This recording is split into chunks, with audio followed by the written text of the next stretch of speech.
I'd like to call good evening. I'd like to welcome you to the Antioch City Council meeting of February the 25th, 2025. It is now 6:30 p.m. Madam Clerk, can I please get a roll call? Councilmember Wilson, Councilmember Torres Walker, Present. Councilmember Freitas, Present.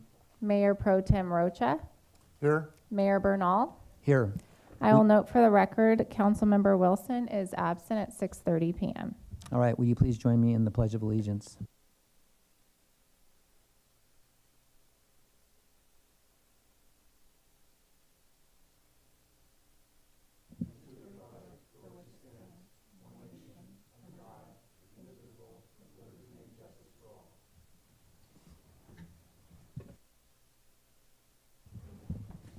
All right, at this time, we will have public comments for closed session items.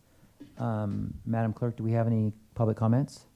We do not have any public comment All right, cards. thank you. I will now turn this over to our city attorney for closed session. Good evening, Mayor and Council. There is one item on the agenda for closed session today. That is conference with legal counsel, anticipated litigation pursuant to California Government Code Section 54.957.9 sub D sub 2, and there is one potential case. All right, thank you very much. We will now adjourn to closed session.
Ready? Do I hit the gavel again? I think so. All right, just keep hitting it. All right, good evening and welcome to the Antioch City Council meeting of February the 25th, 2025. It is now 7 o'clock p.m. Madam Clerk, can I please have a roll call? Councilmember Wilson, Councilmember Torres Walker, Present. Councilmember Freitas, Present. Mayor Pro Tem Rocha, Here. Mayor Bernal. Here. I will note for the record, Councilmember Wilson is absent. All right, will you please join me in the Pledge of Allegiance?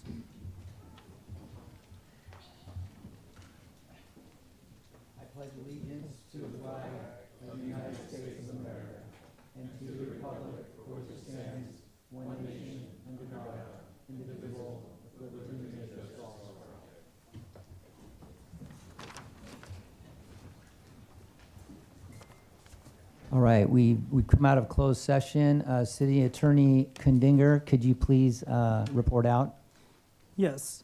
There was one item on the closed session calendar that was conference with legal counsel, anticipated litigation pursuant to California Government Code Section 54956.9 sub D sub 2.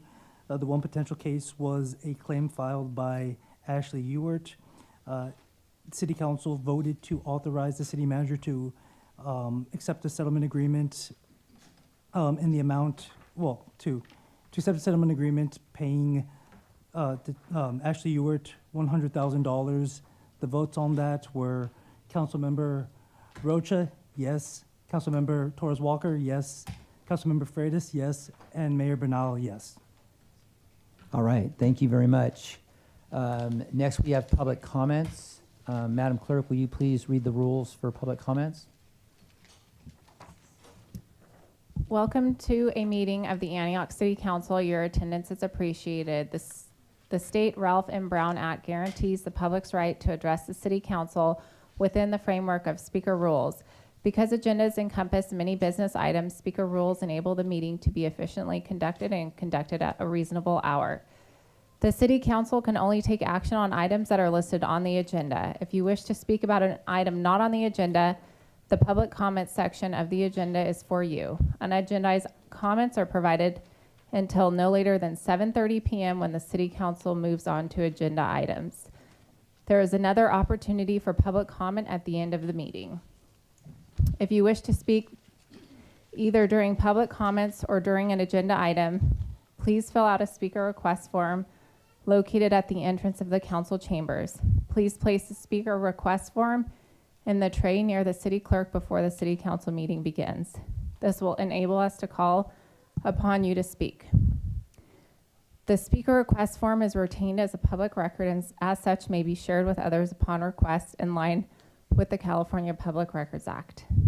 On your speaker request form, please identify if the comment is for announcement of community events, public comment, or a specific agenda item. No one may speak more than once on an agenda item during public comments.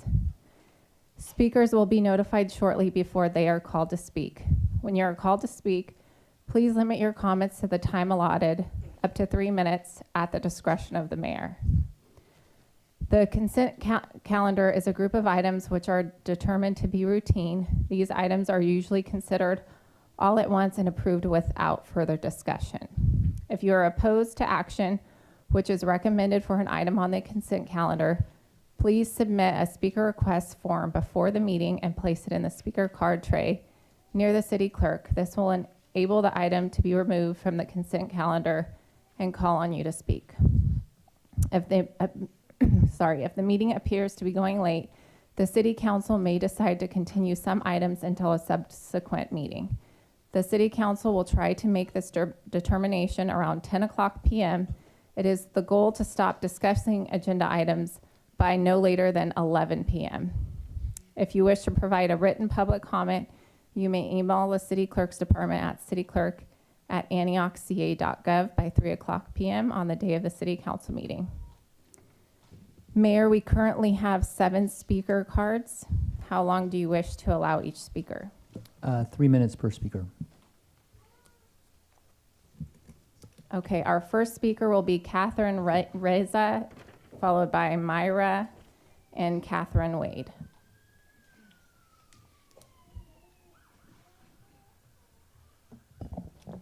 Good evening, City Council members and Mr. Mayor. Thank you for the opportunity to speak this evening.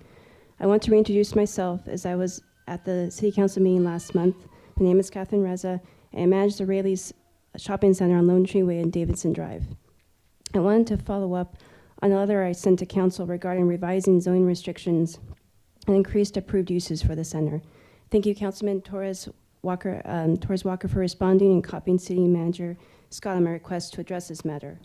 I'm here to reiterate my request, but also address some additional concerns with increasing crime activity that my center continues to experience. This shopping center has served this community for almost 50 years, but is now struggling to fulfill its potential due to rising crime and outdated zone restrictions that no longer meet the needs of our city. Last week, our shopping center was hit by yet another robbery at gunpoint, one of the most alarming incidents in a growing wave of criminal activity plaguing our property. 8 of my tenants, including Rayleigh's, were robbed or at least broken into more than 2 times in the last year. The persistent vacancy in our center, driven by discretionary tenant uses, has created a vicious cycle. Empty storefronts attract blight, blight invites crime, and crime drives away prospective tenants and customers. Not because of a lack of interest from businesses, but because the current regulations prevent us from adapting to modern economic realities and the evolving needs of Antioch residents. We want to turn this around, not just for our sake, but for the sake of this community. Our vision is to transform Rayleigh Center into a thriving hub, a place where families can shop safely, where local entrepreneurs can grow their businesses, where residents can take pride in a vibrant commercial space. But we can't do it alone, and we can't do it under the consistent issues with vagrants and homeless and restricted uses. The cost of inaction is steep. A moderate high vacant shopping center doesn't just hurt our bottom line, it drags down property values in the surrounding area, reduces tax revenue for the city, and leaves a void where there should be opportunity. Worse, it's a magnet for crime. The robbery last week wasn't just an attack on our tenant, it was an attack on the sense of safety and pride that every Antioch resident deserves. Studies consistently show active occupied commercial spaces deter criminal activity. By updating the zoning for additional uses and giving us the tools to fill these vacancies, you're not just helping us, you're investing in a safer, more prosperous Antioch. We're asking for your partnership. Specifically, we request the council revisit the zoning designation for Rayleigh Shopping Center and streamline the discretionary use process to allow greater flexibility in tenant selection. We'd also welcome a discussion about incentives or collaborative efforts like enhanced police patrols or a blight abatement program to stabilize the property while we work to bring new businesses. We're committed to doing our part. Thank you. Thank you. Next speaker is Myra, followed by Catherine Wade and Leslie May. Sorry, hello everyone. Hello council, let me pull up my notes. That's just a short one. So I was thinking we should have a recreation center for our youth, a safe space for them to go to when home isn't safe to be, something that offers them more than their day-to-day has to offer. We have plenty of spaces that could be used for this, many spaces in the old mall, Century Plaza, so on and so forth. It'd be cool to have something for our kids. Okay, that's it. All right, thank you.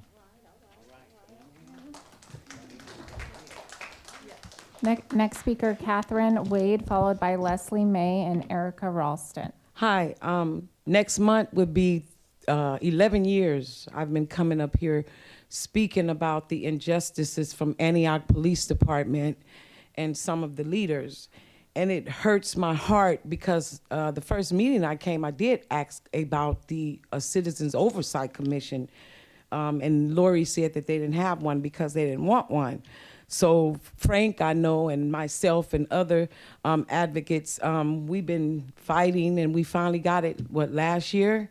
And to hear the pause in the Antioch Police Oversight Commission, that saddens my heart because we all know, and if you don't know, Antioch Police Department have been committing a lot of corruption here in this community for a long time, even when Mayor Ron Burnell was manager, city manager. And I know I took 2 letters up to your office, but just like Antioch Police Department, I didn't get no responses from any complaints or anything. So like I say, you failed me as a city manager when my son was living. And as a matter of fact, in the text message on page 11 of 21 pages, it was June 20 of 20 when they text about what they did to my son. You were city manager. And to just know that you want to put a pause on this APOC, that's written in the DOJ recommendations. Your name is nowhere signed on the DOJ's signatures. The attorney, the last attorney was, and other constituents here were. And I don't understand even reading what you said about members coming up here saying things inappropriate and just keep it to yourself. I cannot keep none of this to myself. Because had you did your job then, we wouldn't be here today. And it just seems like we're rolling back. You know, I sit at home and I look at our new leader over the United States, and I sit at home and you're all over the media after every meeting now with the same rhetoric. You know, people in this community have been affected when you were the leader, supposedly been taking care of your business, and you didn't do it well. So I feel like you calling a stall on the APOC. I have an application in there. Review my application. That'll fill a seat. I'm an Antioch citizen, you know. How can you make this call?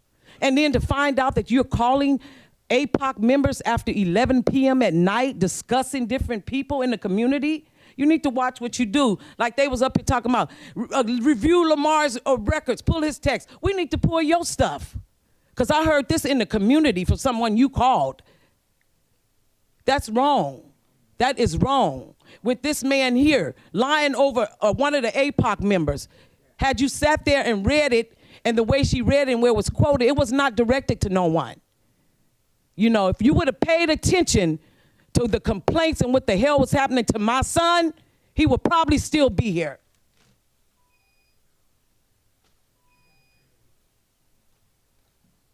Next speaker is Leslie May, followed by Erica Ralston and Mark Jordan. I'm sorry. I'm trying to turn my phone down. This thing is up. I don't know how to do this thing. Okay, I wanted to read a quote, and if I can, but okay, it's still not doing it, so, okay, here we go. I just was made aware of something, because I wasn't going to speak. Miss Wade just told me that she saw, and she's here, so she can say if I'm lying, Commissioner Alicia O'Hay at Kaiser. And Commissioner O'Hay was apologizing to her for what she said to me during the APOC meeting. And Ms. Wade alluded to the 11 o'clock call, was told that, Mayor, you called Commissioners Portia Taylor and Alicia O'Hay after 11 o'clock at night, the night before the last APOC meeting I attended, and you directed them to go after me in that meeting.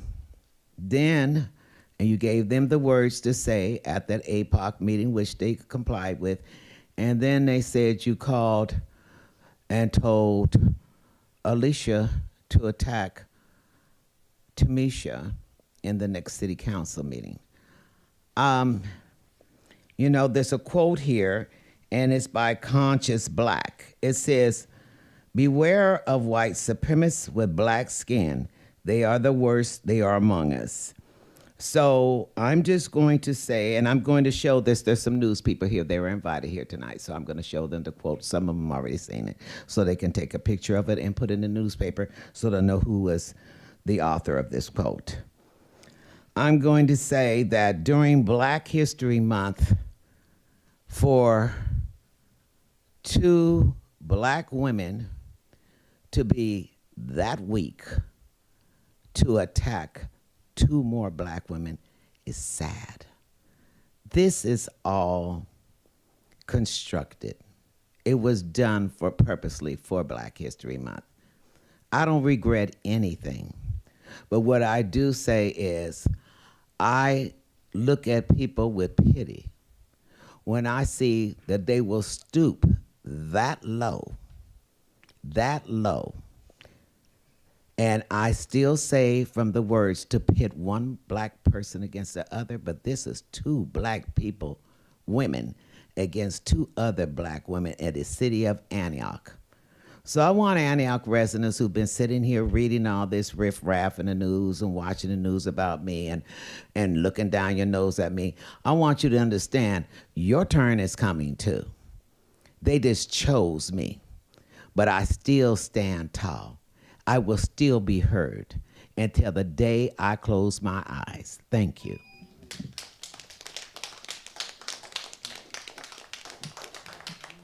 Next speaker is Erica Ralston, followed by Mark Jordan and Rika Davis Sheard. Good evening. Since we seem to have an issue in Antioch pertaining to race and racism, I'm gonna break it down because, see, I'm getting real sick and tired of I've been being quiet and I've been being subtle, but I'm not gonna be subtle anymore because I'm tired. Okay, because see, you can't do nothing to me. And if you do, come at it, because I got something for you, so you can do it. But I'm going to break down what racism is. Racism refers to the unequal treatment of others based solely on race or ethnicity. Examples of racism in history include the enslavement of black Americans, the massacre of millions of Jews during the Holocaust, and the Aboriginal genocide.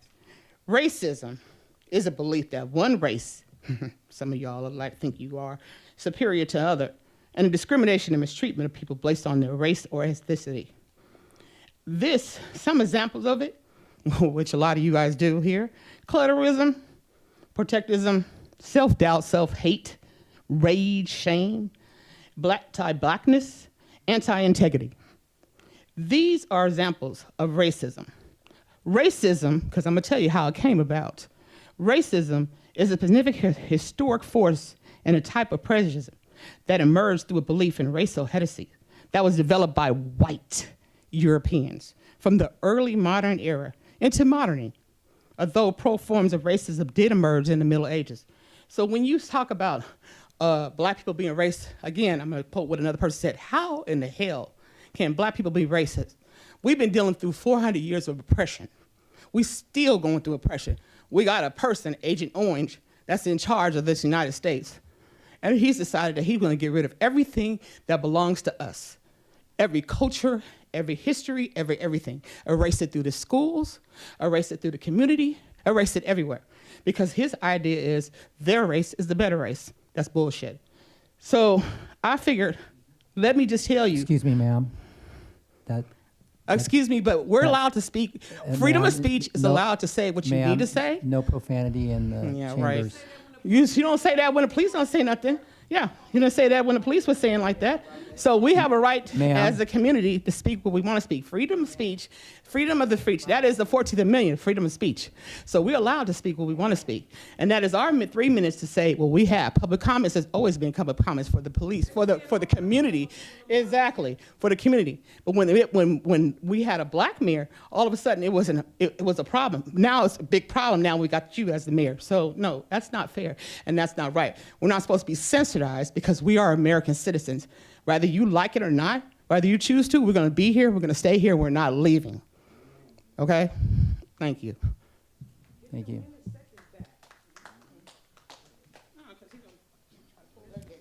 Next speaker is Mark Jordan, followed by Rika Davis Sheard and Devin Williams. Let me just begin by saying free speech isn't free. People stand up and they protect it every day for everyone. The reason I'm here today is to talk to you about transparency. It's a real problem right now in the country. Some guy's running around with a chainsaw doing things. But I want to talk about transparency here in the city. It is virtually impossible to get a positive response to a California Public Records request from the city of Antioch and some of the other entities that exist within the city. Now,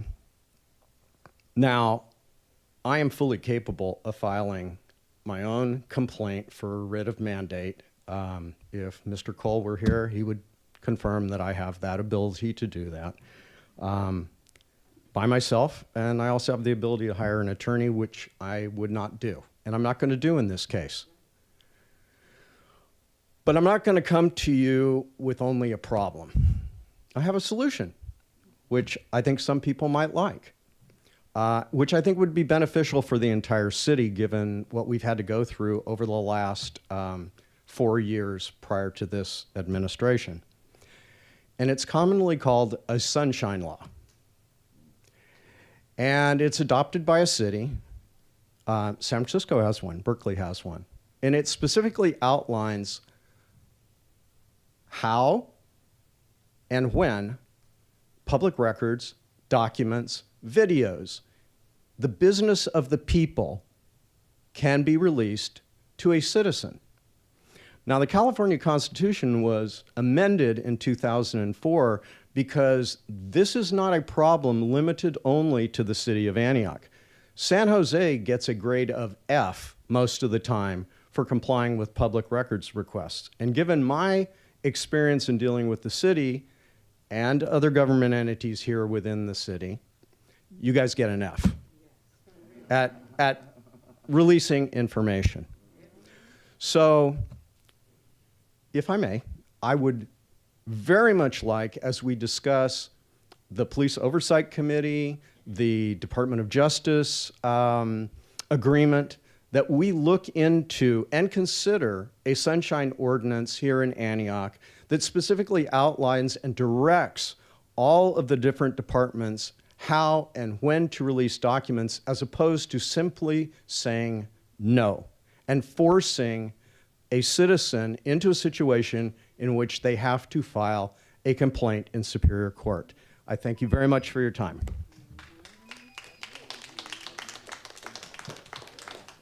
Next speaker is Rika Davis-Sheard, followed by Devin Williams and Andrew Becker. Hi, everyone. Before my time starts, I'd just like to say that myself and Mr. Mark Jordan were here first.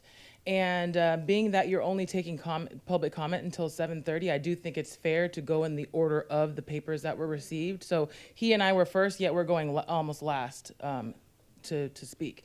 And if there were more public comment, even though he and I were first, we would actually not be able to speak until 10:30, 11 o'clock at night, or whatever at the end time is. So just out of fairness, I think that it would be a good practice maybe to utilize the papers that are on the bottom before the papers that are on the top. Okay, thanks.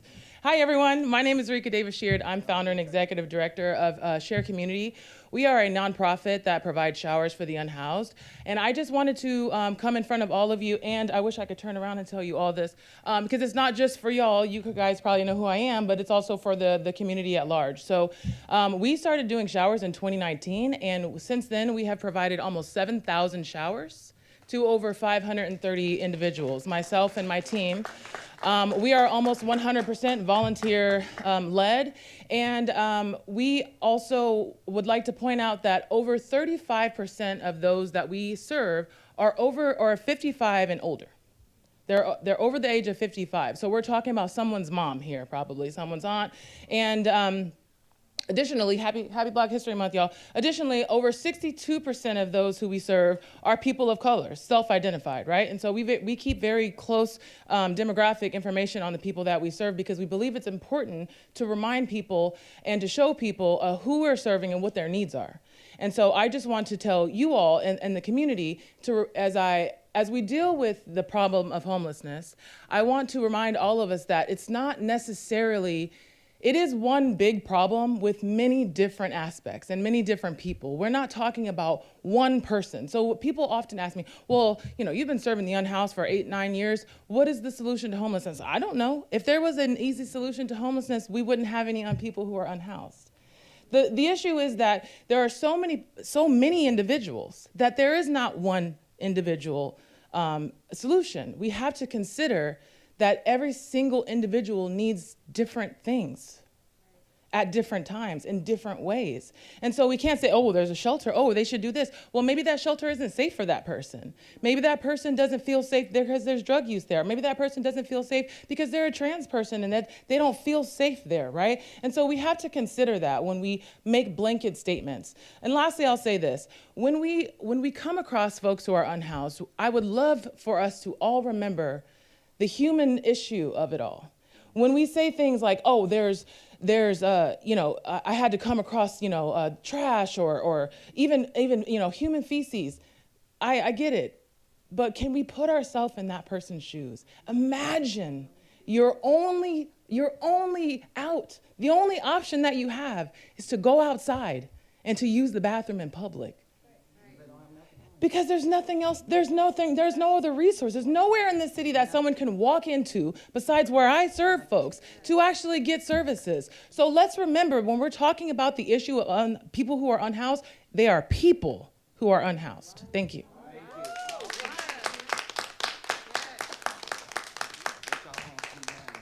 Next speaker is Devin Williams, followed by Andrew Becker. Thank you, Melissa. Good evening, community, city council, staff, and everyone. welcome. We are officially 1 month and 5 days into the Trump regime. I would like to remind everyone tonight that this is not a normal administration. We need our local governments to protect its citizens. We need our local governments to protect immigrants, people who do not identify as cis, male, or female white people. And that is not saying that they are not stepping up to help out in this point in time, but those are the people that are not going to be that are not going to be under attack in the next 4 years. I want to say that during this Black History Month, that I want to remind everyone that on February 28th, there will be a national boycott of stores that do not protect DEI. And if you want the full list of stores, check it out online. Very extensive list. I would also like to take this time to say that I want to call as a citizen in the city of Antioch for over 22 years now, that I would like to see our city government step up and put out an official statement saying that it does protect these groups of people, the subgroups of people that will be under attack over the next 4 years, and that you stand in solidarity with these groups like immigrant families, LGBTQ families, and neighbors, Black neighbors. Everyone who is on the right side of history now will be remembered, because Jane Fonda, of all people, I was listening to her the other night, said that if you were to look back in the 1960s during the Civil Rights Movement and before, where would you want to have been at that time? Would you have stood up in that moment to march? Would you have stood up at that moment to take the fire hoses and the police batons? So this is our moment right now that we have to be here and we have to decide who we want to be. I'm also going to call out to the national government and its citizens of this country that now is not the time to sit back. We have to go take it to the streets. We have to march. We cannot let Elon Musk take away everything. He's an unelected governing official without the title for Doge. He won't say it, but we all know what he's doing. Now is not the time to sit idly by and wait for somebody to come save you, because Bruce Willis isn't going to come save you. This isn't a Die Hard movie. This isn't an Arnold Schwarzenegger movie. This is real life. And I want to start at the local level and make sure that we all understand that we all have to stand in solidarity together if we are all neighbors and friends in this community. Thank you.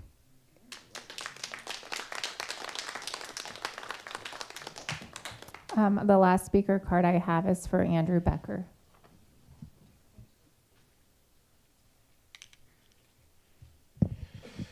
Thank you. I want to start by saying that we are now a month into Home Key. We are a month away from affordable housing and sustainable communities round 9. That's almost $4 billion through AHSC alone that has not come to the city of Antioch. I've spoken to council previous councils about Home Key. I am begging this city to make this program a priority. I'm willing to come and support the city in any role, consulting or otherwise. We have brought stakeholders, property owners. I don't know what else I can do. I am begging you all to make this a priority, because I am receiving the calls daily from property owners that want to know, is this a go or is this not a go? That's billions of dollars in funding. Those are our people on the streets. These are opportunities for them. For unpaid organizations, these are financial opportunities to partner with them and bring them capacity dollars. As our council member stated, the city's general fund cannot carry this burden, but the states can. Those are our dollars too. I will also say, for the community member that left talking about commercial properties, there is also an onus on these property owners. You cannot expect the Antioch Police Department to come and to provide security for your property. They are a call response. That commercial property does not have security. That is the first place I would start. The second thing I would say is how invested is that specific property owner? Because right now that property is on the market for $20 million. How do you come to a city asking for help and zoning changes when it is your intent to leave? That is not a vested stakeholder. So I would say if you have a commitment to this city, then this city can have a commitment to you. But if we are here to bankroll your private endeavors, we have other needs that our community needs to meet first. For code enforcement, you are at people's doors talking about ADUs, but you drive by Deer Valley Plaza, which is now turned into a truck freight terminal parking lot with at least 14 18-wheelers parked on its property daily. Start with our commercial property owners. Thank you. All right, thank you. We will now move to introduction of new city employees, promotions and retirements. City Manager Scott, please. Sorry, I haven't had coffee. We're gonna have Chief Vigil introduce his new officers and team. Thanks.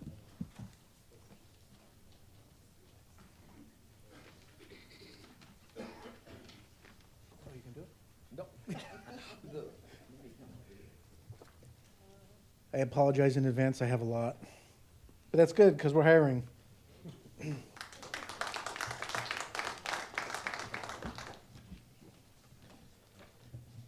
All right, I'm just going to go down the list, so we're not here all night. Ashley Martinez, Administrative Analyst. Ashley was born and raised in the Bay Area.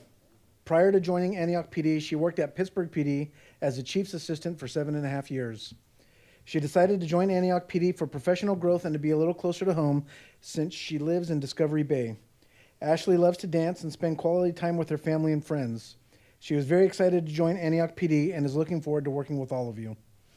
Fun fact, Ashley loves her Zumba class and attending outdoor festivals and concerts. Ashley Martinez.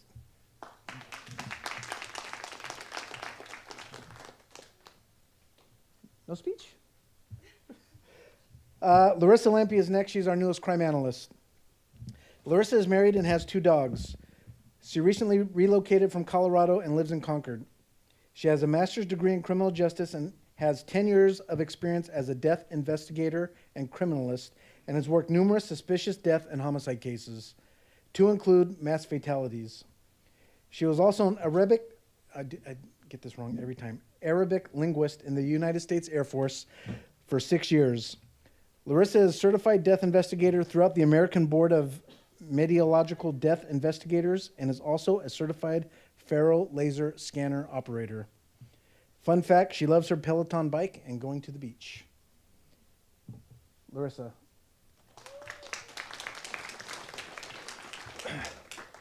We also hired 2 new dispatchers since the first of the year. Majane Brown is one. Majane was born in Richmond and comes from a family of 7. She graduated from Cesar Chavez High School and shortly after attended Sac State. She received her bachelor's degree in child development and then her master's degree in business administration. Before joining APD, Majane worked as a dispatcher for Oakland Police Department.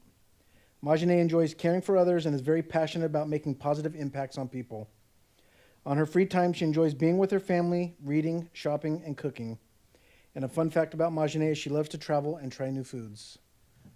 I think she was right here. Paige Garner is also new to our communication center. Paige is originally from Southern California and moved to Northern California sometime after high school. Prior to being hired as an Antioch dispatcher, Paige was a manager at a Shell gas station in Oakley for 11.5 years. She wanted to grow more professionally, so she decided to join Antioch PD as a dispatcher. She is looking forward to this great new journey. And a fun fact about Paige is she likes taking trips and cooking. She was. Yep, there she is. I think everyone migrated to behind me on the right over there.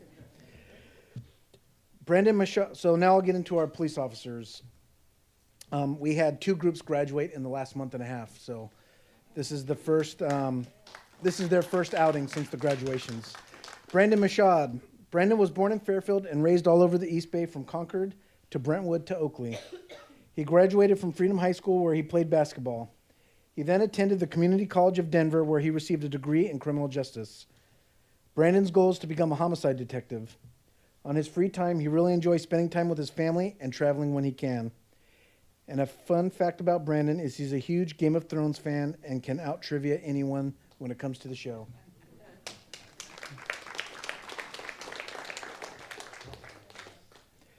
David Taylor.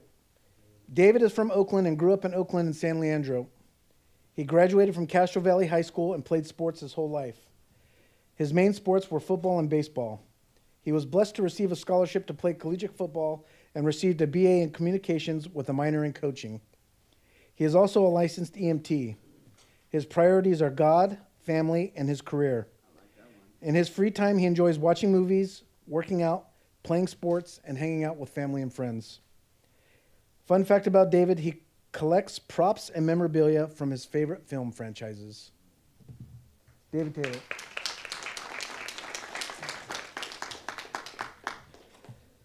Trajan Jones. Trajan was born and raised in Concord. He graduated from Concord High School in 2021 and moved to Antioch with his family. Growing up, Trajan played football and ran track in high school. He has a total of 6 siblings, which consist of 5 sisters and a stepbrother. Although he grew up in Concord, Trajan loves the city of Antioch and cannot wait to be able to give back to the city as a police officer. Fun fact about Trajan, he played football for 11 years before graduating high school. He wanted to play in college, but decided to pursue a career in law enforcement instead.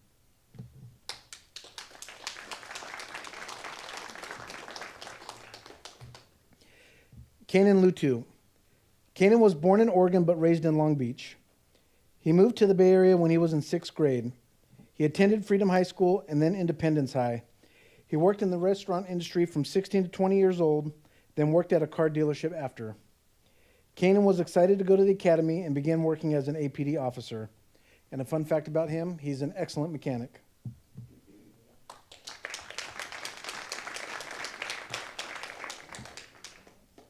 And our last 2 aren't here. So thank you very much. Thank you, Chief.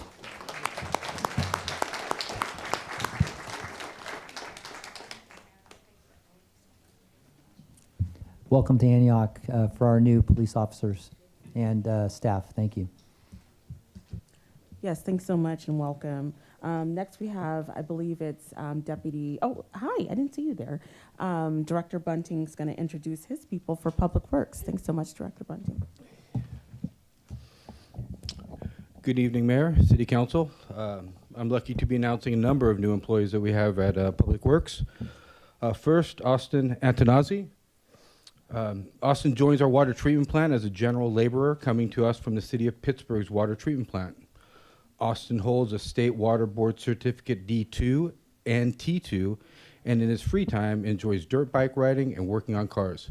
Help me welcome Austin to the team. I just want to say thank you for this opportunity, and I'm grateful for, and I'm excited to start this new journey in my career. All right. Thank you, Austin. Welcome. Next is John Webb. John joins our water treatment plant as an instrument technician 1.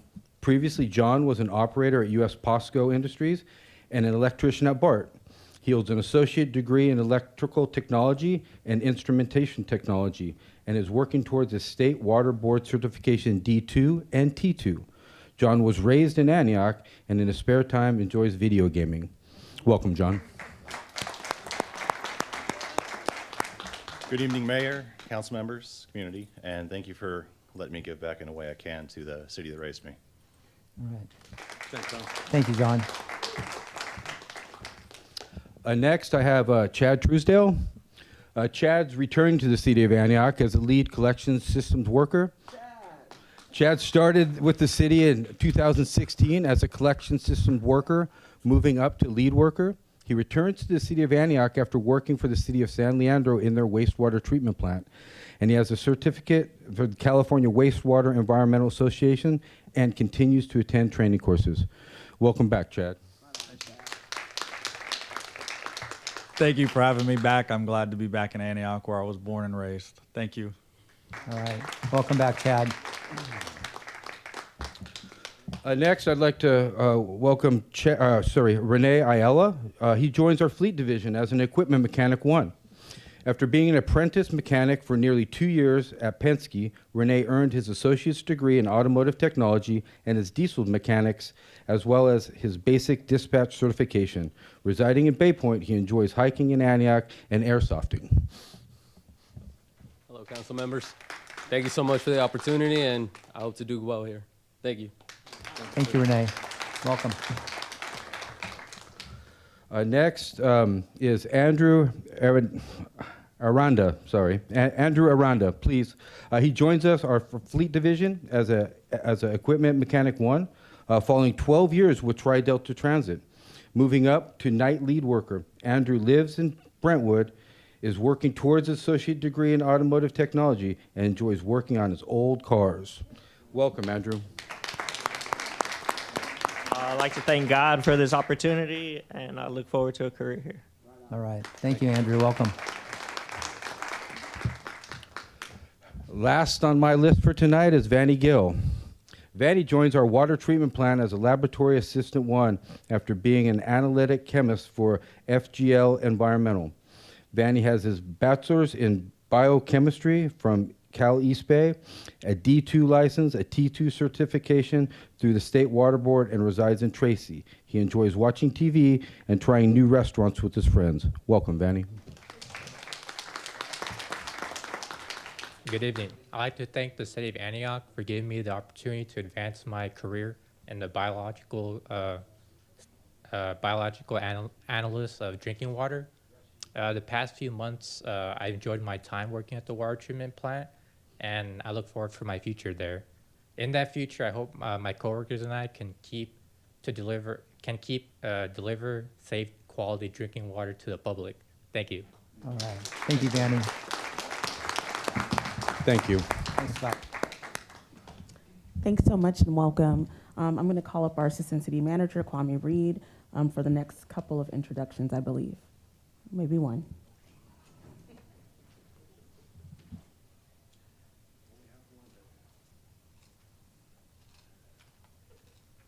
Good evening, Council. Kwame Reed, Assistant City Manager and Acting Community Development Director. I would like to welcome Cesar Morales up here. Come on up. Come on down. He's our new Building Inspector 1 with certificate. He has 11 years experience in residential construction and remodeling. Cesar was born and raised in San Jose, California, and moved here to Antioch this year. He grew up working in construction with his dad, helping out on weekends. He began working full-time for a general contractor at the age of 16, working on remodeling projects and learning various trades like electrical, plumbing, and construction framing. He attained his B1 general contractor's license in 2022 and started his own company, focusing mainly on bathroom remodels, but also projects such as roofing and windows. After stumbling upon a job listing for a building inspector, he began to study the California Building Code and obtained his residential building inspector certificate in April of this year. When he is not busy at work, he enjoys horseback riding and riding on the trail. So with that, here's Cesar. I'd just like to thank you guys for the opportunity, and we can't wait to see where this career takes me. All right. Thank you, Cesar. Welcome. Thank you so much and welcome. I'm not sure if we have Dawn here, but there was one more person on the list from Public Safety, Community Resources, but I guess we will skip that, and this section is concluded. Thank you so much and welcome, everyone.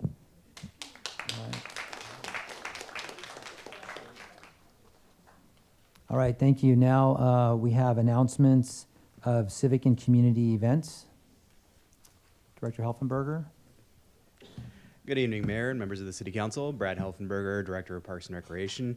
I wanted to make an announcement that the Antioch Chichibu Sister City Association is currently accepting applications to be a student delegate to visit our sister city of Chichibu, Japan this summer. We have a wonderful program in which the two cities exchange a delegation every year.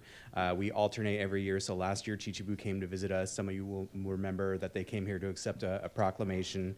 And the program that we offer is a homestay program. So the members of the delegation actually stay in the homes of somebody who's living in Japan. So it's not a tourist sort of experience. It's a very authentic experience. You get to experience life as somebody living in the community. So it's a wonderful way to be exposed to a different culture.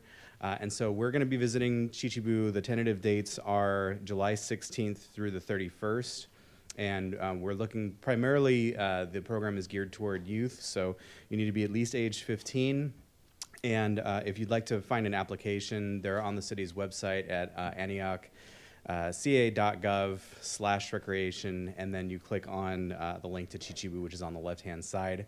We're also accepting applications for chaperones, so if you're interested, please visit the city website for an application. They are due on March 20th. And then also, I believe there is a member of the Council of Teens here this evening, Ms. Scarlett McKenzie, so I'm going to turn the mic over to her. Thank you very much. All right, thank you, Brad. Good evening, Mayor Bernal, City Council, and the City of Antioch. The Antioch Council of Teens, or ACT, meets at the Antioch Water Park every second and fourth Wednesday of every month from 4 to 6 p.m. Our next meeting is tomorrow at 4 p.m. On March 26th, we have our teen movie night at Maya Cinemas. It is for youth aged 12 to 18. You won't want to miss it. I also recently had the opportunity to attend the Youth in Government Conference in Sacramento. I would passionately recommend this trip to any high schooler who has the opportunity to go. I was able to talk to peers about government and write and debate bills. I also got to meet new people from all across California in this statewide program. It was one of the best trips I've gone on, and I can't wait to present more to council of my time at Youth in Government. Thank you. All right, thank you very much. I was fortunate in 2017 to be able to go to Chichibu, Japan as part of our 50th anniversary as being a sister city with Chichibu, and it is really an amazing experience. So if anybody is skeptical about it, it's really a great trip. So encourage people to go to that. Next on the item would be announcements of board and commission openings. Mayor, before that, we have 3 speaker cards for community events. Okay. The first one will be Joshua Price, followed by Debbie Blisher and Gavin Payton.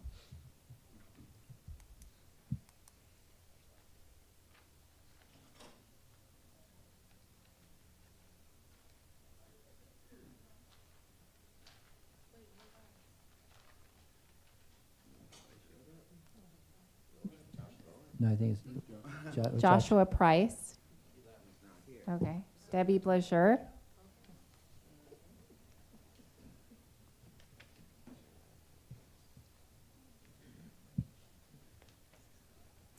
Good evening, Mayor and Council and City staff. I'm Debbie Blazier, and with me I have Janet. And we are here to announce the first meeting of the business group, the Downtown Antioch Association. We started in the beginning of January. I came to talk before the council, and we were at 50-some businesses. I'm, happy to say we're at 80 and growing. So our goal is probably to be at 100 after tomorrow night. So I want to invite all of the community, anyone who has a business in Antioch, to come and see what we're all about. We will be forming groups about issues. It's not just for events. It's particular issues, challenges that businesses can't do on their own, that it strengthen numbers and will be a one voice and bring it to the police, the city council, another organization in the city, whatever it might be. And also to piggyback with the existing chamber, Celebrate Antioch, Women's Club of the city. So we'll be all distinct groups, but working together. So, Janet, any words? You said it all. Just come tomorrow night. Janet recently joined us, and she wants to work the door tomorrow and get the word out. So please come and join us, everybody. It's tomorrow, 5:30. Don, you were going to ask where it was. La Plazuela at 400 G Street. They have opened their doors to us. And 5:30 to 6 will be a social hour, and then we'll get the meeting started at 6. And we'll have questions. Bring business cards and bring your questions, and we hope to answer them. Thank you very much, everybody. All right, thank you. Gavin Payton.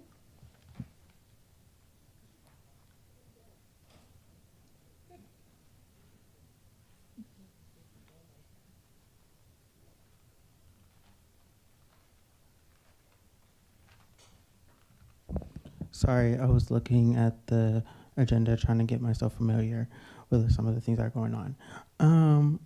I just wanted to make an announcement that we had our Black History Month program, and over 80 people have came to support the East County NAACP Youth Council Black History program. It was a really nice, well event. It told the history, not just Antioch history, but it told Pittsburgh history, Contra Costa history, Bay Point. It talked about our story. And I really appreciate the love and support from Councilmember Tamisha Torres Walker and Councilmember Monica Wilson, who's not here tonight. But I would like to personally thank them both for that endless support of supporting the Youth Council. And I encourage the rest of the council to do the same, because we're here to make change. And for those that are not with change, let me tell you, change is coming whether you like it or not. Change is going to happen. Because we're not going back to no sundown town. We ain't going back to old Antioch or make Antioch great again. We're not going to make it to make Contra Costa great again. We're going to make it to the people's house. We're going to make it to the true tax dollars, because last I checked, the slaves who built the White House. The slaves are the ones that built the road, the doorknob, the light bulb, the doorknob, the lock, the peanut butter, the coffee, the traffic lights. What else do we make? We probably made the signs too. We made billboards, we made empires, we made pyramids, we made crowns, we made jewelry, we made beauty, we made makeup. We are the sole founders of fashion and music. From hip hop to rock and roll to jazz to the elevator music that y'all love playing in the elevators. So we here and we here to stay. And it's funny how people are giving awards to people that are not about the action, but the Youth Council is about the action. So we're going to continue the work, because we're not in competition with anybody. We're just simply here doing the work because we can and we will, and by any means necessary, we will get our justice. Thank you. Thank you. Are there any other announcements? All right, thank you. Next on the agenda are City Council committee reports and communication. Councilmember Freitas? None. Councilmember Torres Walker? We have a CDBG meeting. That's Community Development Block Grant meeting this Thursday. It is 9 a.m. to noon, I believe. Again, it's still early, but we're working on it. Myself and Mayor Pro Tem Rocha. And so if you can make it that early, please come out. It's going to be a lot of interesting information about CDBG and how we're going to be moving forward with our new applications. My other committees that I'm appointed to have not met. I think the City and Schools Committee is meeting again next month, and myself and Councilmember Freitas actually sent the email today asking some of the same questions I've been asking for a while on the Cannabis Standing Committee. And so I'm glad there's some synergy, and so now we can hopefully get those questions asked and hopefully schedule those meetings where the public could potentially attend. That's it for my committees, and I do have comments. So it is we're closing out Black History Month. I am Afro-Latina all year, every year for 42 years. But I think it's important that we do celebrate Black History Month. We do acknowledge the contributions of Black people to this country. And I want to say that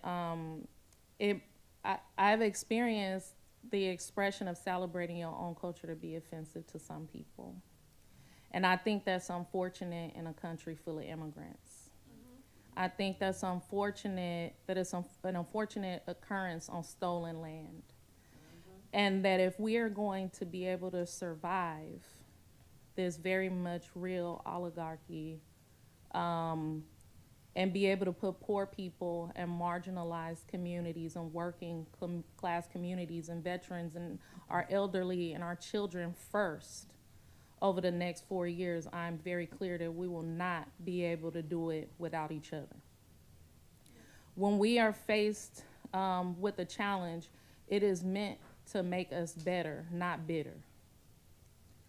All seasons come to an end, and that we should welcome the light and the dark, because the God of our collective understanding is standing with us and has a plan for our individual lives as well as the city of Antioch. What I want to say to individuals who feel like they're facing challenges in their own individual leadership is that know this: you do not have to continue to be considered in spaces where you are not considered. Remember, you do not have to be less than or lessen yourself to make others comfortable or feel better about themselves. The illusion of acceptance by people who do not consider us keeps us in community with people who will never consider our value or our presence. Public service is a work of heart. And so if you consider yourself to be of public service in this community, in the city of Antioch, you are called upon to do it from your heart. And it doesn't matter. People who do not consider you, you do not have to consider. Keep doing the great work. Happy Black History Month, Antioch. Mayor Pro Tem Rocha. Just that I attended the Contra Costa Transportation Authority meeting last Wednesday.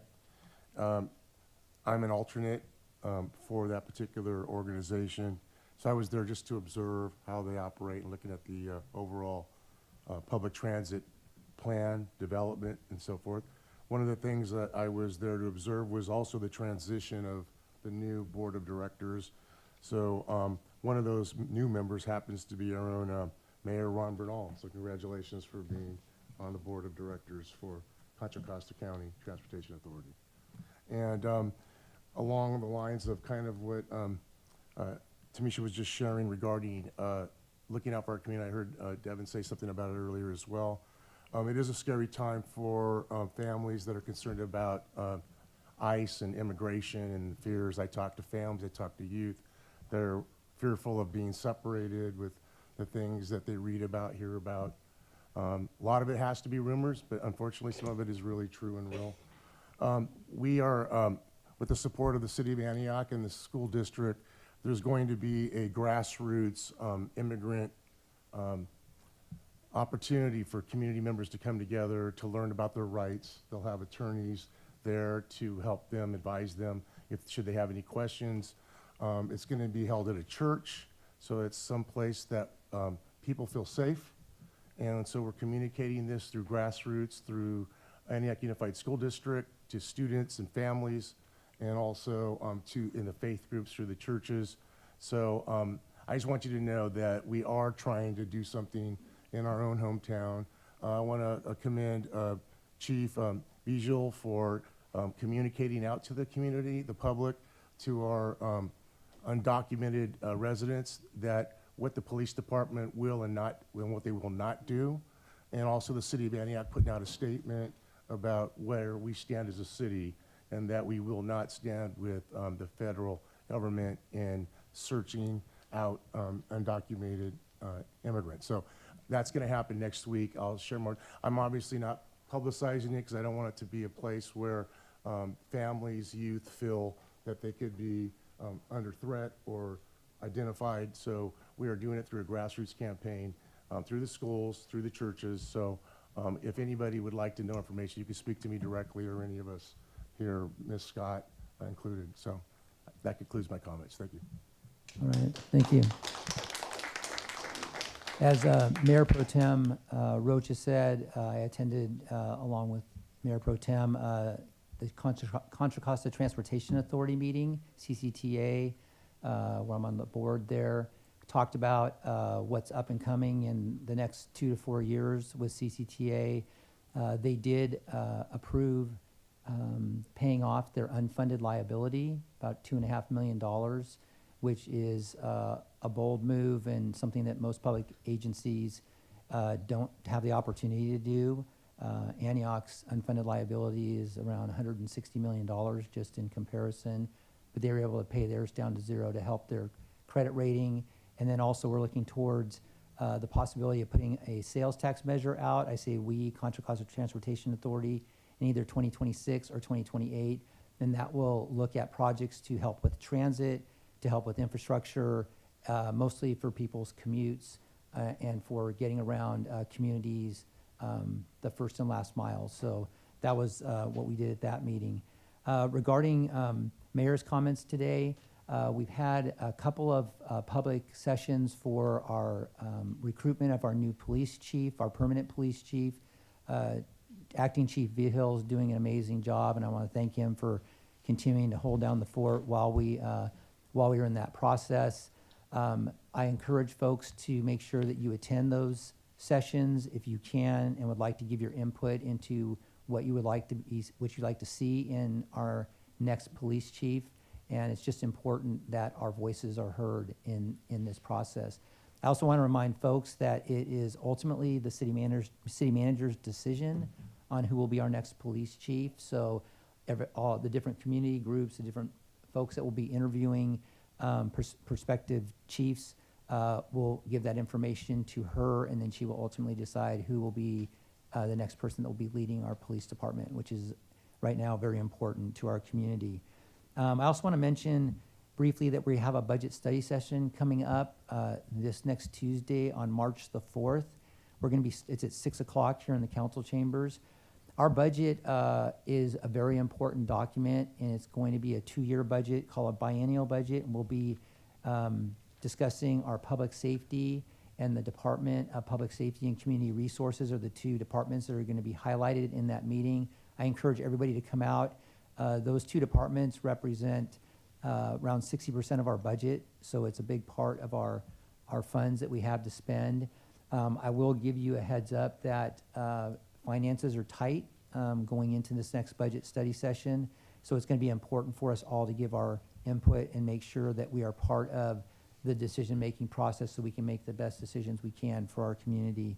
And then finally, I just want to mention that we, the council, had a team building session where we talked about things like decorum, we talked about priorities, and I think the takeaway from it that I got is that we want to really do our best to work together as a city council to move forward together, and I think we made some good progress at that session. So that's what we did. So that concludes my mayor's comments for tonight. Consent calendar. Oh, I'm sorry. Do we have public comments on that item? I do. Item 2. I'm sorry.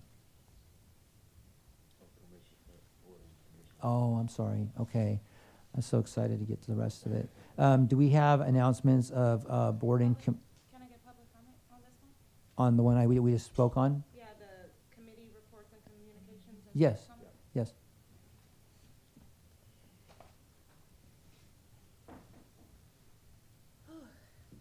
Good evening. Nicole Gardner here, homeless advocate. Whew, every time you talk, Miss Torres Walker, I feel like I am in church when the pastor is just talking directly to you.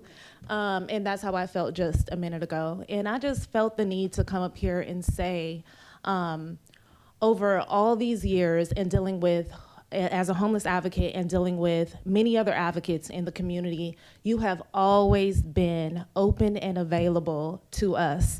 So I think when you even were just talking about, don't give up, keep doing what you're doing, don't listen to what other people say, that really was heartfelt for me. I was literally just talking to my sister earlier today, I'm on the spiritual journey, trying to do God's work, but at the same time, we got the Herald and we got the East County Today talking about, you're using profanity, you're doing this and that. She said, do you.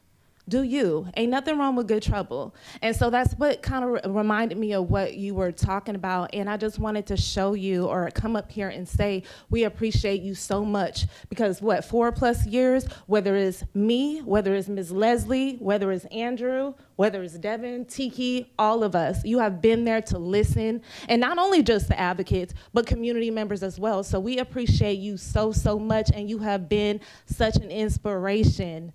Seriously, when you can get up there and you have majority of the people that do not agree with you, that don't see, and you still gonna speak up, you still gonna be yourself, and you encourage each and every one of us advocates that are out here and feeling at times as though we're speaking for nothing. Many of you guys are not listening. And you still do you. And I just had to come up here and say I appreciate you so, so much for that. And I'm pretty sure all of us do. You have supported us from day one, whether it's in the background, whether it's phone calls, emails, whatever. Andrew Becker, you've always supported homelessness, all of that. And so I just found it, I just felt the need to come up here and say how much you mean to me and the other advocates. We support you all the way. No, it does not matter what goes on, new council, whatever. We know that you got our backs, we have yours, and you always speak the truth, and you encourage us to do the same. So we got your back. We love you, girl. All right, thank you. Any other public comments? All right, moving back to announcements of board and commission openings. Okay, we have 2 board commission vacancy announcements. The first one is for the Parks and Recreation Commission. We have 1 vacancy expiring April 2026. Any interested resident is invited to apply by 5:00 p.m. on February 28th. We have also extended the deadline for the Board of Administrative Appeals. We currently have 4 vacancies expiring March 2028. The deadline for those applications is 5:00 p.m. on Friday, February 25th. To be considered for the vacancies listed, please fill out an application available online at the city's website. Printed applications are also available at Antioch City Hall. Please email the completed application to cityclerk@antiochca.gov by the deadline listed of February 28th at 5:00 p.m. You can also drop off the application in the water billing drop box just outside of Antioch City Hall. All right, thank you. On to item number 3, consent calendar. Do we have any items to be pulled or any public comments? We do have public comment for item L. Okay. Mr. Mayor, I'd like to pull item A, D, K. I also had L. All right, so we have items A, D, K, and L. Any other items? All right, seeing none others, can I please have a motion for approval of the rest of the consent calendars? Move approval of the remaining consent calendar. All right, do I have a second? I'll second. All right, we have a motion and a second. Please cast your votes.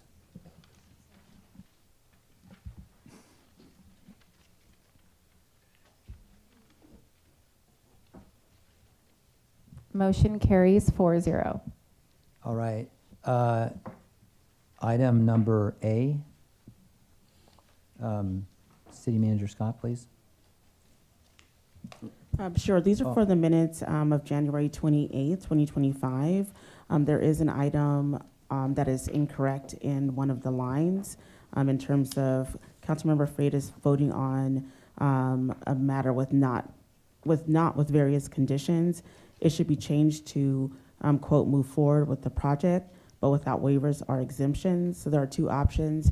You can approve it as amended, or you can hold it until the next time we meet and pull it from this and continue it. Mr. Mayor, the question is on page 5 of the minutes at the very bottom. It dealt with the Alberts property. I want to be clear that the council did approve the preliminary plan without approving any of the exemptions. I think there was, except for one, I've forgotten what that is. But I just want the record to be very clear, because there was some, if you remember, we voted, then we took a break, and then we came back. And so there was some confusion, so I want to articulate that what we actually did. Okay. So I would move the approval approval of the minutes as amended. All right. We have a motion to approve the minutes as amended. Do we have a second? Second. We have a motion and a second. Please cast your votes. Motion carries 4-0. All right. Item D. On item D, there are the warrants for the city of Antioch for January 30th to February 13th. I just want to call out, particularly under the city attorney, the legal services are listed here. And if you take a look at these particular ones, it's about $110,000. And I know that we will be looking at all the departments as we go through the budgets. And I would specifically like to direct staff to provide the city council with legal costs in fiscal year 23, 24, and up to 25, the various firms and the amounts in each of every one of those years, and then the collective total, please. Yes. All right. City Manager Scott, that would probably come during the budget Yes. session for Yes. the city attorney's office. Yes. All right. Thank you. Any other? Oh, go ahead. Is there any Move other? approval. All right. We have a motion to move to approval. Second. A motion and a second. Please cast your votes. Motion carries 4-0. All right. Item K. Yes, thank you, Mayor and City Council. This item pertains to a cooperative agreement between the City of Antioch and the Contra Costa Transportation Authority for the countywide Smart Signals project. This action requires an amendment to the fiscal year 2024-2025 operating budget to increase the funding for the project to $334,175,000, utilizing gas tax funds and authorization of these funds to be used for matching funds and for costs incurred by CCTA for project management. Did you want Director Bunting to go into details, or do you have a specific question? I have a specific. Yes. So this, we need the staff to help the council, particularly when there's a policy question. And so under the fiscal impact, some of the language says we're going to be taking funds out of the gas tax. And the sentence reads, there are adequate funds in the gas tax fund for this project. There's nothing else. So I don't know if this $325,000 is, available, if it's unencumbered, or if we're not doing a particular project because we're transferring this money. It leaves us empty.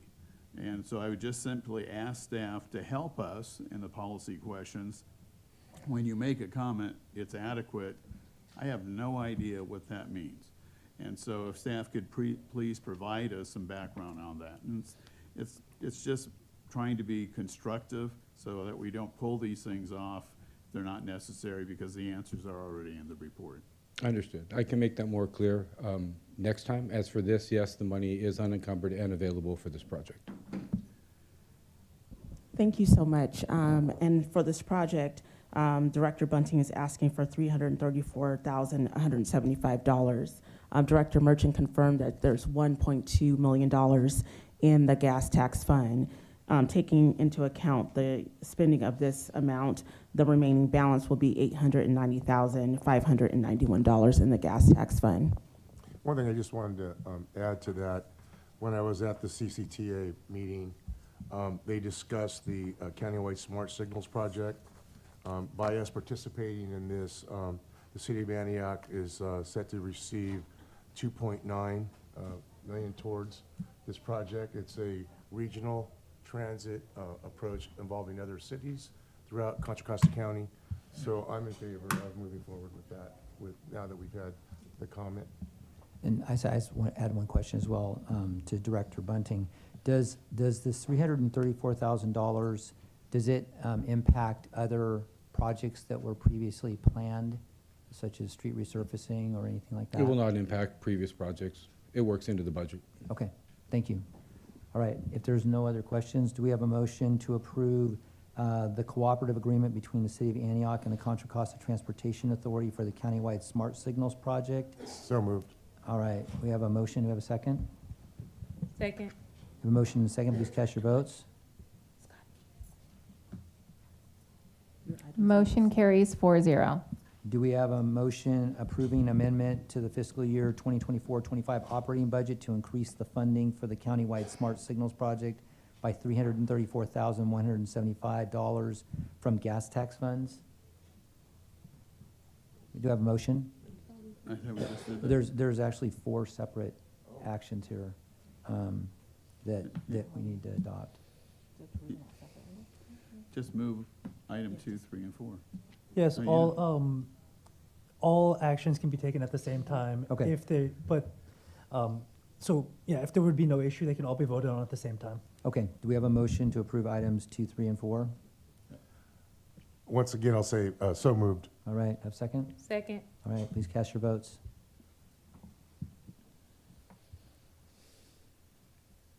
Motion carries 4-0. All right, item L. Yes, this item pertains to a cooperative purchasing agreement with TK Elevator Corporation for the elevator modernization at 800 West 2nd Street in the amount of $168,648. And I want to know if Councilmember Freitas has a comment, questions, or would you like Director Bunting to go over the staff report? I'll make a comment. On this particular item, when I worked for Contra Costa County Public Works Department, we went through lots of phases. We had super agencies, then we broke up the super agencies, and then 5-10 years later, we brought them all back together, and it's very disconcerting to the public because it's the public that we actually are serving. And it causes me concern that we're taking the HR department and moving them across the street, and we're also taking the public safety and moving them across the street. Once you begin to move departments out of City Hall, it makes it very difficult for somebody who has an issue, may want to apply for a job. They walk into our City Hall, there's nobody there, and wondering, well, where do I go? Even if you have signage, it's still an issue. And so I was here on the wet November 1978, or, when we actually had the dedication of this City Hall. Yes, I'm that old. I was the manager of the Chamber of Commerce at the time. So this building has served us well for 47 years, but there is a reality, and that because of our expansion in services and personnel, City Hall may not be able to accommodate us anymore. And I think that we need to be realistic about this. We're spending approximately $1.8 million for the PG&E building. Now we're spending a couple $100,000 for the elevator, and there's going to be other hundreds of thousands of dollars spent. To me, I think that we need to be proactive rather than reactive. We're here to provide services to the public. We have to make it as easy as possible for the public. Now, when I was mayor and did a State of the City address, I suggested something back then that was very controversial. I said the center of Antioch is not in the downtown. The city of Antioch is actually Pro-Family Park. And why not work in tandem with the Antioch Unified School District to build a civic center, which has the city of Antioch in its operations, the school district in its operations. We have the land, we have all the infrastructure, roads, water, sewer, electrical, and things of that sort, so it would actually decrease some of the capital output. But I'm just suggesting that as we move forward, we might want to do more master planning and make it as convenient for all of our citizens as well as business and interested parties to come to City Hall and not be confused. If they don't happen to see the signage, there's only really one person on the first floor, and that's the water department where people pay their bill.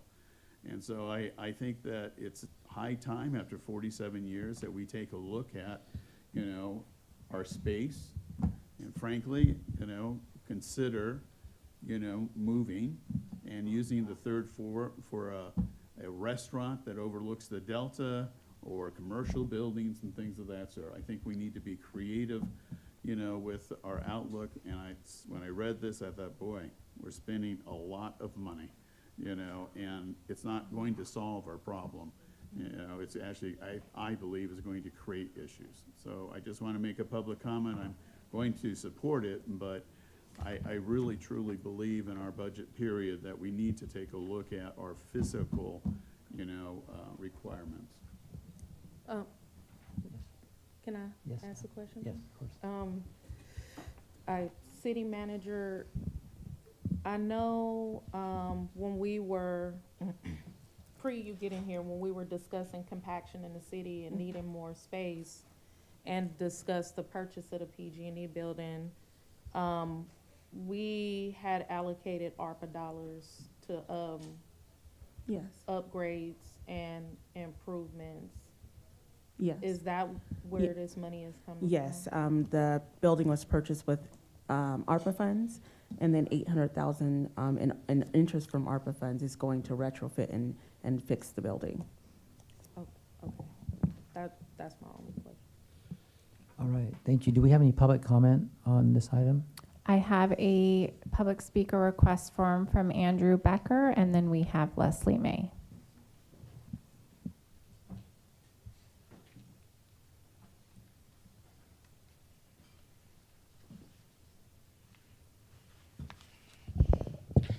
Thank you. I want to say that I agree with Councilmember Freitas. I think that the city has outgrown the space here, and there are other opportunities for this site. I would respectfully push back and say that Antioch is built on the Delta, and the downtown space is our core. And I think there are opportunities here, close to the police station, some of that blighted property. I think could create that civic space while also improving that Pruitt Park and creating access for the community at large. The way you do that, though, is through generating additional funds to be able to bring that in. And, it's frustrating that we're looking at modernizing equipment in a building that is not even being utilized yet, but yet our elevator here in City Hall runs slower than the public elevator in Walnut Creek's parking garage.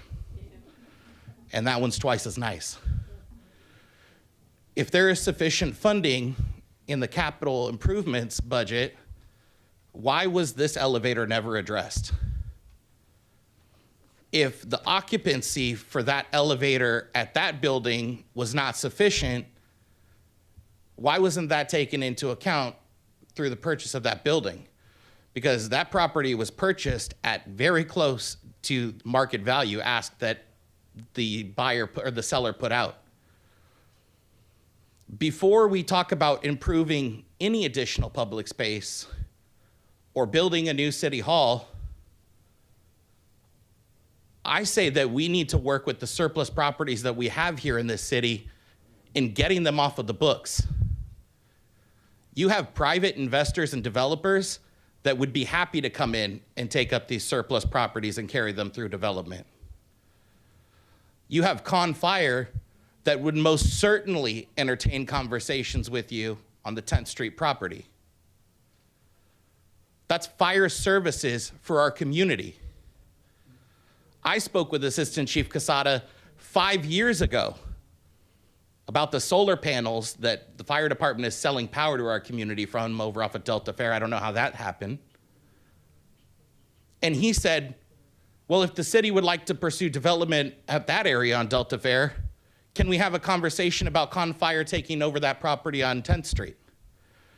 And instead, nonprofits were displaced, direction was shuffled around, and here we are just continuing to throw money at the wall and see what sticks.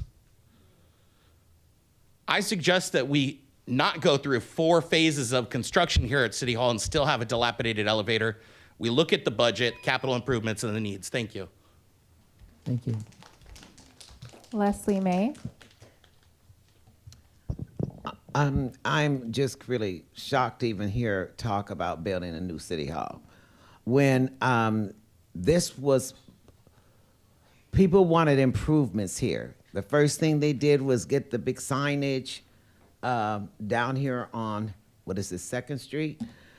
They wanted this area approved. This is, I guess, the forefront of Antioch, where Antioch was founded down here.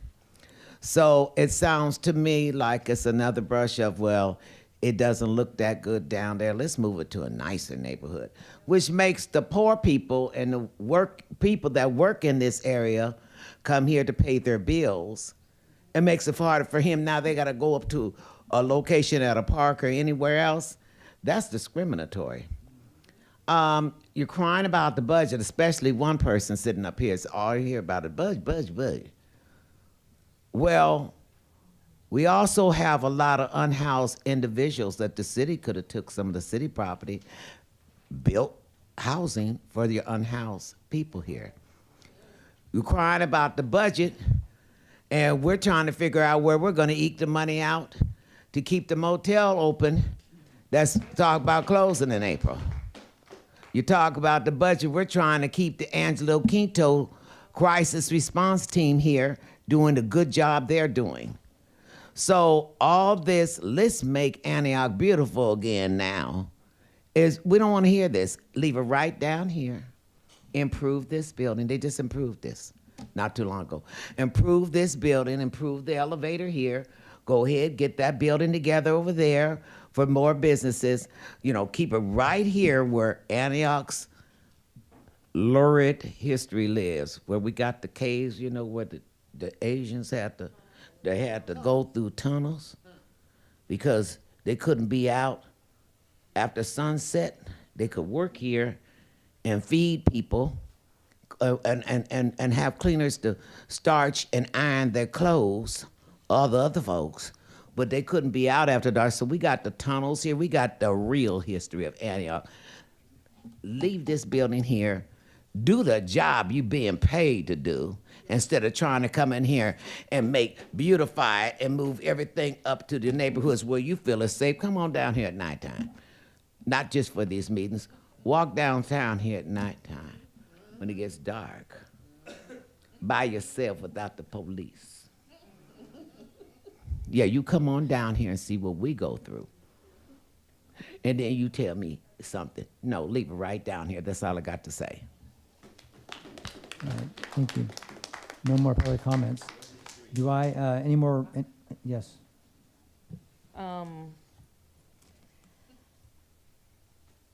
Thank you for the vision. I've been hearing that since I got to this council from various people. Just like, I believe, is it the dirt lot that the BD, what is it, the big, yeah. Yard. The lumber yard that people have been trying to get improved for 30 years. I think we do have to consider, like, what is the larger vision? You know, what will it take to finance that vision without double taxing residents of Antioch? I mean, we're getting ready to, like, have future budget conversations, but also conversations around raising the water rate without already talking about how we already taxing residents on water, plus the loan for the desal plant, so plus the water we paying for to bring from other places. And like, at what point can we have conversations where we can actually improve quality of life of the city operations, address compaction, have a larger vision, take into consideration some of Andrew's comments around city surplus properties we sit on a lot of like land and properties that people haven't been in years. And do we really have a vision for that, or should we be considering releasing some of that property, and how do we have a public conversation about that? One thing I want to point out to Andrew's comments around 10th Street, I actually do think it's a property the city need to release, because when we did an evaluation to see if the building could be improved, the information that we received was that it would cost more to actually try to improve that building than it would be to just tear it down. And then there were challenges about the nonprofits that were serving the community in there. But when I went in that space prior to COVID and then during the shutdown, some organizations were just using it for storage space. We had youth and vulnerable community members receiving therapy and counseling in refurbished jail cells that still had old paint, no new paint. The ventilation system was so horrible. One time when I went in there and we cut the air on, I mentioned this before, black soot came out of the vents.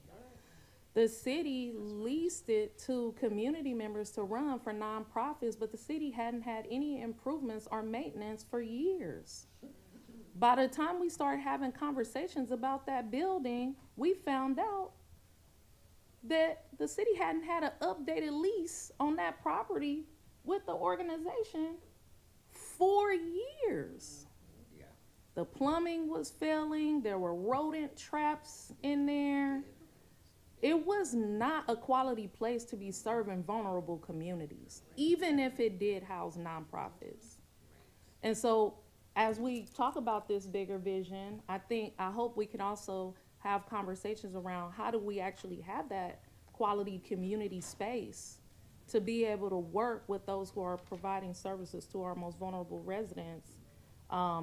In that way, maybe it does end up being City Hall if what you want to do, we could actually accomplish. But these are bigger conversations. I appreciate you kicking it off and all of the comments from the public as well. And I do appreciate the comments of the mayor around the budget, because it's important to not just have deep discussions around the budget so that the city could keep operating and people could keep getting their great pay wages, but we also need to have a deeper conversation about the budget so that we don't continue to double tax residents who are already struggling. All right, thank you. And I believe that the time, if we wanted to come back, would be during the capital improvement program discussion with Public Works this year. So that'd be the time to talk about other facilities or taking our old facilities, what we're going to do with them. So do we have a motion for item number L, approving the cooperative purchasing agreement with TK Elevator Corporation for the elevator modernization at 800 West 2nd Street in the amount of $168,648? Well, since I'm learning up here, I'm gonna just say so moved. Do I have a second? Second. All right, we have a motion and a second. Please cast your votes.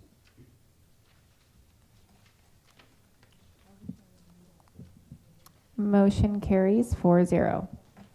All right, so that takes us to the regular agenda item, item number 4. Yes, thank you, Mayor and City Council. At this time, we're going to have the 2024 annual report to City Council. Per the Antioch Municipal Code, the Police Oversight Commission should draft and issue public reports regarding issues described in their ordinance. They bring the public report to first the Antioch Police Oversight Commission, and then present it here to City Council for you all to vote and accept the report. Chairperson Taylor and Co-Chair Williams are here to present the report. Good evening, Mayor, City Council, and staff and community. I am Portia Taylor, Chair of Police Oversight Commission. All right. And I'm Devin Williams, Vice Chair of the Police Oversight Commission.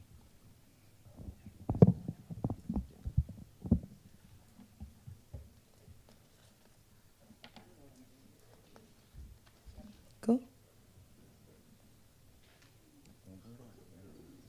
I'm sorry? I don't know where to aim, so I don't think I aim anywhere. Why'd it go off? Probably some technical stuff Where's my phone? Okay. We're good? All right, cool. Okay, so this report was drafted by myself, my co-chair, Devin Williams, in conjunction with the former chief of police, Chief Addington.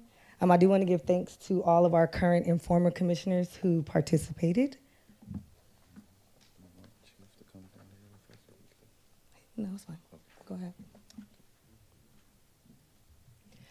So as an introduction, Antioch Police Oversight Commission enhances transparency, accountability, and trust between Antioch Police Department and the community with the scope of policy change and recommendation to the City Council. In 2024, the APOC established ad hoc committees to evaluate key policies, led efforts to reform policies and use of force, internal affairs, community engagement, hate crimes, and the budget. The APD chief and city manager committed to redrafting the entire APD policy manual with Lexipol and the Antioch Police Oversight Commissioners. APOC has been actively involved to ensure community voice and values are reflected in the drafting of this new handbook.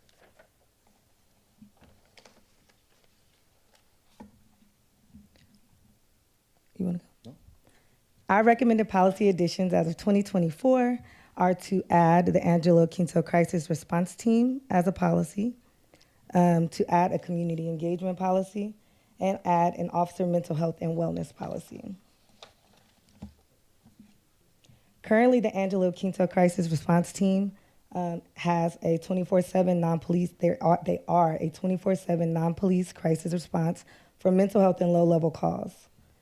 We are asking that there are deployment protocols, so guidelines for dispatch on when to disperse the AQ CRT team, operational collaboration, so coordination between the team and the APD officers, data collection and oversight, so ensuring transparency and effectiveness between both. For community engagement, we are recommending that there is an established formal framework for building trust between APD and the community, that community outreach standards are created, so participation in town halls, meetings, and public forums, engagement programs that include youth outreach, cultural competency workshops, and public safety initiatives. Accountability, metrics to assess engagement effectiveness and public trust. For officer mental health and wellness policy, we are recommending that we recognize mental health as an essential for officer performance and public safety. Mental health check-ins, so regular confidential sessions with professionals. Therapeutic support programs. Access to trauma-informed counseling and stress management for our officers. And confidentiality protections, ensuring no negative career impact for mental health support. For the 2023 through 2025 budget review, an in-depth review was completed of the budget. However, because we were at the end of the fiscal cycle, we as a commission and ad hoc agreed to move forward working collectively on recommendations for the new cycle.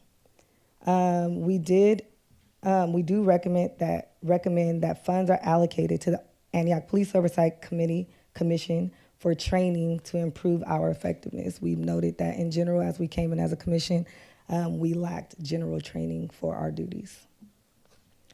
We as a commission noticed several areas requiring additional attention in future budget evaluations. There were several areas that we submitted to the chief at the time, and although we agreed to move forward, those areas will be key points in our review of the upcoming budget.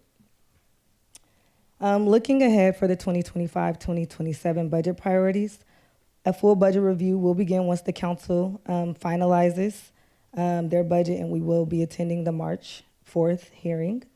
The priorities for the budget is greater transparency in the budget allocation, which I want to thank you because you've been doing that, council. Expanded funding for the Angelo Quinto Crisis Response Team and community engagement programs, as well as training and resources for all of the Antioch Police Oversight Commissioners.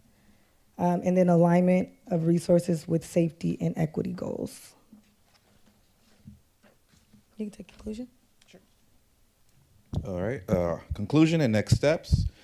Antioch Police Oversight Commission key recommendations: integrate AQ CRT policy into APD policy manual, develop a formal community engagement policy, review feasibility of officer mental health policies, secure funding for APOC training, conduct a full 2025 through 2027 budget evaluation, ongoing collaboration with APD and City Council to build trust and reform policies.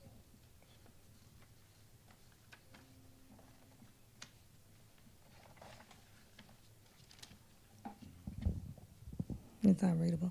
As we present this annual report that's required by our ordinance, we do ask the council to support our recommendations. We encourage the public to continue to support and participate in the Antioch Police Oversight initiatives, and we are open to any questions that you may have. Thank you very much for your report. Do we have any public comments on this item?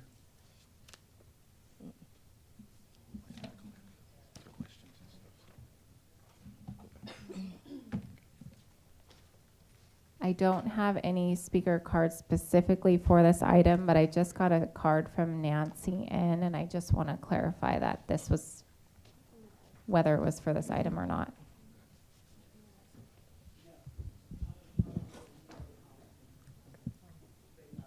Thank you. Okay, thank you. Council comments or questions of the chair and vice chair? Mayor? Yes, yes, sorry. I can, Yeah, yeah. thank you. Thank you for the presentation. I actually was able to see it when I attended the commission meeting as a private citizen. And I think it was a really good report. Just for related to the Angelo Quinto Crisis Response Team, that is actually housed within the Department of Public Safety and Community Resources, not the police department. So my suggestion would be, I know the city manager is probably already working on this because that department has some relationship with the police department around our violence prevention strategies, but as well as the Angelo Quinto Crisis Response Team. So actually, Director Johnson would need to be involved in this particular conversation and around this recommendation? Yes, there are two answers to that. First, on next Tuesday, Chief Vigil and his team, as well as Director Johnson and her team, will be talking about their program areas and department areas, which includes the crisis response team. They have different vantage points. Chief Vigil is going to talk about the impact that it has with his dispatching, as well as service provisions, and the impact on officer callouts and what gets deferred out from them, so it maybe lightens their load, what is useful. And then crisis response under community resources is very different. It is hard to put a policy in Right. for crisis response and also for mental health because we have Officer Bill of Rights. And so those recommendations can be met in different ways. We can strongly encourage affinity groups for officer wellness. And there are steps that are being taken by the APD to address officer wellness. Mental health and crisis response is a bigger conversation that this council needs to have. The price tag is $2.4 million of the general fund in terms of just one program with the Felton Institute. And there needs to be discussions around what does that mean, and then also an overlay of how we're going to address these as a result of the settlement agreement with the DOJ and what that looks like. Thank you. You actually answered one of the questions in that response that I have for the chief. But it's good to know that we will be talking about the relationship shared between the Department of Public Safety, Community Resources, as well as the police department. I believe that there was some training done with dispatch originally to work out any kinks, and I'm sure that's continuing to move forward around communications. I think there were also some policy things that needed to be talked about. So I'm glad both of those departments are addressing that. Around officer wellness, I remember I got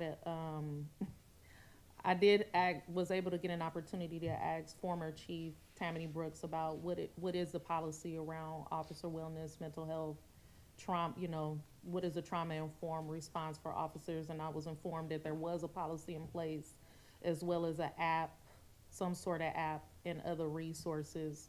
But there was some expression that it wasn't sufficient enough. So glad to hear that that is also a conversation, given like there is broader dialogue happening that actually has been happening around what could happen with individuals in law enforcement if they have unchecked trauma. So excited that is moving forward. Chief, do you all already have a community engagement policy? I remember there was somebody to be appointed over community engagement about, was it 2 years ago or something like that? Is this a reform of that, or is this like something new? So it's both. Yeah. It did exist when personnel was up. It went away when personnel got down. The hopes are to bring it back and merge it with the DOJ agreement positions and have it fall into there. Thank you. This was good, and a lot of the work has already been done. So thank you, City Manager Scott, in the late midnight, twilight hours working on this stuff. I do have a question for the commissioners. So I know we have the ordinance here attached, so you all understand your duties and responsibilities, what you're supposed to oversee, look at, or how to work within the commission. One of the questions I had is, first a statement, then a question. So a few years ago, we all participated in a Bridging the Gap forums around the city of Antioch. The city of Antioch contracted a consultant firm to have conversations with the community around bridging the gap with the police department and trust. And there were recommendations that actually came out of that Bridging the Gap report. Have you had a chance to review that Bridging the Gap report? And do you all have any intention on bringing some of those, reviewing some of those recommendations and potentially discussing them and bringing them forward as we have discussions around reshaping this commission? What year was that form held? The 2020. If that resource can be made available to us, then we absolutely will review it. Yeah, I just think it's important not to reinvent the wheel. City leaders at that time invested a lot of money and resources in that report. I think there were some good recommendations that came out of it, and it was the diversity among those conversations. So I would recommend reading that report and trying to figure out how do we having discussions around when we get ready to like reform the commission or whatever it's going to look like moving forward, how we don't just leave that on the shelf to collect dust, because I think some of that might be important to operationalize moving forward. Thank you for all your work. Thank you. I'm complete. Thank you. I really, on the officer mental health and wellness policy, I think it's definitely needed, but a cautionary note under the proposed addition, mandatory mental health check-ins require officers to participate in regular confidential mental health check-ins with licensed professionals. This would be a meet and confer item and negotiations between the city and the various unions, and I just want to raise that flag. I do want to mention, I'm sorry to interrupt, I think that that's proposed on the PowerPoint in that manner, but in the actual report, it does not read that way because we know that we can't require people to, under their medical rights. I know if that's the recommendation, then, it's acceptable. The recommendation to the is council, not that they're required, is that they have access to. The next step would be to meet and confer. It's not, even though it may sound right, there is a legal issue here, I think, and I just want to be careful.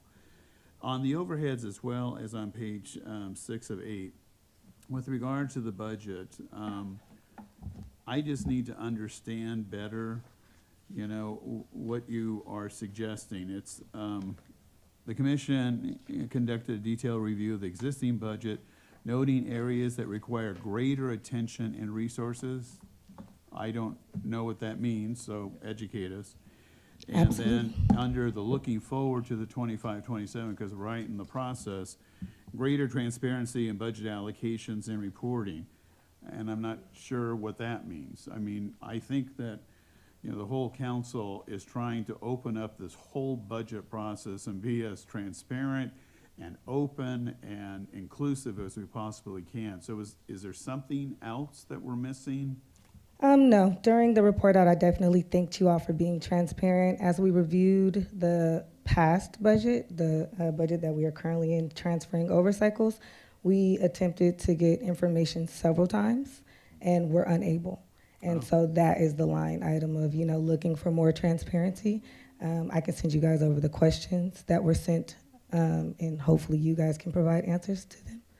Well, it would be helpful. I mean, you know, I think that's a good suggestion, and that's why I'm asking, to let us be aware, because, I mean, you call it out on the overhead, you call it out in the report. It's like, well, what is the problem? What is the issue? Completely understood. Informing us, I think, would be very helpful. And with regards to the report that Councilmember Torres Walker talked about, not only for the commissioners, but the city councils, because we need to read it as well. Okay, that's all. Right. Do you have anything? To Councilmember Freitas's point, if you could email us and the city manager with those questions, because we definitely want to get ahead of them, especially with the meeting next Tuesday, if we could, you know, be looking at that as well. Absolutely. And one of the things we are also going to be doing with the budget, it can be super complicated to try to understand it, and with a lot of different parts of the budget, and so we're going to try to make it as, not just for you all, but us as well, make it as simple as possible so that it's digestible. But thank you both, and hopefully the whole APOC will come to the budget study session next Tuesday. We should be present. All right, thank you. Thank you. Yeah, thank you very much for your report and for all the hard work that went into this effort. I watched the APOC meeting, and it was evident that you both put a lot of time and energy into that, into the work that you did, and took it very seriously. So I just want to thank you both and the entire commission for the work done on this report. All right, do we have a motion to approve, we have reviewed and to approve the Antioch Police Oversight Commission APOC Final 2024 Annual Report?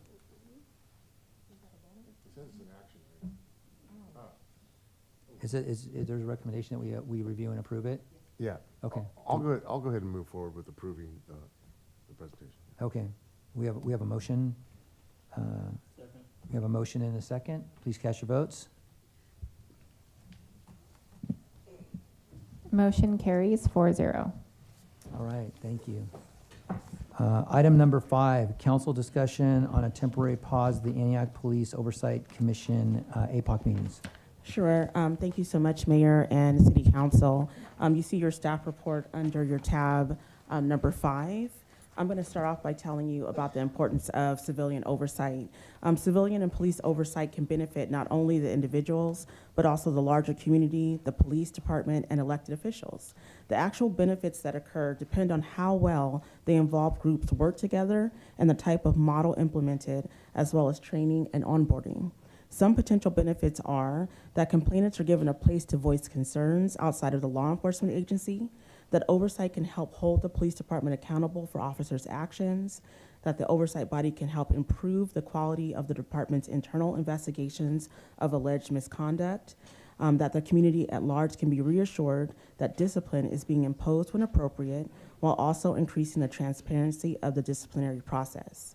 Oversight agencies and bodies can help improve community relations by fostering communication between the community and the police agency, can help reduce public concern about high-profile issues or incidents, and can help increase the public's understanding of law enforcement policies and procedures.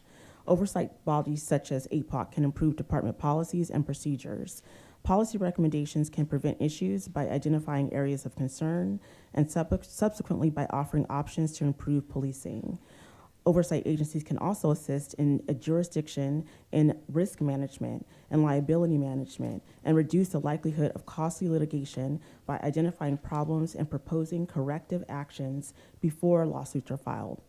All of these potential benefits help to support the goals of community-oriented policing, which seeks to utilize problem-solving techniques to address and to work in a cooperative effort with the community to proactively address concerns and issues. This is only when the body is set up for success. So when you go to your staff reports, we see that the APOC Commission started early in 2024. From my brief time here, I think I'm almost at 4 months, I have not seen any sort of onboarding or training schedule for this commission. As the report says, there have been many canceled issues or meetings due to lack of quorum. There are currently 4 commissioners, and we're supposed to have a minimum of 5, and we are allotted 7 with the ordinance. So the discussion that you all will have tonight is how to assist this commission in being the best representative of the needs of this city, especially in light of the settlement agreement. There are certain options and considerations to include reviewing and refining the current ordinance, interviewing and selecting additional commissioners, establishing a robust onboarding program, providing comprehensive training for commissioners, developing rules of decorum, and ensuring adequate funding for APOC training on into the future. So the recommended action is to provide direction to staff about implementing a temporary pause of the APOC meetings so that we can assist them in having operational structure, a strategic plan, a work plan, and robust and adequate onboarding. I'm going to turn it over to our Assistant City Attorney for his part. Yes, when it comes to actions that the council can take with giving direction to APOC, the way that the ordinance is currently set up, the council cannot direct APOC to take a pause. Of course, the ordinance could be amended to give the council that authority.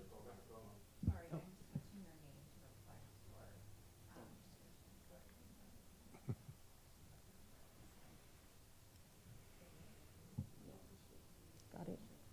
All right. So, Excuse me, was his mic off? Was your mic off the whole time prior? No. Okay, just then. Okay, thanks. so I'll step back to where I think that I was. So where the council does not currently have the authority to kind of direct APOC to take a pause, and the council could get that authority, but we would have to amend the ordinance to kind of put that in there, which of course would, we would have to bring it back you could direct staff to research it, bring it back at a future meeting, and then we'd have to go through the normal ordinance steps. Another option that would be available to council would be to direct APOC to consider taking a pause, where at the next notice meeting, for example, APOC could have that as an item where they would vote on it, and if they have the votes to take a pause, then they could decide to do that on their own. And, May I ask a question? So I don't have the ordinance right here, but as I recall, the ordinance said that there are APOCs to meet twice per month, except Yes. for August and December, I think. Yes. And so you're saying that APOC has the authority to pause themselves in spite of that requirement? I believe that in my discussions with the interim city attorney, we both believe that if they were to vote themselves to give themselves a temporary pause, that would be something that would be acceptable. The issue kind of becomes the fact that the council does not have the authority they can direct APOC to consider certain actions, but they do not have the authority to direct APOC to take certain actions, if that's clear enough. Yeah, I just find it ironic that the council can't require it under the ordinance, but the commission that's required to meet twice a month. Not that I wouldn't want them to move in that direction, but it just seems unusual to me that we wouldn't have the authority under the ordinance, yet they do, whereas they're required to meet twice a month under the ordinance. And I believe that that would come from the fact that the APOC is supposed to be an independent commission, so they are appointed by the city council to carry forth this mandate. And if they were to decide in their own power that it would be in their best interest to take a pause, they would be able to. For example, when it comes to certain things such as at the last APOC meeting, it was determined that the next APOC meeting was going to be falling on a holiday. So it was either to try, they were given the option of either trying to put another meeting in before the holiday or sometime after the holiday, or just kind of skip that meeting and go on to the next month, which would be the next meeting in March. So there was only one meeting in February. So I think that because the commission does have the authority to act independently, and was kind of created in that way, they could decide to make the pause if it is in their best interest. And I just want to say there's nothing that prevents this council from directing us to return with proposed changes to the ordinance, or directing us to prepare and return with a plan of action to implement a pause for APOC for a specified time as the choices are. I would like to make sure that everybody understands that I don't know how this ordinance was set up because I wasn't here. I've run police commissions, as some of you already know. We are not under federal oversight, and this is not a commission that was put in place by a federal consent decree nor a federal court. It is tantamount that this city makes sure that the commission is functioning because we actually do have a settlement agreement. So whatever we need to do to make sure that they're on solid footing, I would suggest this council do it because they're looking at us. DOJ was, in our midst, and we didn't know it a few weeks ago. And also, anything that gives this commission a foundation of operational integrity only benefits the police department and the public.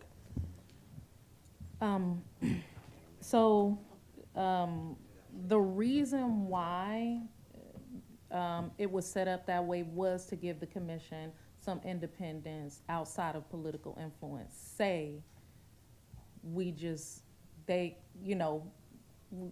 anybody want to come in and just for any political reason decide, okay, boom, the commission need to stop meeting, because it needed a level of independence to be able to do its work, to bring it more integrity. And given that, there are stronger police commissions out there. In my opinion, this isn't the strongest civilian oversight commission you could have, even in the country. It's probably actually the most limited civilian oversight body you could have. And so to give them what was allowable under the state of California, with us being a general law city, to give them as much allowable power as we possibly could, this was one of those powers, just to explain. And no, the city was not under federal oversight when the APOC was established, but those of us who knew that there would be a fallout and that we needed to get ahead of the potential of any oversight, we had the forethought to not just change policies related to the police department, but also put the APOC in place to get out in front of it. So we had enough, thank you. We had enough sense as a council to do this before any oversight happened, which was actually a benefit to us, because without it, there could have been other consequences. That's right. I actually agree with every staff recommendation in here. I often talked to our former city attorney about trainings that's available to APOC, experience, and also making sure that they're equipped to actually do their job without overstepping the authority of the city council. And so I agree with all the recommendations. I'm wondering if you feel like that's a practice of you all would go back and kind of work on that and come back to the council with some examples or your best thinking around how to move forward. And then I guess my question, my other question about the APOC is, out of all the current seated commissioners, which are currently four, which I would be interested in knowing which commissioner has the most experience and background in working with law enforcement. Sure. Thank you so much, Councilmember Torres Walker. So yes, initially this commission was staffed by the city attorney's office. And so since coming here, that has moved over to the city manager's office, just given the experience of the office, as well as the, oh, he's not here, assistance of Chief Vigil. Also, this commission is now staffed by Chief Addington under his police executive contract, and our police attorney is our assistant attorney here. So we have a bigger team in the last couple months to adequately kind of reset and ground this commission in better practices moving forward. So yes, that has changed, and we do need time to actually take an assessment of what it's looking like. Also, in terms of the ordinance, there are key areas that this council needs to talk about in terms of who is on the commission. You know, the lack of a youth, the lack of a business person, the lack of a police officer, you know, somebody who knows tactics, who has been in the field. And so in terms of the people who know the most about policing, I believe that it would be Chair Taylor in terms of her. I believe we have one yes, commissioner that one actually commissioner. has worked with the Oakland Police Department. And Commissioner Haddon, I believe, yes. Commissioner Haddon. Yes. And I believe Commissioner Taylor worked with vulnerable populations Yes. who are in prison. Mm-hmm. I think the ID, which could be the same but different experiences. Mm-hmm. I just wanted to point out that Commissioner Haddon came with that experience from Yes. working in law enforcement. I don't think I'm against anybody being retired from law enforcement being appointed. I don't know if there need to be anybody active unless they live in the city of Antioch but work for another law enforcement agency. Mm-hmm. I mean, and also a CSO, there's a lot of different options. I think that you shouldn't be paid by the city of Antioch if you appointed to this commission. I would point out that there is already in the ordinance, no member of the police commission shall get compensation. Yeah. Right. And I would say, So I would say if you're a CSO, you're being paid by the city, and that would be against the ordinance. okay. And then also too, in terms of the people who do have experience, a requirement should be that they actually show up. And I absolutely agree. And from what I understand, there are actually 2 letters of resignation, maybe 1 or 2 letters of resignation from other commissioners who resigned from the commission earlier outside of Miss May, and those resignations have not been made public or available to the city council. So it would be nice to actually have those. And it also mentions, when I looked at the ordinance, Antioch faith-based community representative. It also mentions Antioch business community representative. It also represents an employee or student of Antioch Unified School District. So, I mean, as the city staff looks forward, I think it'd be important for us to look at those individual representatives, if they're already in place, and if not, if we could consider adding those representatives to the table. I think we should look at what we have in place now, but every commission has a public application process where you can apply to be on the commission. It's similar to this commission. And so I think it should be some clarity around what seat are you applying to be appointed to on this commission. And if I'm not wrong, or we can change the appointment process for the commission, this particular commission altogether, but then I would be remiss to do that unless we're gonna change the appointment process for every commission across the city, where the applications go to the city clerk's office, city clerks turn the applications over to the mayor's office, the mayor reviews the application, interview applicants, bring applicants here to the council for discussion, based on the mayor's recommendations for discussion and appointment, which is general for across all commissions. What happened different with this commission, and it did take a little time. The former mayor actually received all the applications, worked with the city clerk's office to see which individuals, based on council districts. And rather than taking the task into his own hands, he actually allowed each council member to interview the applicants from their districts. And I don't know how other council members did it, but I had 3 youth from the Antioch Council of Teens, 1 additional resident, and the city clerk. And we interviewed each applicant. We had a metric system, and we actually submitted 3 or 4 names to the mayor.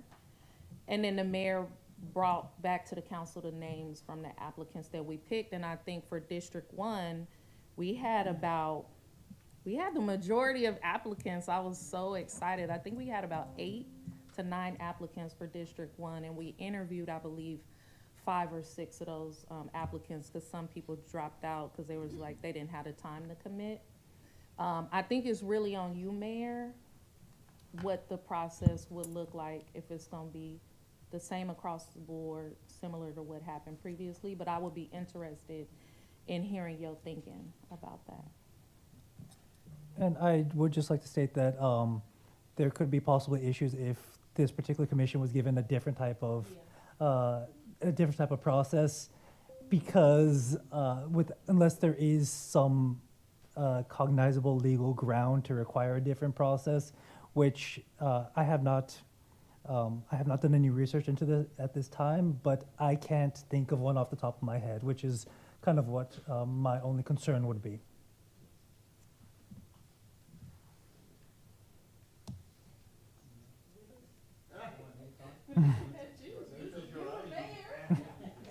I don't know if anybody else had any comments. So to your question, Councilmember Torres Walker, I would like to see the process be consistent across all of the commissions, so that it's fair and it doesn't create problems for our city attorney's office. I definitely think that having the ordinance amended and brought back as quickly as possible, that would address these issues we're discussing tonight, would then set the direction we're going to be heading. So I don't know how quickly city manager and city attorney, we could get something, some things for us to talk about ordinance-wise. I believe we may be able to have something by the first meeting in April. Not March? No, sir. Okay. No, whenever you can get it is fine. I guess my point is I'd like for us to move as quickly as possible on this, because the ordinance is going to dictate a lot of what we're going to be doing going forward from if we change up what the requirements are for the makeup of the commission, then we need to approve that as we're interviewing folks.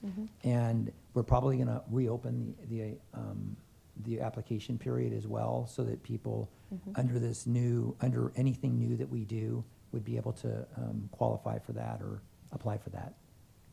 And I just want to ensure that the instructions are clear when it comes to, do you want kind of a full review of the entire ordinance, or are we just looking at kind of giving the city council the ability to maybe make pauses or things like that in the nature? Do you also want us to look at amending things when it comes to the makeup of the council, things of that nature?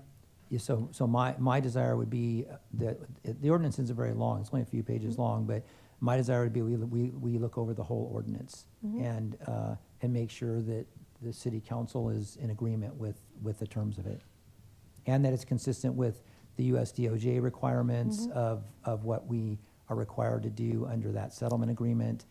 Sure. So when we crosswalk it, then we'd have to make proposed changes to align it.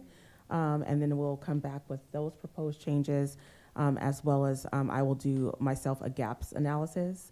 So based on the current, and I did this every year for the commissions I was on, based on the requirements in the ordinance, like Councilmember Torres Walker pointed out, where are we lacking? So if those are there people in every district, as it says, is there a police person, as it says? So we can give you a snapshot of that as a baseline, and then proposals to align it with the settlement agreement, and to make it more robust in terms of training, required training and onboarding as well. I know that Chief Behill has some ideas about how every commissioner should go on a ride-along as a part of training. Everyone should attend ABLE. There's a robust training calendar that should also be implemented as well, so it's a package. Okay. Yes, Councilmember Freitas. I just want clarification. You're talking about making the process the same for all commissions, or not just this commission? I'm saying the interview process for this commission would be similar to the interview process for all commissions. What we presently Correct, do today? correct. Okay, because I think this is the only commission where we actually designate representatives from specific areas. It is, correct. Okay, but you're not saying that let's apply that concept to others. I am not. Okay. But I think what Councilmember Torres Walker was asking is if we're going to have a different process Oh, no, for okay. interviewing I folks just- in I this just wanted to- commission. I have a question for the city clerk. We advertised for vacancies on the police oversight, and I think it was like mid-December. And I asked the question, and there were 12 people who applied. So they've been in limbo for this entire period of time. If the direction from the council is, no, we're going to open it all up, I think we need to communicate to those 10, 12, however many people there are, what we're doing. Because they've been just hanging on. And frankly, I think it's bad to ask people to volunteer for our boards and commissions and leave them hanging for 4 months. I don't think that's appropriate. So I would respect whatever the decision of the council is, either to interview those 12 people and make selections, or to hold it in abeyance until we have a review. One way or the other, we need to communicate to those individuals, and frankly, to apologize that it's taking us this long. Yes, thank you. And we will be happy to send out a thank you for applying a letter to all of the applicants. Additionally, we are currently setting up interviews for Tuesday, March 4th. At this time, I have 11 applicants. I have been calling them this past week to set up interview times with them. And so that's where we're at with the process. So you're setting up with Yeah. 11 of these applicants? That is correct. And we're not going to do that?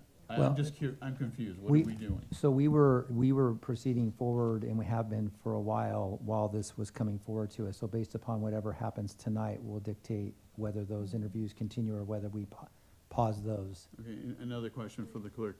When, on this police commission, when a person submits an application, are they indicating what category they qualify? So they are indicating the district they reside in, as well as whether or not they're a faith-based community, business, and I forgot the other two criteria. Education. Or you, And without knowing who they are, is it is a group well represented? What is The- Of these categories, do we have faith-based, do we have education? What kind of backgrounds do we have? No, we actually don't, because we have currently 3 resignations. I think we don't have anybody representing youth. We don't have anybody representing school district. District 1 currently has no representative. I believe Commissioner Oha was selected by the previous mayor to represent the faith community. I mean, it's up to you, Mayor, if you want to look at that differently.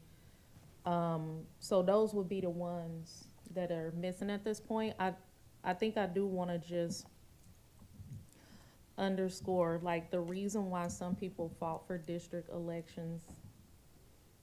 I'm sure we all understand why people fought for district elections. People fought for district elections so that people in the hills wouldn't keep electing themselves to govern over poor working class people. That's why people fought for district elections. And so, although it might not be across the board for every commission, that some people might just say what district they live in, I do think that it this particular commission, it is important to have representation from residents in each district who might know, who live there, who understand the challenges there, and who can work collectively with the commission, but also be like the voice and in their community. So I would not support eliminating that for that reason. Also, I think it's important to revisit the ordinance to add all of the onboarding processes, procedures, any potential new seats, but you also don't want to pack over, like have 20 members, you know what I mean? You don't want to create so many seats that then it's hard to have a meeting, or it's hard to measure what progress is because it's so many people, right? We're not Los Angeles. And then I don't know if I would be in support of stripping this commission of the only independence they currently have as a commission, given that they are one of the weakest commissions, police civilian oversight body. One of the only powers, like independent powers they have, is around the pause. And I think taking that away would be unfortunate. But I just want to say that I think having these public conversations, inviting people to the table, it seems like you've been having conversations with commissioners because some have agreed to the pause already. I think if the commission has already, I won't say surrender, but if the commission has already agreed to the pause already, that it would make sense to just potentially have them have another meeting, take an official vote to pause while we have the ability to do our work up here, would be my recommendation. And I do think that would be kind of the cleanest way to deal with it at this point. I also just kind of wanted to make one possible clarification when it came to, having a representative from the faith-based community, the business community. Those aren't requirements of the commission. They are simply factors that the commission can rely upon. Code section 4-3.103, subsection C, states that the mayor and city council shall strive to appoint and confirm at least those types of things. So while those are things that are definitely things that have been kind of identified as important factors to look at, it is not something that must absolutely be met. So I just want to make sure that that was clear. And so then anybody, even if they did not fall into one of these categories, of course they have to live in the city of Antioch, but if they don't fall into one of these categories, they would still be able to apply for the commission. Yeah, and to your point, Assistant City Attorney, my goal is to make the ordinance clear so that we don't have wondering how it's implemented. And so that would just be, for example, an area of clarification, just as you said, would be helpful. Ma'am, so I'm still wondering, with the people that have applied, we're going to say if you're still interested, there'll be a new process, or are you going to interview those? At this point, I think I want to conclude this discussion here and figure out what the desire of the city council is as far as that goes forward. But to the extent that there's a potential for changing up the makeup potentially of that group or whatever that looks like, interviewing folks apart from knowing that that's the full requirement would be premature. Well, from what I see here in front of us, number 2, direct staff to prepare and return with a plan of action to implement a pause of APOC for a specific time and bring said plan to the future council meetings. That has been properly noticed to amend ordinance number 2212CS that created the commission. Can we give direction to staff? I mean, that's what's here. I don't know if there's another step to that we need to do, but for tonight, that's kind of where I'm looking at going. Yes, that direction could be made, and also if council desired, they could also request that APOC consider taking a pause at their next meeting. Could we do both simultaneously? I mean, Yes. could we do both tonight? One would be like, and then I also don't wanna like overstep here. It's like, we vote to tell the commission to, you know what I mean? It's like, Well, like what would is, you all would go back to the commission, discuss that, but also do this other thing? So, and I just also want to make sure that we don't forget that there would still have to be public comment before a vote would be taken, but I think that a motion could be made to, one, direct city staff to comply with item 2 on the staff report. And for the second action item would be to request APOC to consider taking a pause at the next APOC meeting. It would be requesting, not directing them. So then APOC could decide not to do that, but it's kind of, it makes sure that there is no problem with overstepping the bounds as they currently exist in the ordinance. Well, then this goes back to your duty, Mayor. The APOC currently does not have a quorum to meet or make any decisions. And so, in order, I mean, this is like, this is where we at. So I'm not gonna backtrack on why that is, cause we know. But like, they currently don't have a quorum, so this would mean that you actually do need to expedite the process of appointing. I would point out. Or what is the other alternative? Can they meet without a quorum to take a pause? Unless, I believe that they still have a quorum because there are four members. Oh, 4, okay, great. There's 4 members out of the 7, so they have enough. 4 out of 7, great. They have enough to So- reach quorum. If one other person were to resign, for example, then it would be down to 3, then there would be no quorum, and then we would have the issue that you're. Please don't resign. No more people. Please don't resign.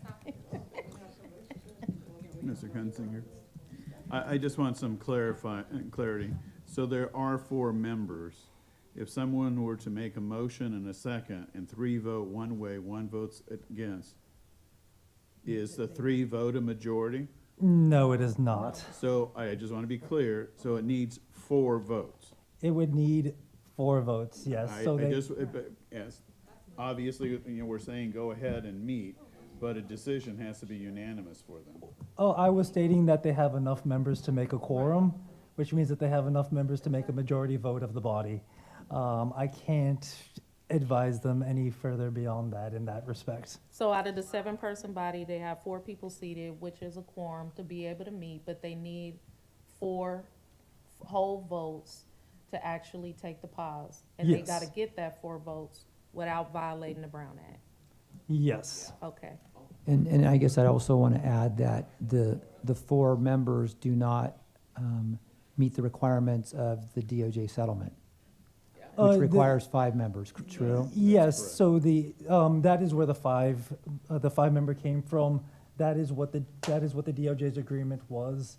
And therein lies my reason for the pause until we get a 5th member on. Yes. So, and get these other 4 or 5 items shored up.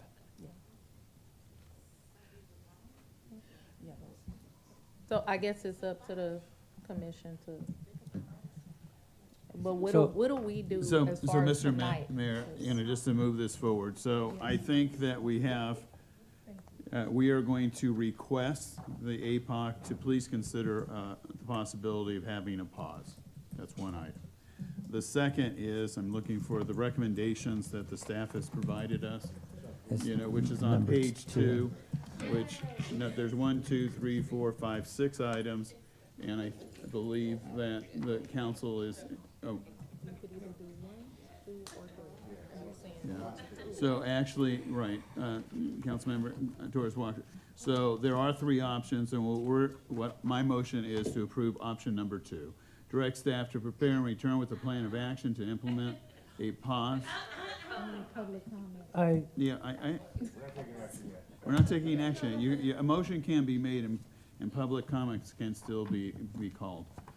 Of APOC for a specified time and bring said plan to a future council meeting that has been properly noticed to amend ordinance number 2212-C-5 that created the commission. And council member, do you also want to add that the council recommends the pause okay, in addition? I Okay, did. all right. So we have a motion on the floor. Now we have public comment. Yes, thank you. Do we have any public comment for this item? Mayor, I currently have 5 public speaker request forms. The first public speaker will be Erica Ralston, followed by Leslie May and Myra.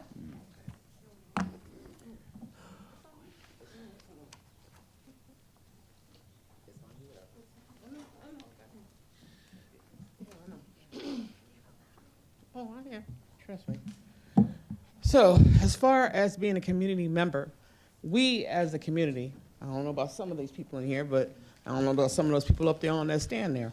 But as far as the community goes, we as a community have been begging and asking for Antioch Police Oversight Committee. Then when we get it, because of the powers that be and playing their little behind the scene games, people started quitting. They started resigning.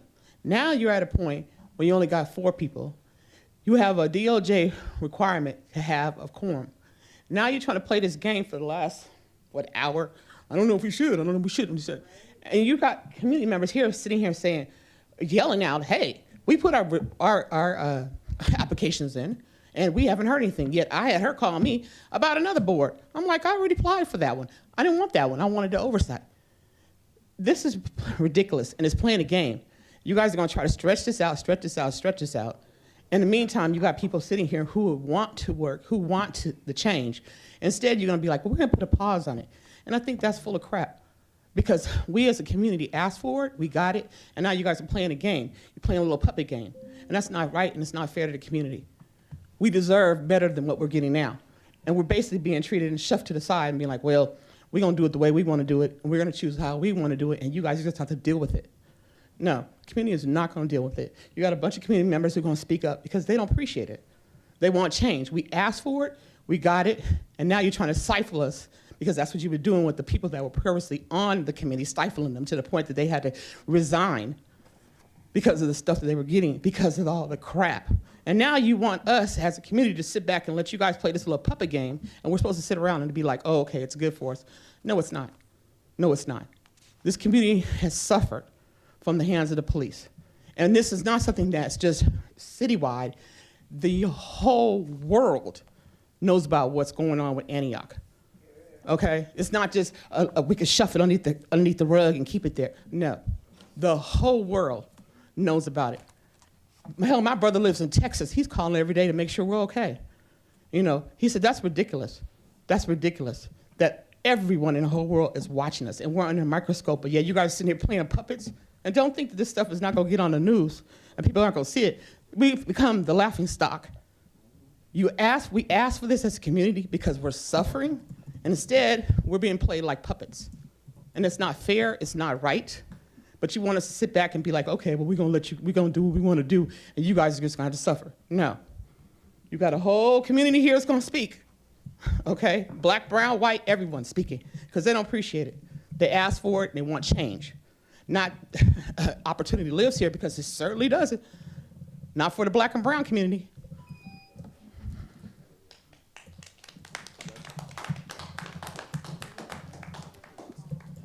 Next speaker is Leslie May, followed by Myra and Melissa Case.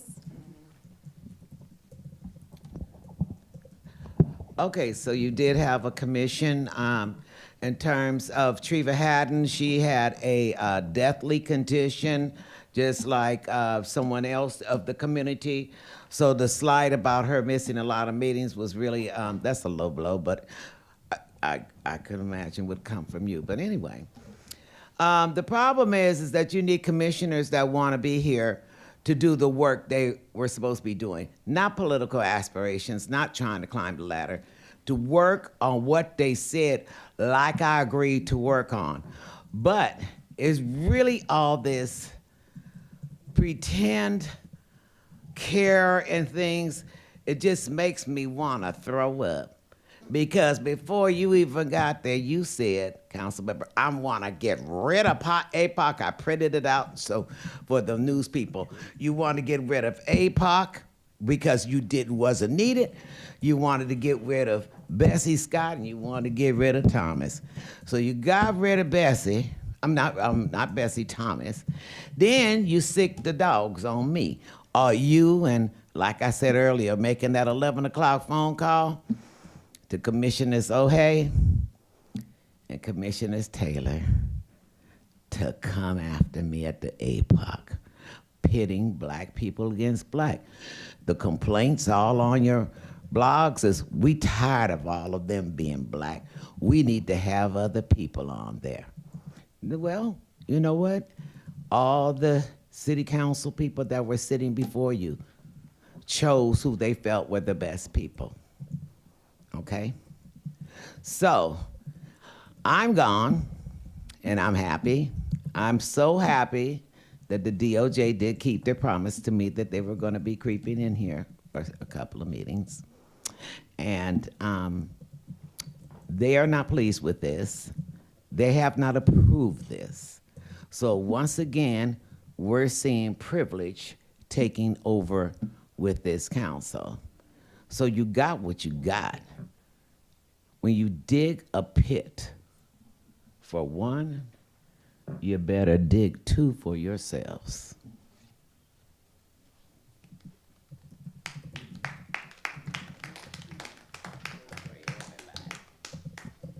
Next speaker is Myra, followed by Melissa Case and Gavin Payton. Okay. Hello, Commission. Sorry, give me 1 sec. Okay. So I wanted to speak about item 5. We should make sure our own political endeavors don't take away from what needs to get done.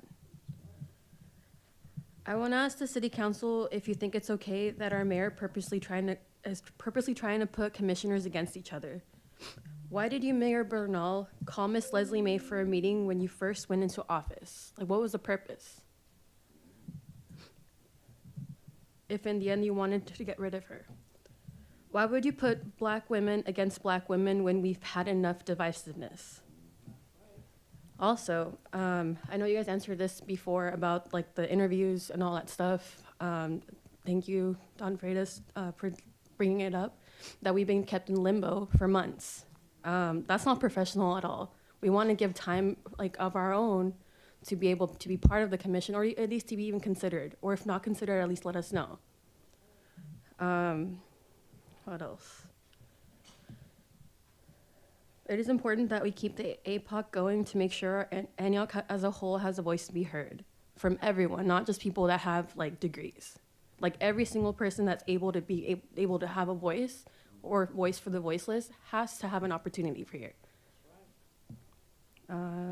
That's it. Thank you.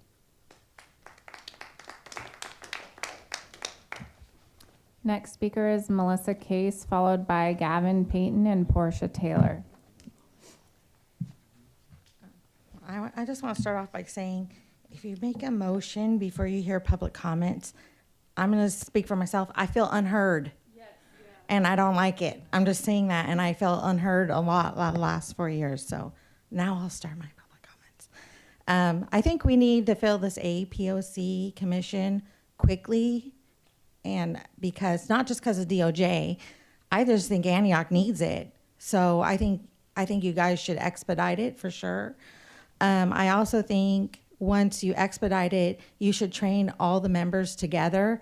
I've watched every single commission meeting. They do need training. I think they're doing a better job each time. But it's very clear they need training. And I appreciate them. I just want to say that. I do appreciate them, and I appreciated the report. I read it all. And I guess, really, that's just my comments. I think you should, I have another one. I think you should expand it, because I watch these meetings and I see people come up and complain about an experience they had with an APD officer, and it seems to go nowhere, or maybe we just don't know as community members. So I don't know if anything is happening with those complaints.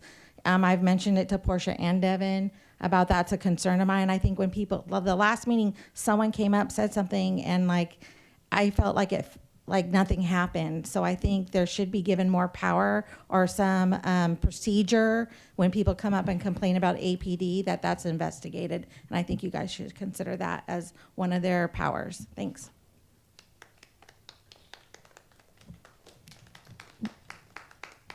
Next speaker is Gavin Payton, followed by Portia Taylor and LaShonda McDowell.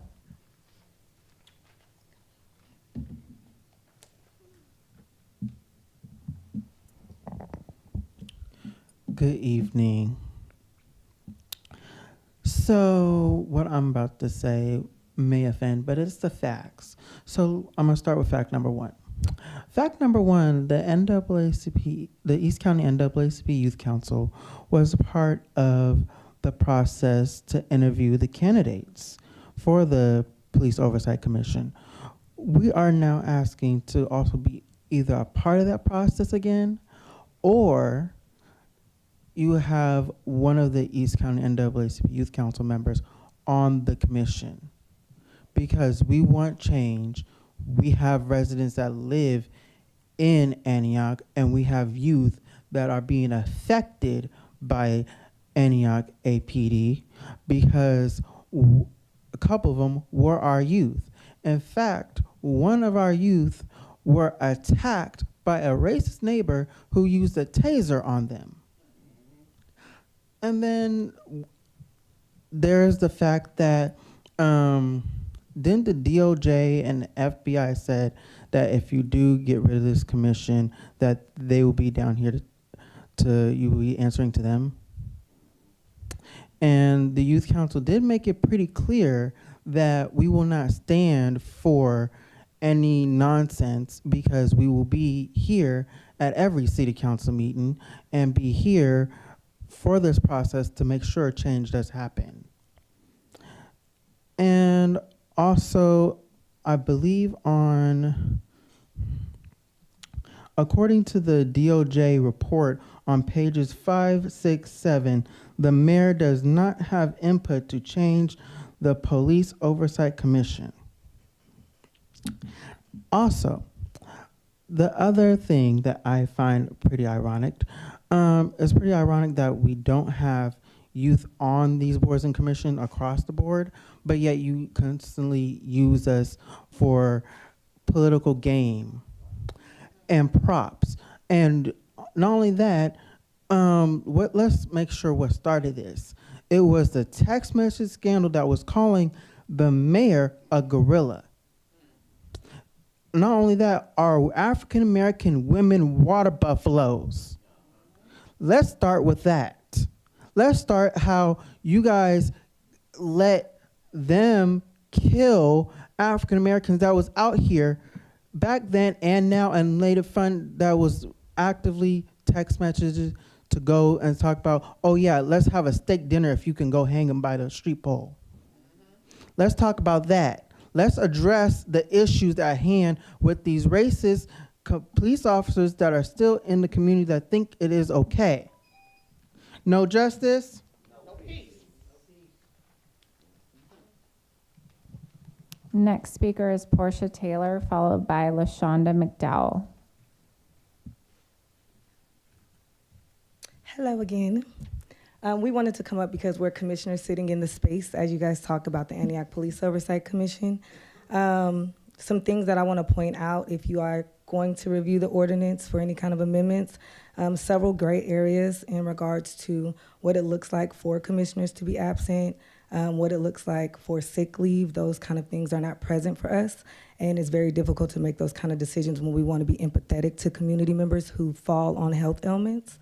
Is there anything that you want to mention in regards to our ordinance? Or you? Mm-hmm. Mm-hmm. Go ahead.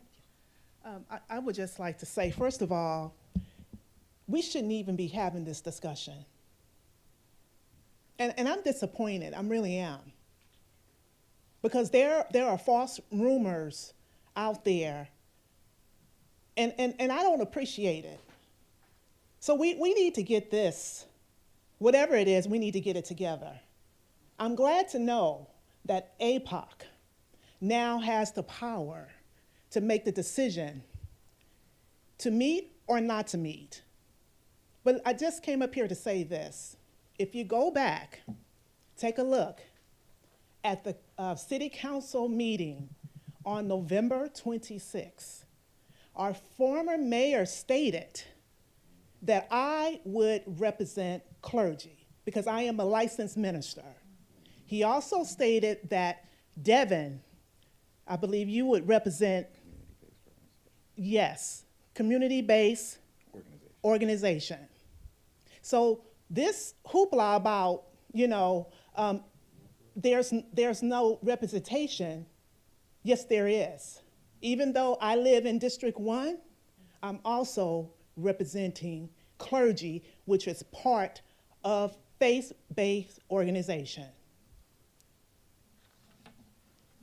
Happy Black History Month. As we stand here united, very much so Black, all of us. And I do want to just point out, as my public comment, as a public citizen, as well as a commissioner of Antioch, that APOC also stands for unity. It's been mentioned several times here tonight that people have been placed in divisive situations. I'm a very strong-minded person. Not today nor tomorrow will I ever take a script from anyone. If I said it, it's because I meant it personally. And at any time, that can be addressed personally. Have a good evening.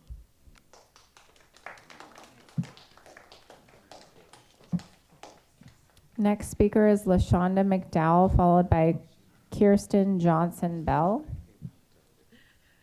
How you doing? I'm LaShonda McDowell. I'm just coming up here to speak on accountability and divisiveness. Things have happened. I've been present for the meetings for the last probably year or so, and I just wanted to say that accountability is necessary. While the blame is on some of the new council, we have to take accountability for some of the things we did and the repercussions of the things that happened. I just want to say there's a lot of insinuations and a lot of attacks on APOC, council, so on and so forth, and people need to stop being divisive. Think about what they could have done to contribute to the outcomes, and let's try to move for progression and not keep fighting each other. I don't know what to say because I don't like public speaking, but hopefully everybody knows what I'm speaking to, okay?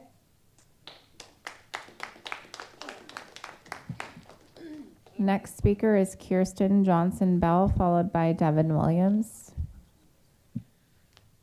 Well, good evening, everyone. I'm Kirsten Johnson Bell. I'm a member of the Antioch community. I live not too far from here. I'm just coming up to speak because I feel like this was birthed out of the text message scandal. The Antioch Police Oversight Commission, when it came about, I was very happy to hear that there would be someone or a group of people, a body of folks looking over things that are taking place with the police department, as myself, my siblings, and other community members that I know have been racially profiled and treated poorly by the police department. What I want to say is that I think I'm not 100% sure of why the temporary pause is on the agenda this evening, but I think that maybe some comments were made in the past by some commission members that maybe wasn't received well or likable or professional, as it was put by some of you all. I saw in some articles and things like that online. And I think that overall, like, we can agree to disagree as community members, as people of color, as Black people. If we don't agree on something, we shouldn't be made to be put against each other. We should still be able to work together. I see that there's a lot going on in this meeting. There's a lot of tension in the room. I know a lot of people that are a part of the commission and the Police Oversight Commission and the community. I'm from San Francisco, but I've lived here for 11 years. So I am a member of Antioch community, and I think it's a need. I think that there's no need for a temporary pause at all, based on the fact that you know, the police officers that we have seen that have come since the whole thing that happened and some people got fired. I've seen new officers on the street. I've seen a new way that they've been working with people, especially mentally ill folks. One of my neighbors was having a mental health crisis and was treated with the utmost respect. And I came down because I saw the fire department and all these things outside. And I was able to speak with the police officers and they were very kind. And it was a very different,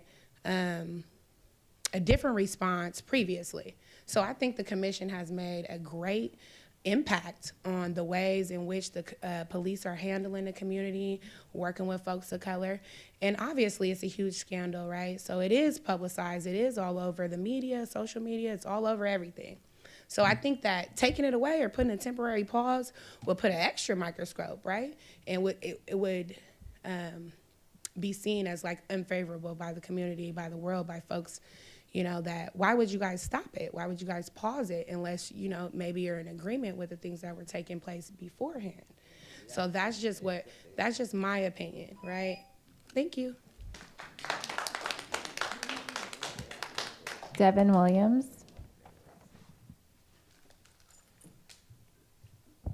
Hello again. I just wanted to say briefly that if we want to explore different options, I know it came up earlier tonight about the power or the power that the commission would have. It's something we can explore. I don't know how we go about this, city attorney, but I know that we're a general law city and there's a charter city aspect where it gives authority to more bodies, commission bodies. So maybe there's gonna be some education around that when we do our trainings and things like that, or maybe just for knowledge for the public to know why we can't do the things that we want to do. If I don't want to say anything that can violate. Anyway, so yeah, I just want to say also when conducting interviews, there was a lot of conversation earlier. It doesn't matter to me. I feel like, you know, the best people were chosen for the commission. But let's, you know, be a little bit more diverse, I guess, if that's what people want. Our Antioch is a melting pot, so maybe we should have different people up there that represent different communities in the city. And I think that's all. Thank you.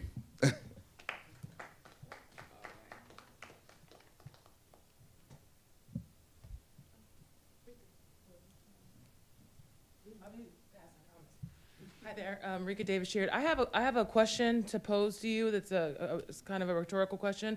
I'm not sure how many applications came in the beginning when the commission was formed, but as a city with a population of over 100,000 people, 12 people for the new seats seems really low to me. I think that if we are going to truly reach all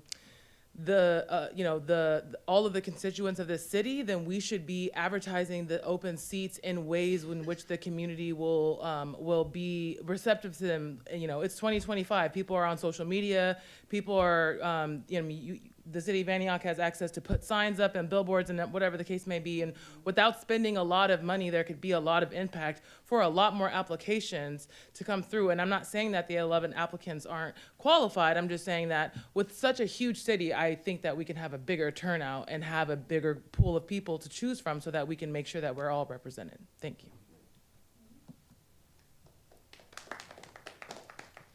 Nicole?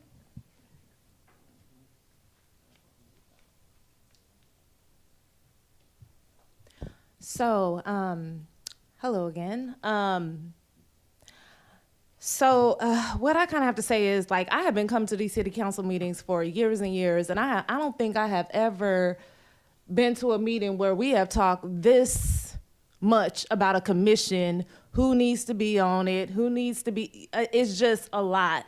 And I just have to say that I really believe, and we are not ignorant in here, your followers or your supporters said they wanted to get, and they are still saying they want to get rid of the people that are on this commission. Leslie May was the first one. And what did you do when you came? Just like when you did Thomas, just like when you mentioned Bessie, Leslie is gone. And then what do you do afterwards? We are having a whole meeting. Once again, I talk about homelessness. I talk about people dying on the streets. And yet we are spending 2.5 hours. We can barely get agenda items. I don't know. We barely can get agenda items on the agenda. And we are talking about this commission for 2.5 hours about who should be here, who shouldn't. Oh, okay, it has to be church-based. Oh, okay. Is every other commission like that? Are there church folks on those commissions? Are there business? I just don't know. And I just think it's ridiculous. I think this commission is very, very important.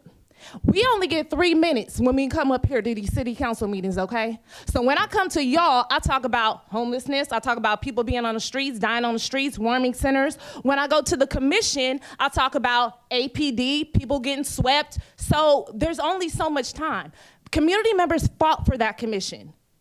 We are going there for a reason. So it's not just about the people that's sitting up there, the commissioners. It's about the community members that have concerns, that have been traumatized, like me, like Rika, like many others who are coming here representing unhoused people and fighting for the rights of unhoused people. And when they're getting swept, thank you. And I just have to say really quick before my time runs out, thank you, Chief Vigil, because he and Addington, I respect them. They've called me with my concerns about homeless encampments and things like that, but I really respect them. But I just want to say that's what that commission is for.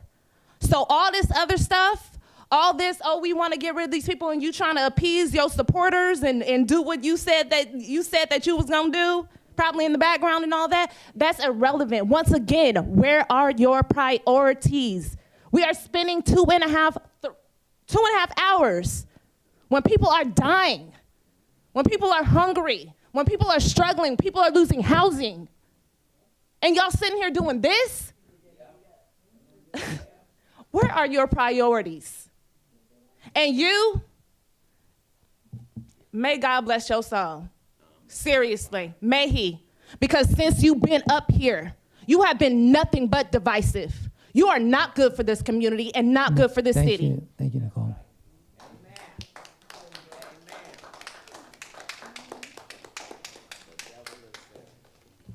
So we have a motion on the floor. Do we have a second? Just before, there's one clarification that I wanted to make. There was a comment made about the U.S. Department of Justice.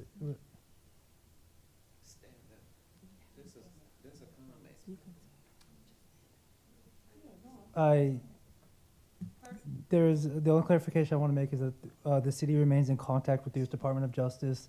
They tune into these meetings and they are aware of the circumstances of the commission. All right, thank you. So we have a yes. We have somebody else who raised their hand that would like to speak. Yes, please come up and.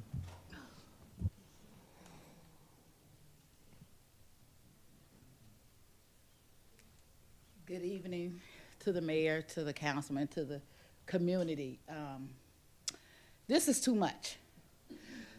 I applied, Melissa called me to have an interview, and with all this tension, I am a minister, I'm a deaconess, I'm a retired teacher, retired medical assistant, and when we're trying to be a solution, it's too much personal in the atmosphere right now.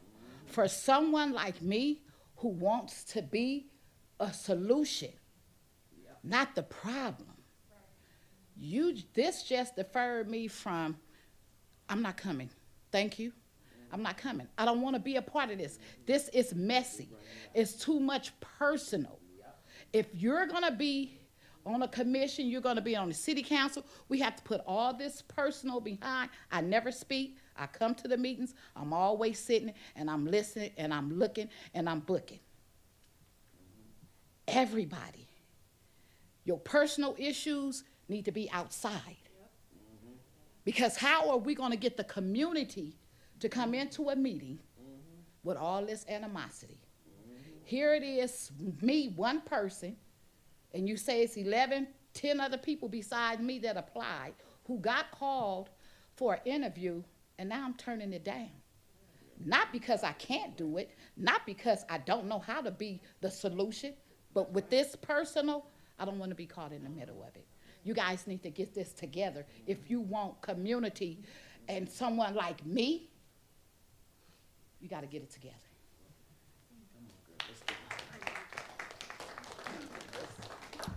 All right, thank you. So we have a motion on the floor. Do we have a second? I'll second. All right, we have a motion and a second. I'd like to make a comment before we vote.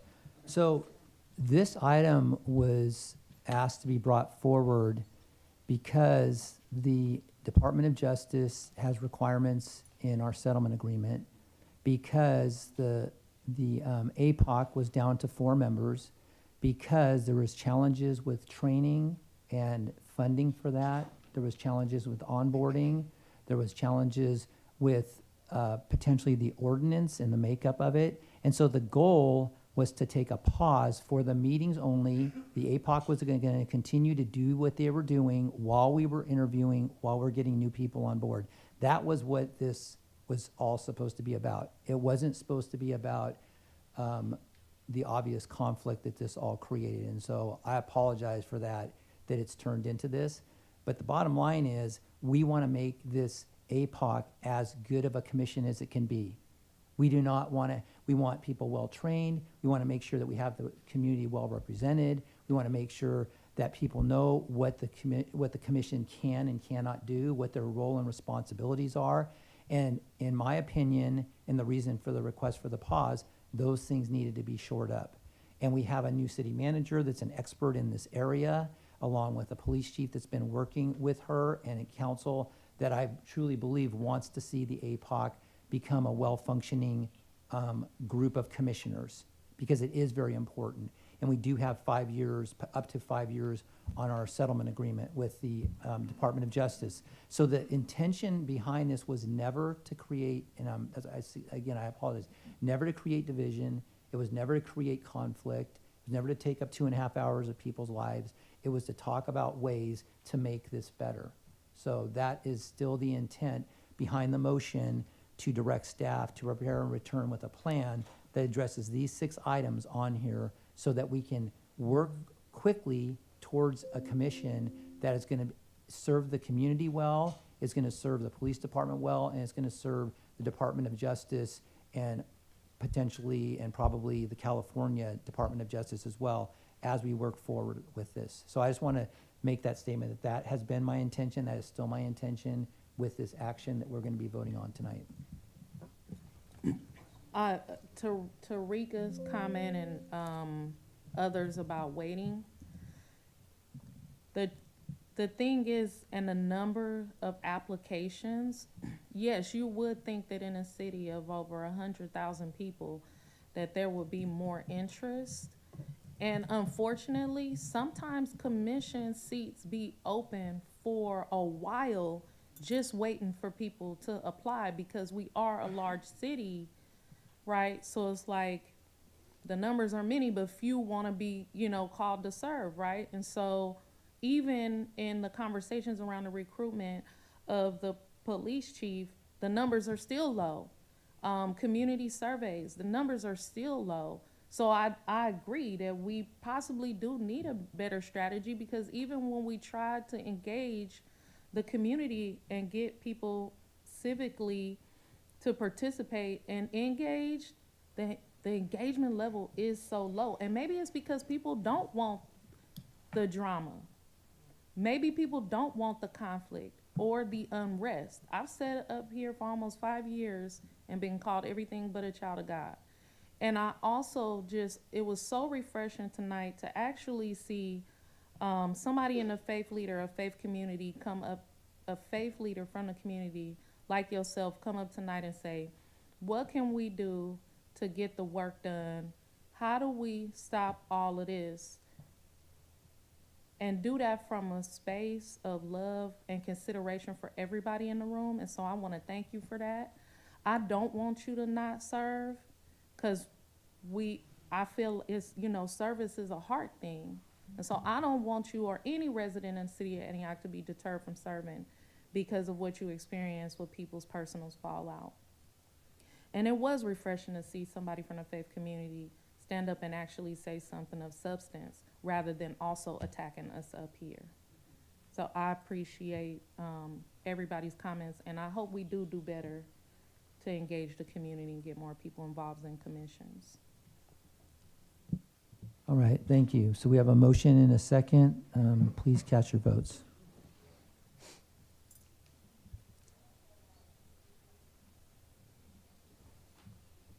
Motion carries 4-0. All right, I am gonna ask us to take a 5-minute break so we can use the restroom real quickly. Sorry, and then we'll come back and finish up the agenda. Thank you. It is now 10:06 p.m. and the council is going to recess for 5 minutes? Yeah, just 5 minutes. We want to get back. Okay, 5 minutes.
All right, we are returning from our recess at 10:15 p.m. Madam Clerk, will you please call the roll?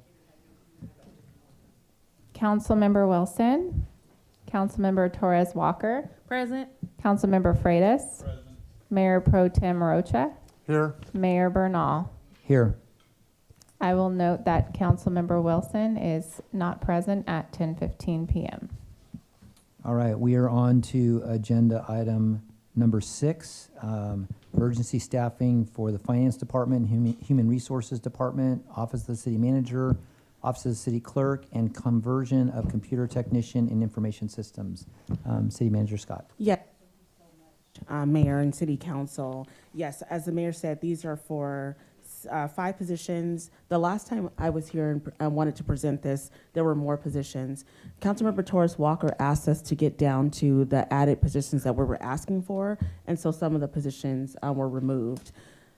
The positions in front of you are an emergency staffing ask because these are the operational needs at a bare minimum of what we can do in terms of the foundational integrity of positions needed to advance the work of the city.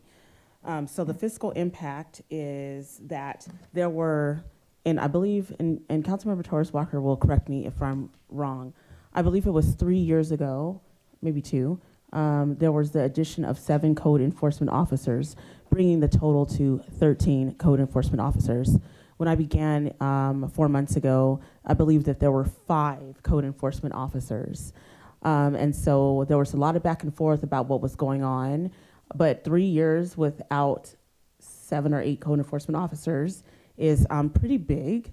And so in terms of cars, space, and the needs of the city, the question was, what is the actual number needed for code enforcement officers? Because we obviously know that 4 or 5 was not adequate. And so I asked at the time our interim community development director, as well as our human resources director, to hire to get us to 10, because I thought, well, double, we can, have smaller areas, go to 6 days a week, including a weekend, have split shifts. So expanding the bandwidth and capacity of code enforcement in terms of the needs of the city that I saw myself as a resident who just moved here, driving around the city, and actually moving and living in the city, putting my child in schools in the city. So I am here and now from here and living here and can see with my own eyes the needs of the city. And so recently we posted those jobs and we are getting to 10 code enforcement officers. I want to thank the police department, Chief Vigil and Chief Addington, for the idea of placing a code enforcement officer directly within APD to assist with the encampment task force and public works. Our director, Bunting, is here as well, in terms of how do we partner with public safety and community resources to add service provisions and have a quicker response time. I have been sending you emails of what that looks like with the addition of that code enforcement officer. And that is just with a slight change. We're adding 3 new bodies in the next few weeks. And we want to thank you all for approving the cars a couple weeks ago when we were here as well. And so with that, we phased them in, and it's very clear that 13 is a number that we just don't need. And so one of the ideas that we had with some of the directors was converting those positions, as well as 4 public safety and community resource positions for community engagement that has never been hired up with no strategic plan, our staffing plan for how to use those to kind of balance out the positions on the books versus the positions that are actually needed to move the work forward of the city. And so in this staff report, there are multiple items that I have found just with my own miniature operations assessment. So first, the discussion is the code enforcement we just had, and then the finance department. So Director Merchant is here and has come up here to assist. So I wanted to add a payroll specialist. I think that we have had a payroll specialist. There was 1, and now there's 2. And that was a couple of years ago. So it is less than a decade, but it's still a lot of time in terms of only having 2 payroll specialists for this entire city. And that gets really precarious in the summer when Director Helfenberger has temporary staff coming in for the water park, hundreds of people on and off. So we have 2 people who are doing the entire payroll for everyone. That includes when people have to get coded for medical leave, coming in and out for temporary workers. I think it's really troubling only to have 2 people. Human Resources Department is the next ask. I'm not really sure how Director Cortez does her work with just 5 people and not having a separate Human Resources Department in-house for the Antioch Police Department. So they're doing PD and City Hall, and that is not only retirements, it is getting panels, police panels from across the city. That's a lot of people who come in different ways to help us hire police officers. So the next ask is for a human resource manager. Next, we go to the Office of the City Clerk. This is something that I wish the gentleman here who talked about public records requests could hear. Their public records requests have increased pretty significantly across the city. There's no centralized process for public records management. For records management in general, or for asking and responding to public records requests. We get the request and they come to the city, they come all over the place. I have some in my inbox that I forgot about because I have hundreds of emails and we're trying to forward them to whoever the department is. Maybe it's the city attorney, it could be the city clerk, whatever the department is. There's no centralized system or process. And for records management in general, or for records requests. In addition, the retention policy for this city has not been updated since 2008, meaning we cannot throw a single piece of paper away. So that is causing space issues as we have boxes everywhere from human resources to public works because we cannot throw anything away until we update our records retention policy. So we have to actually have someone in, either a whole league of people or dedicated staff to actually go through, scan things, update, have the attorney's office do a whole project to update. But we also have to have a records management person to say, where are these records going to be located? What gets microfiched? What gets scanned? There are stacks of our minutes that are hundreds of years old, just sitting in stacks in our offices. So I'm unclear about how that has gone on for so long. We need a public records coordinator, so I'm asking for that in item number 3A. For the Information Services Department, the IS director would like to convert a vacant computer technician to an administrative assistant. Sort of like the Human Resources Department, having 5 IS staff for the whole city, including the police department, has caused somewhat of a challenge. And so we need the conversion so we can have a higher level of service delivery from the IS staff. The last request, which is the most expensive, is for my office, the Office of the City Manager. Now, I can do a lot. My son is not impressed with me at all.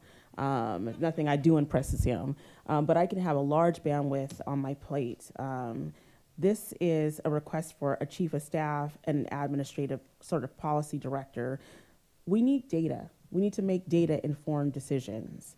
So a lot of times we're at home or, there's some of us who are piecemealing together data, numbers, doing white papers in the middle of the night. I'm grateful for Chair Taylor, who helped me with 2 Measure X applications last weekend, over the weekend.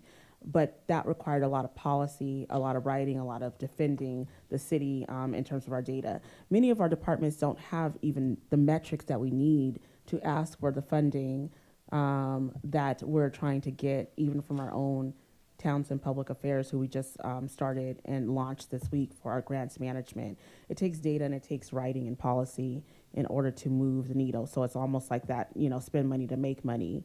So the Office of the City Manager, asking for the Assistant City Manager, is the bucket. It isn't a second Assistant City Manager. It is a high-level policy analyst or chief of staff who can work and jump in on these, on the analytical work, policy briefings, white paper, research, contract negotiations and preparations, and the council initiatives that fall under the city manager's office and purview for when I can't get to it, which I can get to a lot. So that is the most costly ask. The price tag of this is actually for the first 5 is, I believe, $120 Don will correct me if I'm wrong. The general fund for this year would incur a net budget savings of $157,000. Ongoing, the price tag of these positions is $600,000 a fiscal year, with the conversions in mind, because that has taken a lot of the hit of the cost. And so that's my ask. Thank you.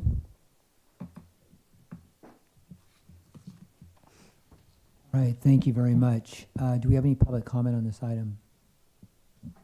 Yes, I currently have 2 speaker request forms. The first speaker, Devin Williams, followed by Andrew Becker.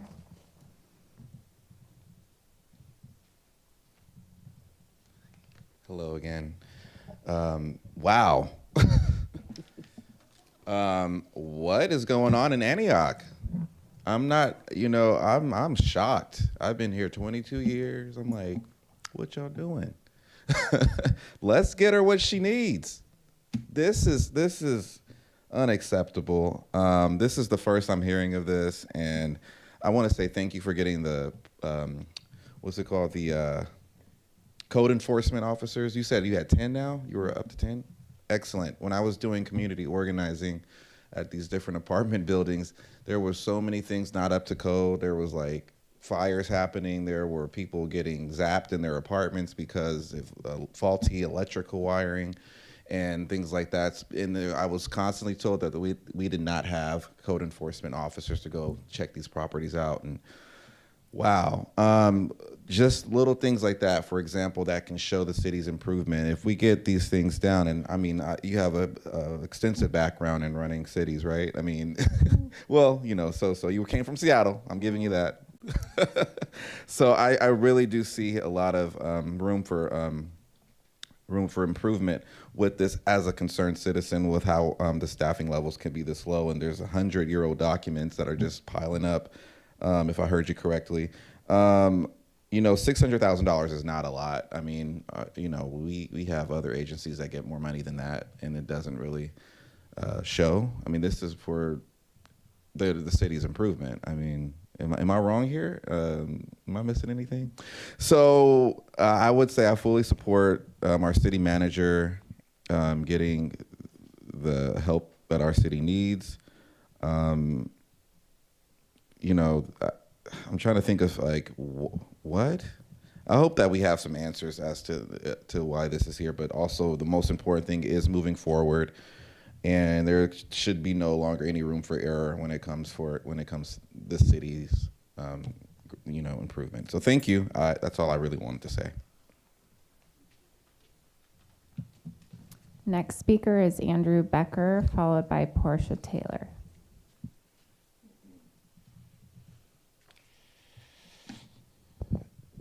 Thank you. I just wanted to, say that while I appreciate the city's growing needs and staff working to meet those needs, I hope that this is also an opportunity for the city to review its salary schedule. As I'm going through the city's salary schedule, I think of our 420-something odd approved staff. We have here in Contra Costa County an area median income of $103,000 for an individual.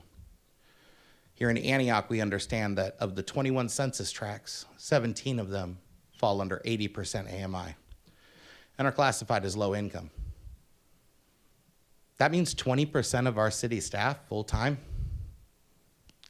at step E qualify as low income individuals. How do we have an assistant city manager that at step E is making as much money as the governor of California? But then we have animal control officers that are at 60% AMI. The assistant city manager makes 35% more than the lieutenant governor of California that manages 39 million residents. I understand that we're looking to bring experienced individuals, and I understand the education and the background and the pedigree that these individuals carry. But I also understand the burden that taxpayers carry through their contributions to this city. And there's clearly a disparity when individuals in these lower positions at step E are classified as low income. Maybe our vacancies are there for so long because individuals can't even afford to purchase a home here in Antioch at that salary. I really, really hope that we meet the needs of our community and these positions. I support these positions. But when we get into our executive level management, our senior management, you see a stark disparity in salaries and benefits. How are we, the city of Antioch, on par at an executive level with the executive level of California? It confuses me. And so I would like, as a community member, to see when these salary schedules were created, who created them, and how we can help to bring that disparity down. Thank you. Next speaker is Portia Taylor.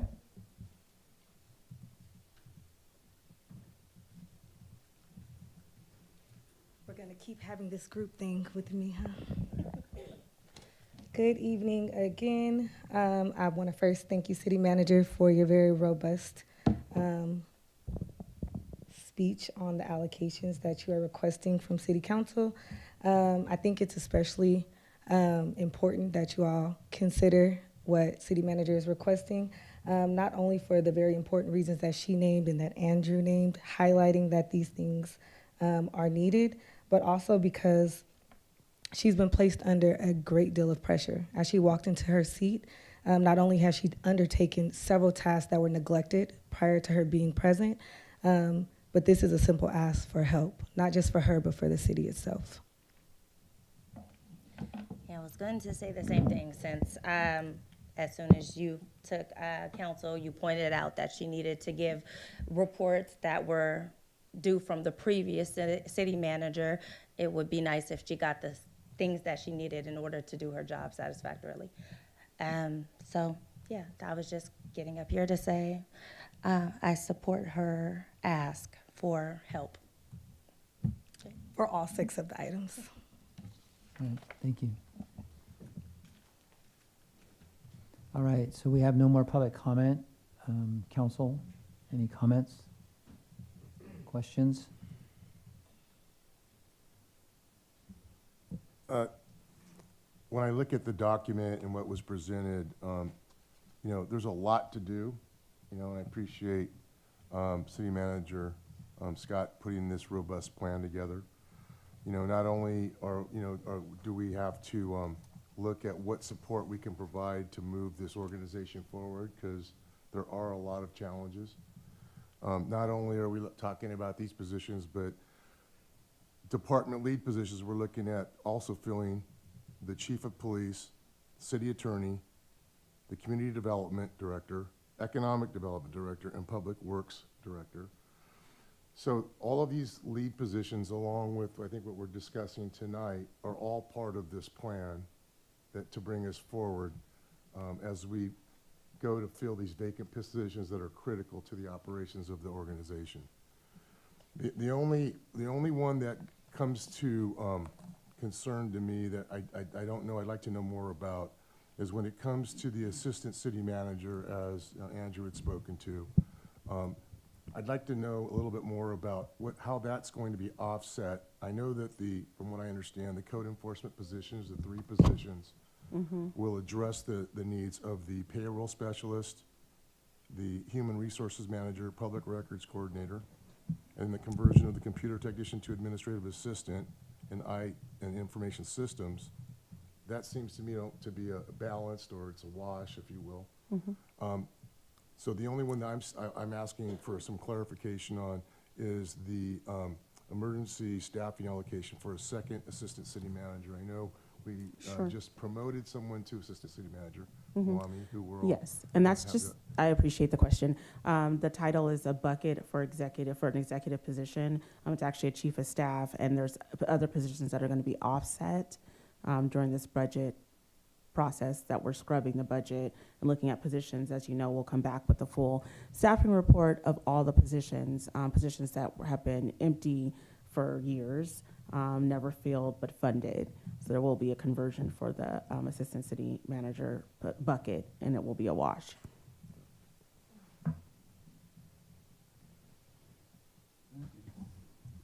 So on this matter, the city manager and I have had discussions about this, and I expect the city manager to take a look at the whole overall organization. I expect her to look at where there are holes in the whole operation.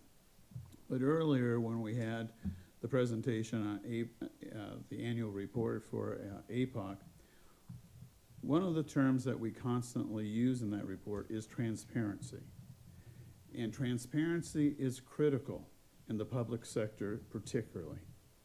And so the question is, you know, one of priorities, one of timing, and frankly, you know, the three members who were elected, all three of us talked about the fiscal integrity of our budgetary process. What are the revenues? What are the expenditures? What are we legally obligated to pay for? And I personally applaud the mayor and the council for agreeing to have study sessions. We've had, one in January, and we have a next one coming March 4th, and there's 4 months left of the fiscal year. I believe it's prudent, fiscally responsible, to go through the budget in an open, transparent manner so that we can see where our revenue stream is, where we're at, and where do we need to go. We talk about the funding for the crisis response team. That's a very expensive item. Do we have the money to do that? Nobody can answer that question right now because we have not gone through the budget. Though lots of people in the community are pointing fingers at me and others saying, oh, Mr. Freitas wants to get rid of all these people. Those are rumors, they're vicious, they're lies as far as I'm concerned. I never, ever said that I want to get rid of APOC. As a matter of fact, I've embraced it.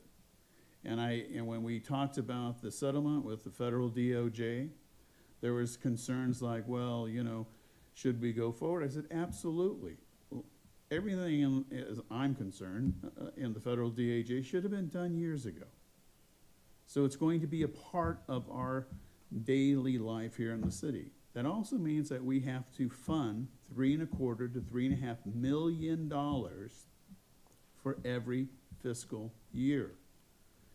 I don't disagree with a lot of the positions that the city manager is asking for, but I think it is prudent and responsible and physically correct for us to go through the process to find out where we're at. The mayor and the council has talked about setting priorities. For me, we have a vacant chief of police. We have a vacant public works director. We have a vacant community development director. We have a vacant animal services manager. We have a vacant city attorney. Those are critical to create the type of organization that these individuals that will eventually be appointed will look in and determine where they're at and where they need to go, where there needs to be modifications, where there needs to be overhauls and things of that sort. So we have 4 months left of this fiscal year. This city council is going to go through the process. I think the requests are not timely. All of them may, as we finish, be absolutely valid. But the highest priority for me, as I look at the structure, is that we need to have department heads who are responsible, who are held accountable, who respond to the public. And they have been vacant for years. For years. And that's an accountability issue.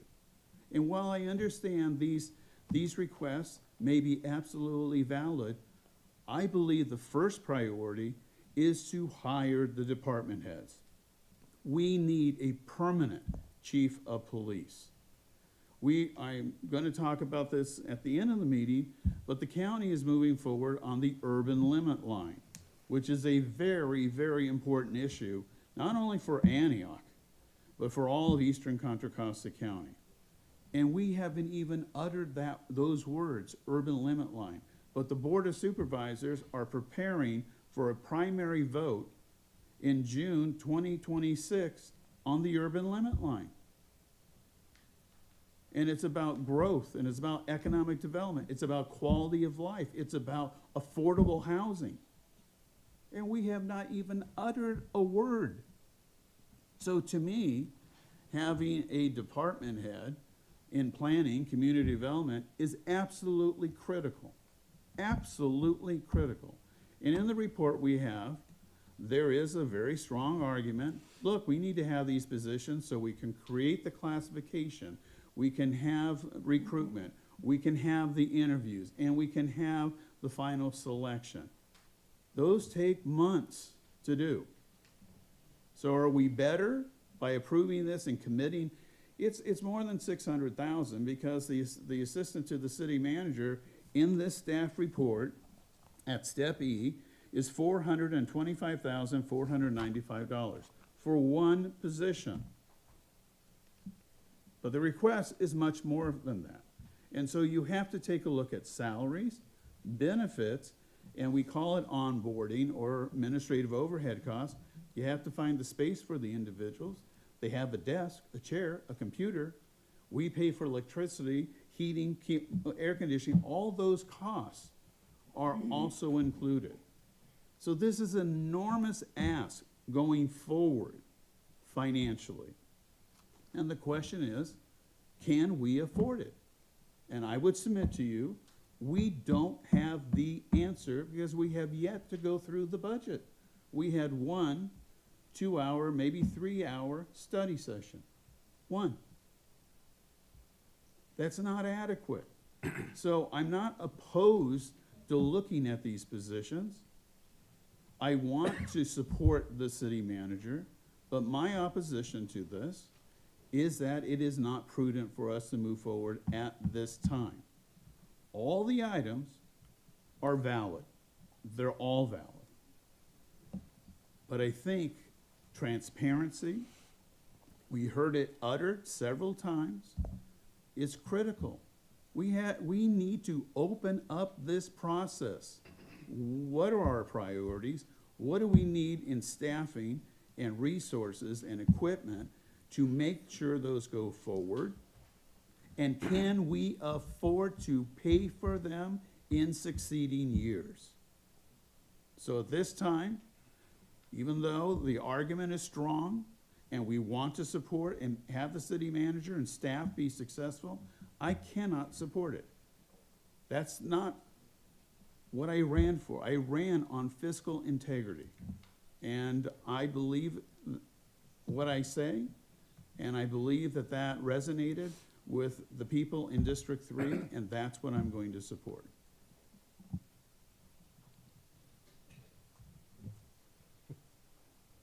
Any other comments? All right. So thank you for your report, City Manager Scott. The question for me, I have a couple questions.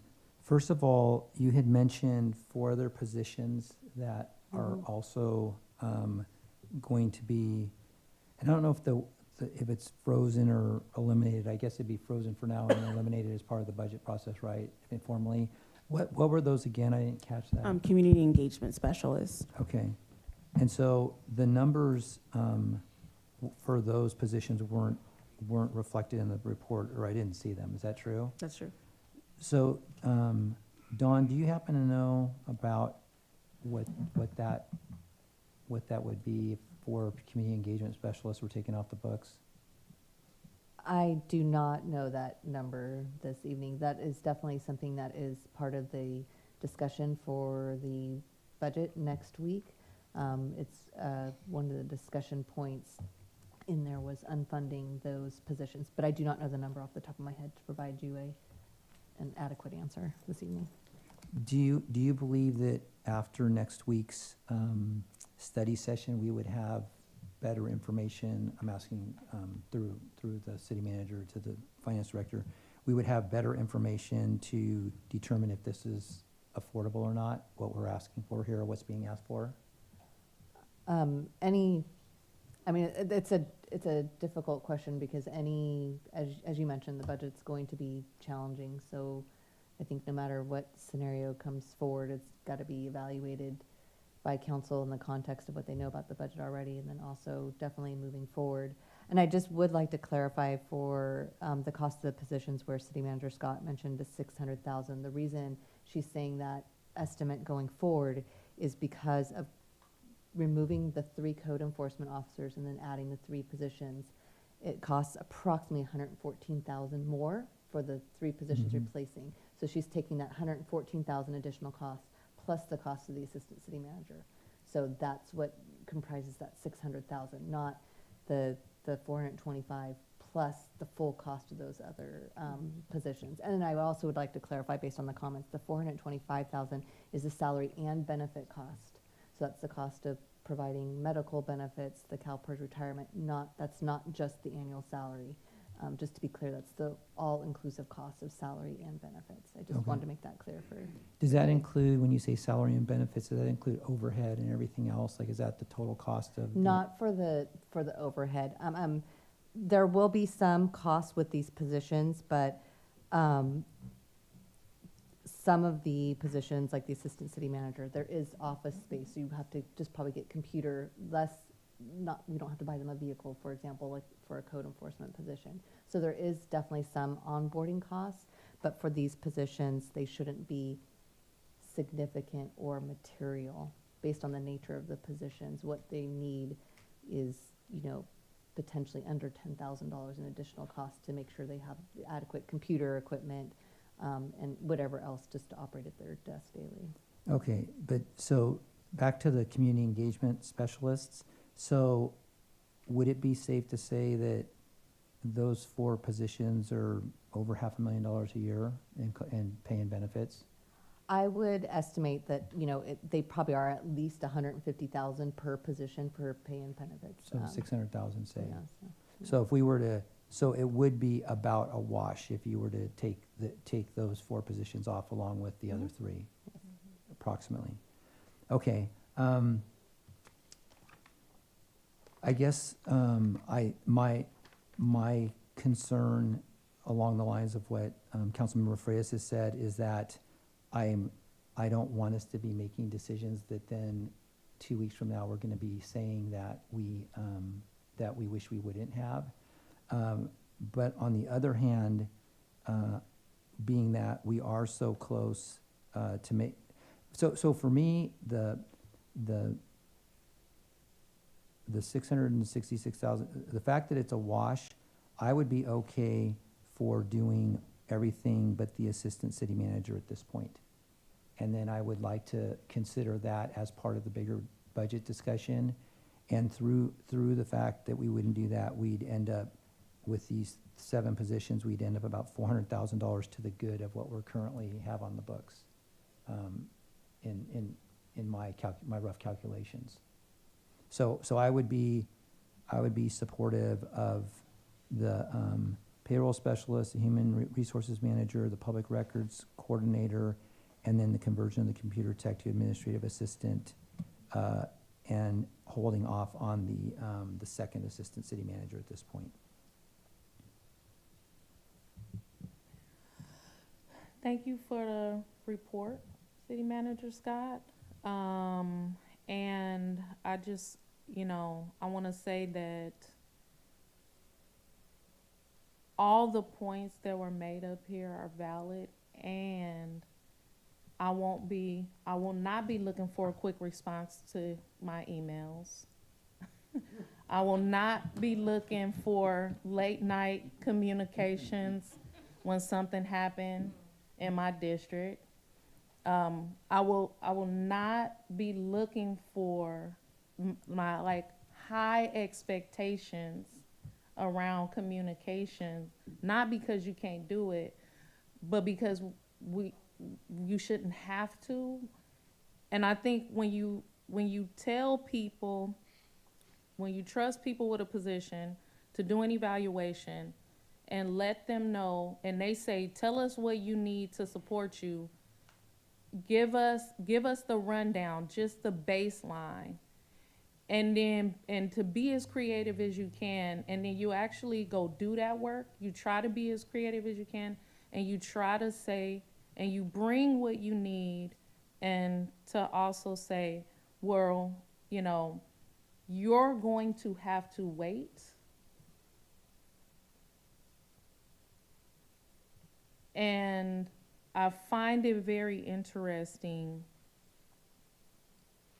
that with the current information that we have, the potential trust level, why the only department that would not receive the level of support that's needed would be your office. Mm-hmm. Especially with the level of expectation that 5 individuals who sit up here have from your office, with historical deficits in infrastructure development, historical deficits in transition planning, historical deficits in actually hiring up or high quality staff, a surplus that is only a surplus due to vacant, unfilled positions that have been filled for a long time, some unfilled for 3 years or more that we don't know if we're ever gonna fill. And yet we want you to recruit all of these department heads. A police chief, by the way, the police chief position has been vacant since 2021, and we all know why. I'm not going to repeat it. Because we also said we want to move forward. We don't want to go backwards, but we also can't dismiss the fact that every position in this city has not been empty, plural, except for that position. But to require the city manager to do all of this work, answer all your emails, write communications for you, submit invoices for you, be at every public potential meeting she could be at with your demands and the demands of the community, but then say, we're gonna hold your request off, we're gonna do all of this other stuff, but we're gonna hold your request off. I just wanna say to you, city manager, that I will not be expecting a speedy response. And even though you're gonna try your hardest, your damn hardest to do it, I'm not gonna expect it, because we should give you what you need in this moment. And you shouldn't have to beg for it, because this is a historical problematic infrastructure issue for this city. It did not just turn up. And I just think that it's unfortunate. We have a general plan that haven't been updated since 2007. The city manager just said that we have processes and procedures around infrastructure in the clerk's office and other record keeping that hasn't been updated since 2008. These problems did not just start in 2000. And the only person who is sitting here today telling us that the ball has been dropped for more than 2 decades and what they need, and we won't give it to them, I think it's unfortunate, and I understand why it's happening.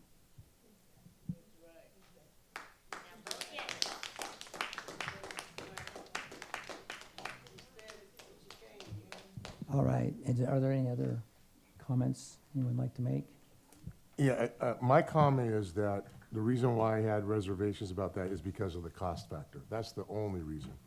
I mean, if there was a way to do that, and maybe some of these other positions wouldn't be as necessary, I just know from what I've looked at in the budget and as we go forward, there's going to be, unfortunately, because when I look at the way budgets are structured, in the education world, which I come from, 85% of your overall budget is personnel. In the city of Antioch, it's no different. It's about 85%.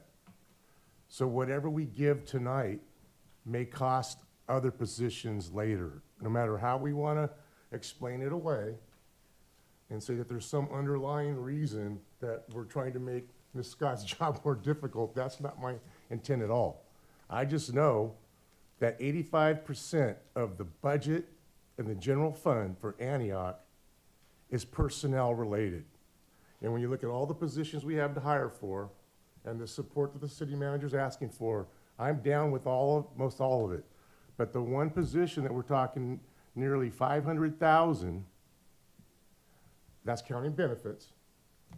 If we turn around and we have to release people at a much lower level in terms of salary schedule and their classification and what roles they have in the organization, I have a problem with that. So I just want to speak to the issue of why I have concerns about the assistant city manager. I believe that when I was principal, and I know it's one of the hard things for any new leader to do, is to trust the people that are your assistants or your directors. In the world that I was in as a principal, you have assistant principals, you have directors in different subject matters, there's different leads, and then you have to empower them and trust that they're going to carry out their duties, and if they don't, you have to hold them accountable. And if there are people in positions that aren't carrying out their duties, then they need to be held accountable, and we need to replace them. That doesn't happen overnight. So for me, when I'm looking at this, I'm looking at, when I was principal, I had 4 vice principals. Each of them had responsibilities, and I had to trust, even though my first year I was holding onto the wheel, white knuckling it, because I wanted to be successful. I wanted to make sure I wasn't just one and done. I had to take a risk and trust people to do their job. And I think part of it is, I think Ms. Scott wants to do a wonderful job. I think she's talented. I think she's a wonderful leader. I support Ms. Scott. But I think some people in the organization need to step up that aren't stepping up, and that's just the bottom line.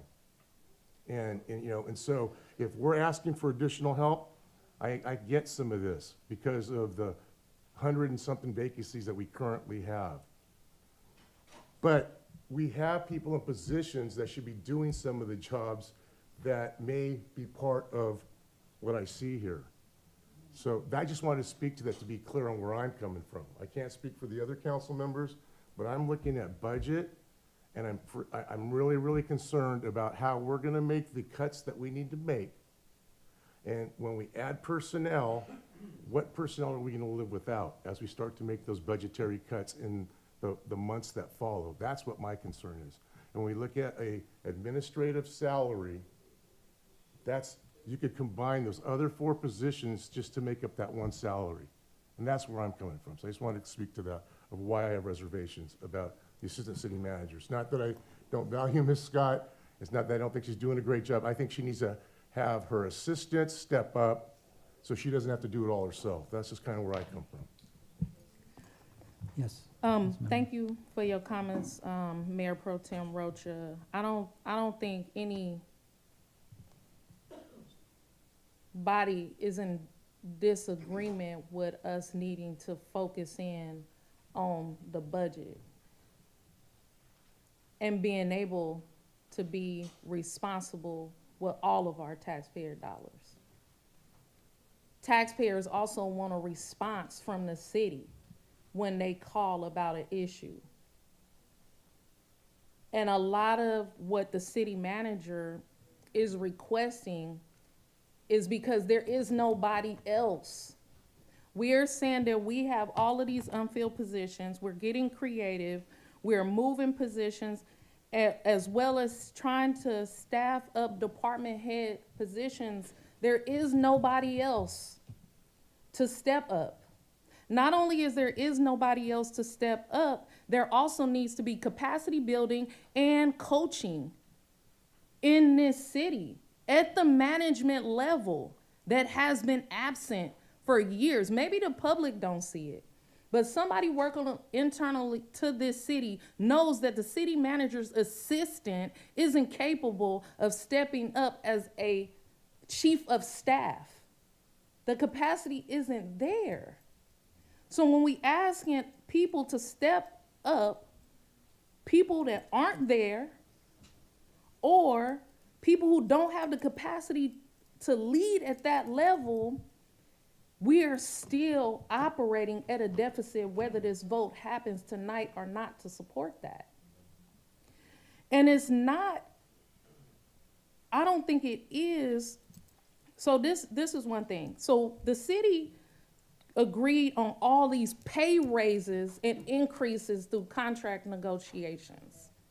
And Andrew talked about some of that tonight, right? So we had Measure C and Measure W, which also increased pay and raises and benefits for the police department and potentially other city staff. So when we say 80%, so that's just that alone. In addition to contract negotiations and salary schedules that were also adopted at a high rate, but put in management, but also put some other people at a deficit, right? So we're paying people governors' wages in the small town of Antioch. So when we say that the operating budget, the majority of our tax dollars go to paying for staff in this city, should residents also be able to be at the negotiating table to tell us which salaries we should be offering? Who should get an increase and who shouldn't get an increase? Those are private backdoor conversations that we don't even have with the public. And the majority of the cost is going to staff and salaries, not to mention an $87 million, like 85 million or 87 million surplus, with the majority of that being salary savings. And so I don't want you to feel like none of what I said about giving the city manager what she needed was an assumption on whether you supported her or not. So I want to be clear on that. I just hope, I don't want that to be miscommunicated. I also understand where Councilmember Freitas is coming from, and also the mayor and everybody's desire to dive into the budget, because it's all new every time it happened. It don't matter how many times it happens, it's gonna be new for all of us. What I'm just saying is that if we're talking about transparency and honesty, we also have to talk about some of the previous moves that were made to get us to this point. And we are paying all contract negotiations, high wages, taxing the community, more taxes. 85% of the people's taxes is going to staff a city that can't even answer the phone.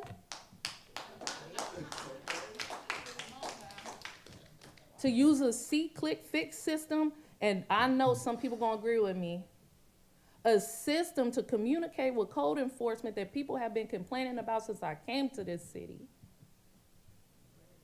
And so we're already paying to not be served. And so, I kind of already know where this vote is gonna go tonight, but I wasn't assuming whether anybody at an individual capacity supported her or not. I'm saying, what are we willing to do collectively when we have a leader who is asking for what she knows she needs, because we are not running the day-to-day operations, and the people who used to run the day-to-day operations is the reason why we're here tonight. That's all I'm saying. Mr. Mayor. Yes.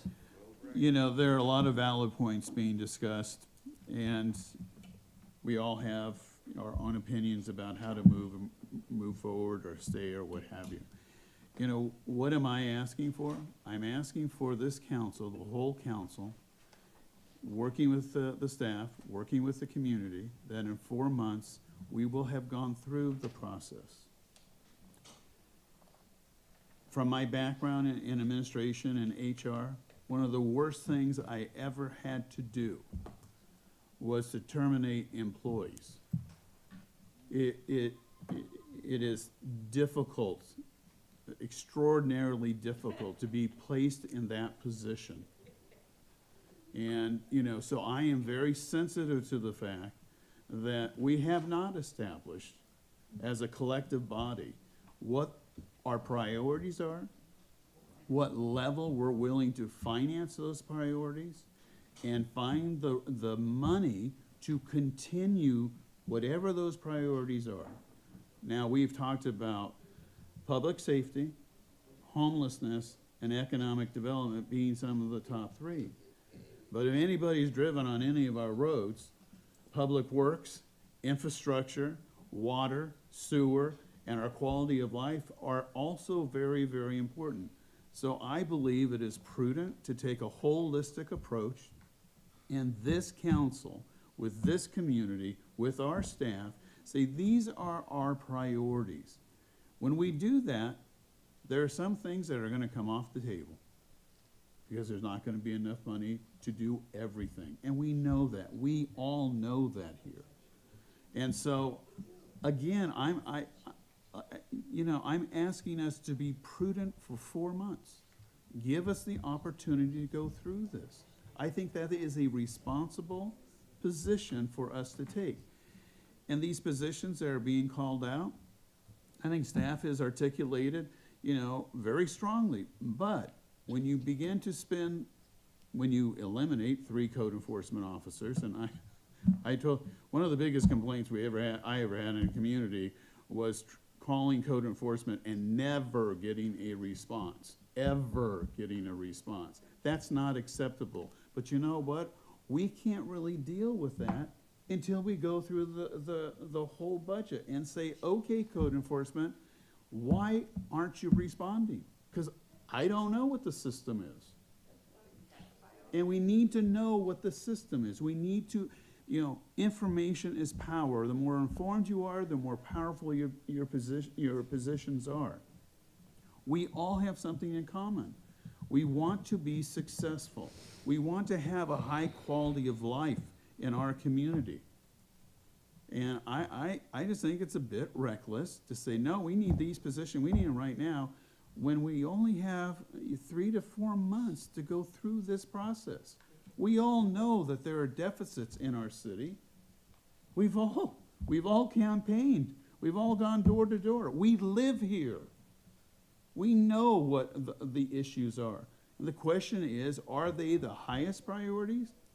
And how much money do we have to do that? What is the level we're willing to pay for? Is it the A level or the C level?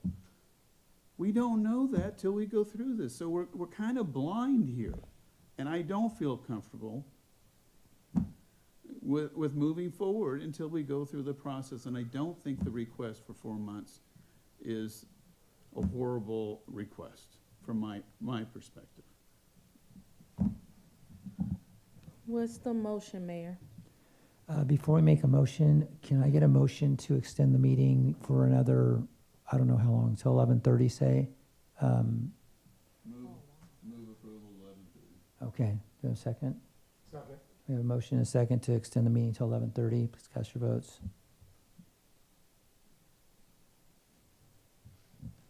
Motion carries 4-0. Okay, so the question is, if someone would like to make a motion, before anybody makes a motion, I just want to say one thing. Our city manager has been working her tail off for 4 months since she got here. And she is, she's very talented. She brings an element to our city of expertise that we've never had before. That is very valuable to Antioch right now. She is been here almost 4.5 months. I don't think she has another 4 months, frankly, to wait. I think she needs help now. I think the departments need help now. With that being said, as much as I would love to support the city manager's request on that second assistant city manager, until, to the Councilmember Freitas' point, until we figure out in our budget if we can afford it, I want to wait, and I have to wait on that because it is such an expensive position. And if we 3 months, 4 months down the road determine that is a high priority, we can fund it then. So that's my position on this. So do I have a motion? Yeah, all I was going to ask though is we'll be doing this one item each, right? There's like 1, 2, 3, 4, 5. Yeah, that's what I was. That's what I was going. That was going to be my ask, that we go each item that we. You want to approve each one separately? I think so. Okay, I think we should. that's fine. Okay. So do we have a motion on the emergency staffing for a payroll specialist? I'll make a motion to emergency staffing allocation of a payroll specialist. All right, have a second. We have a motion and a second. All those in favor? Please vote.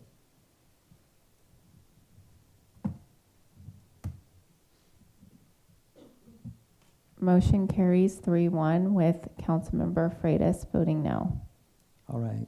Second item, emergency staffing allocation of a human resources manager.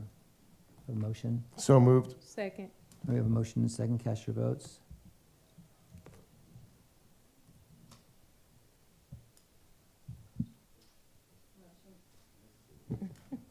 Motion carries 3-1 with Councilmember Freitas voting no.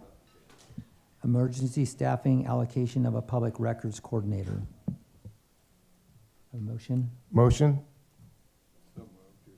So moved. Sorry about that. So moved. Do I have a second? All right. It's an action step. Yeah, you did. Please cast your votes. Do I have a motion for emergency staffing allocation of a second assistant city manager? Second. I need a motion. Oh, motion. All right, do I have a second? All right, motion fails for lack of a second.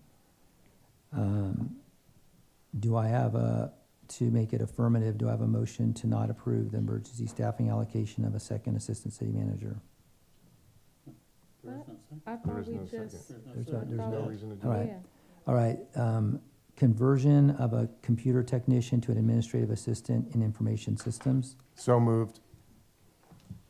Second. Cast your votes, please. All right, and then authorizing the city manager to make the necessary budget adjustments. Do I have a motion? So moved. Second. We have a motion and a second. Cast your votes.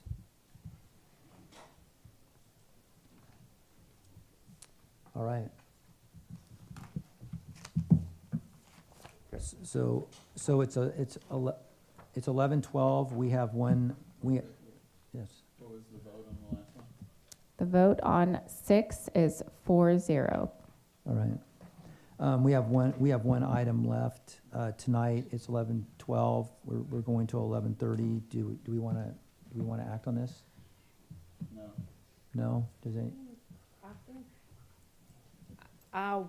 I want to say, but I don't know if people came to, I'm pretty sure some people came to make public comments on this, but I think this deserves the same 2.5-hour discussion as the commission did, because a lot of people who really were here for this item, we have unhoused folks here, unhoused advocates, Rika and her folks, like, this is gonna be rushed if we try to do it tonight, but it's up to the will of the council and the mayor. Can we make a motion to table until our next meeting? And I wanted to ask the city attorney if the folks who did come for this item, if it's appropriate for them to give public comment tonight, and then in the event they can't make it next time, or whenever it's re-agendized? They would be able to make public comment tonight, and they would also be able to make public comment again whenever it's re-agendized, because it's a different meeting. Okay, so I just want to if that's something we should do, then I want to offer that for folks that would like to speak on this item. Do we have a motion to table this item until the next meeting or until a future meeting? Are you going to take public comments first? Yeah, we take, yes. Yeah, probably we should do that. Okay, any public comments? I do have 2 speaker request forms. The first speaker, Rika Davis Sheard, and the second speaker, Andrew Becker.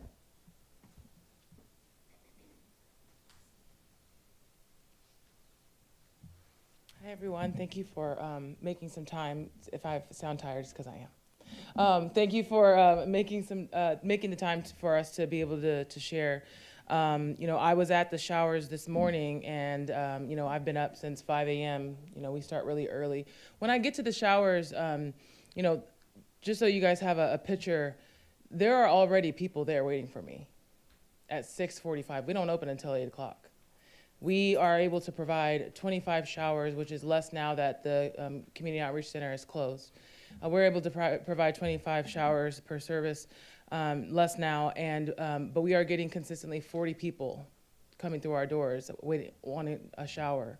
We're getting about 70 people coming through for breakfast, coffee, hygiene items, clothing items, and things of that nature. I said all that to say, and I said what I said earlier, is to emphasize the impact that we're doing, and not to toot my own horn.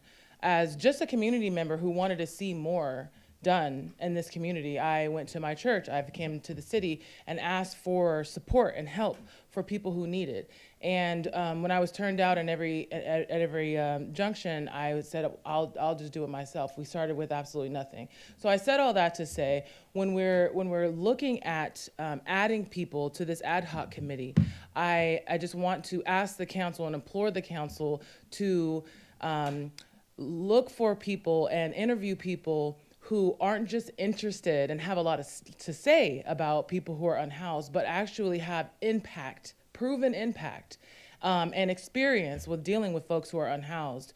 And Councilmember Torres Walker, as you've mentioned, services has to come from a place of heart. You have to do it because you want to do it, and you want to see people learn and grow and change, not just so that you could say that you did it. Which there are a lot of folks out there that want to do something so that they could say that they did, right? Or they're moving up their own agenda, or whatever the case may be. So, we have people on there that's recommended that we have a person of faith. That's recommended that we have somebody from the school district. Let's not just choose anybody that applies, all 11 people out of 100,000 people, right, that we either apply or appoint. Let's choose people who have been doing the work, who know the population that they're serving, and that are proven to be impactful, and not just go out and say a lot of fluffy things or say things in a passionate way. A lot of people can come up and say a lot of different things and have a lot of opinion, because there's a lot of information out there on the internet or whatever the case may be. But people who know this communities change from city to city. People who are unhoused in Pittsburgh are different than people who are unhoused in the city of Antioch. And so I just would like us to consider those things when we're choosing people. Thank you. Andrew Becker.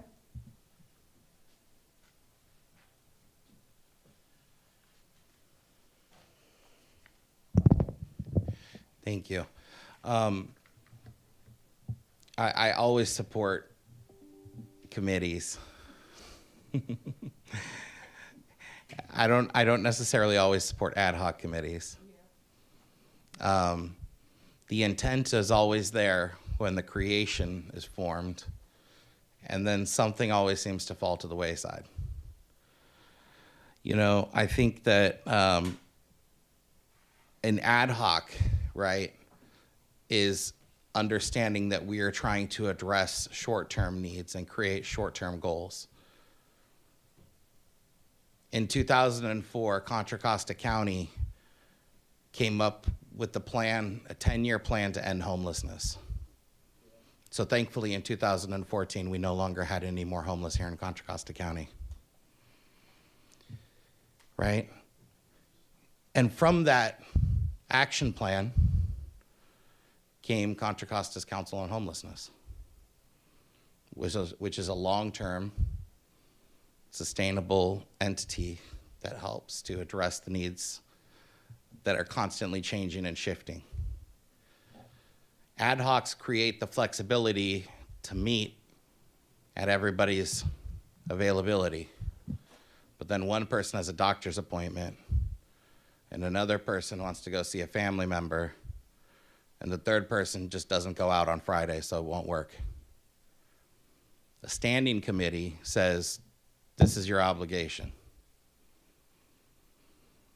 I think our standing committees are struggling. Earlier, Councilmember Torres Walker invited everybody to come out to a CDBG standing committee meeting on Thursday.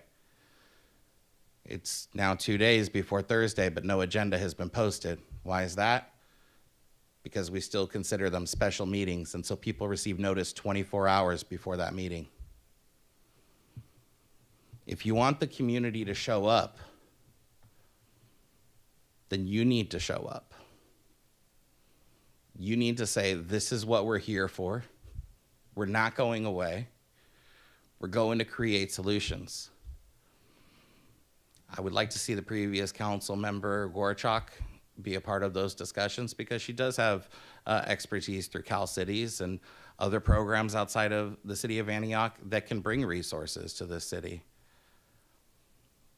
You know, I'll finish with saying that after the last council meeting, I stopped by Jack in the Box. Really unhealthy to eat that late at night, but I was hungry. There was a man there in the drive-thru, and he had one coat, and it was over his dog. There's a lot of needs in our community. I appreciate you all for being here tonight, and I appreciate our city manager. Thank you. All right, we don't have any more public comment. Do I have a motion to table this item until the next meeting? So moved. Have a second? Second. All right, we have a motion and a second. Please cast your votes.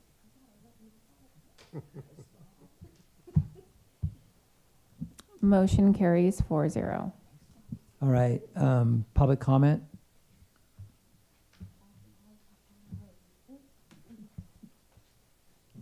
Mayor, I currently have 4 speaker cards.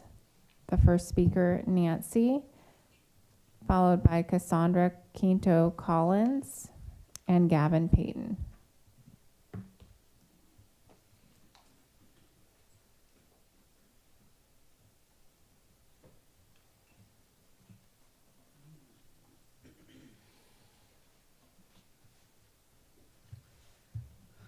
Good evening, council.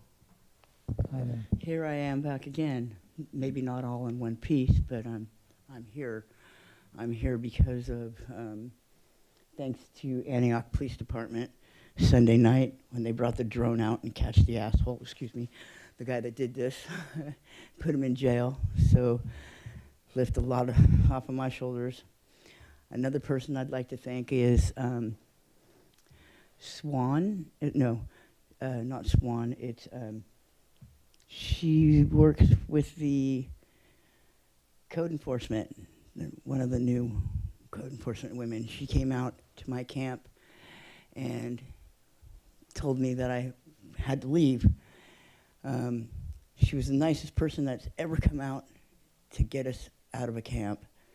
She came out, not only did she give us the 3 days that we usually get, but she gave me a week on top of that. That was way before any of this even happened to me. So I'd like to thank the code enforcement for hiring more decent people that have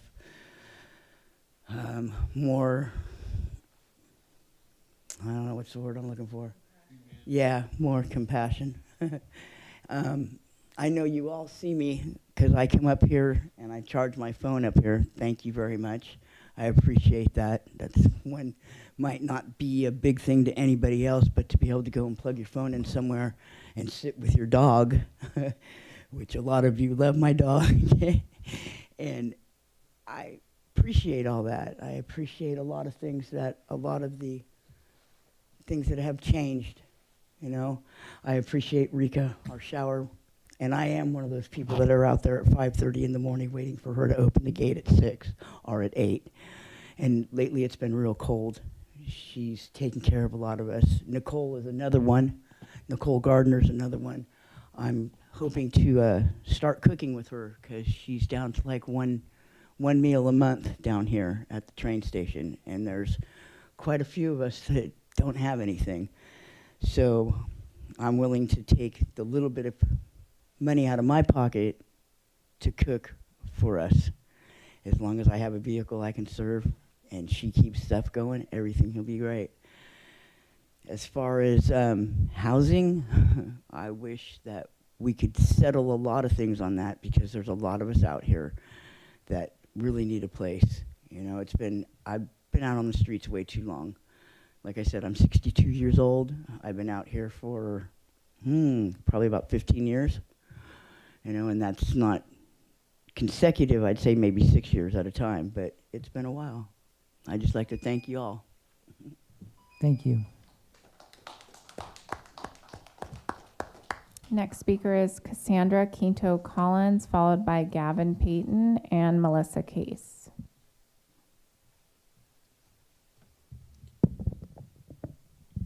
Good evening, Mayor Bernal, City Council members. Cassandra Quinto Collins here, Angela Quinto's mother.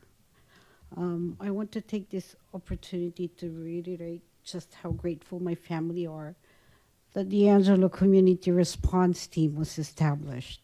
It is good to know that there have been no further deaths since its creation.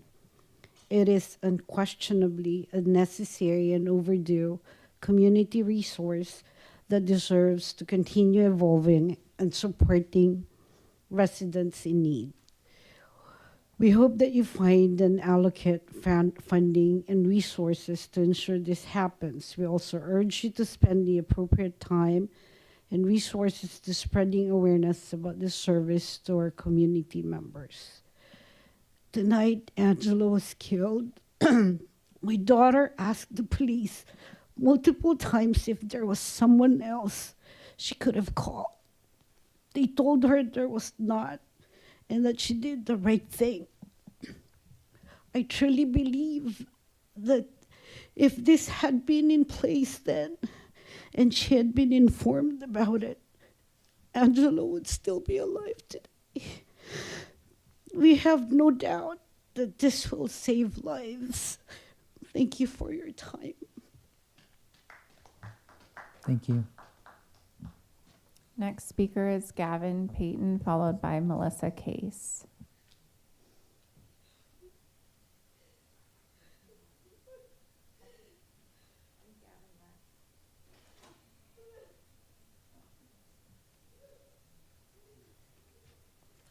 Okay, last comment and then we all can go home.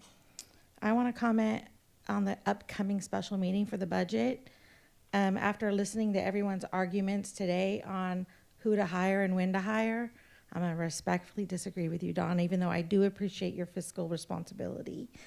I say, can we not afford as a city to support our city manager? I mean, to me, she made a really strong argument to me about why she needs it, and look at the cost already that we haven't had efficiency in Antioch. We have 100-year-old records not microfiche to 2008, and I know we just hired staff, but it makes me wonder what else don't we have that we need. And I know it's not like on this council, but like from my perspective is I don't think we cannot afford to get her an assistant as to be responsible as a city. And I hope that in that budget session coming up, that maybe you find the money at that time, so the next council meeting, she don't have to wait 4 months, because honestly, I don't want to lose her. And the one thing that really hit me, because she's a mom, I'm a mom of 4 boys, she has a boy that she loves. Please enjoy your baby. All my boys have moved out already, and I miss them horribly. So that's kind of what I want to do. Also, I wanted to speak on getting the word out. Like, I know we have trouble getting community involvement. I'm trying to do my part by, do like a synopsis of this meeting. I post it on Nextdoor for my neighbors. One thing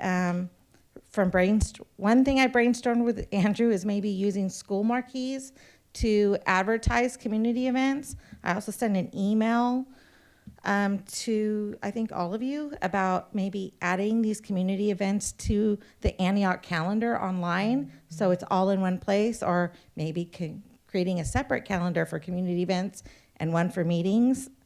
Also using Antioch City has a Facebook page, using the Facebook events to create those events on Facebook.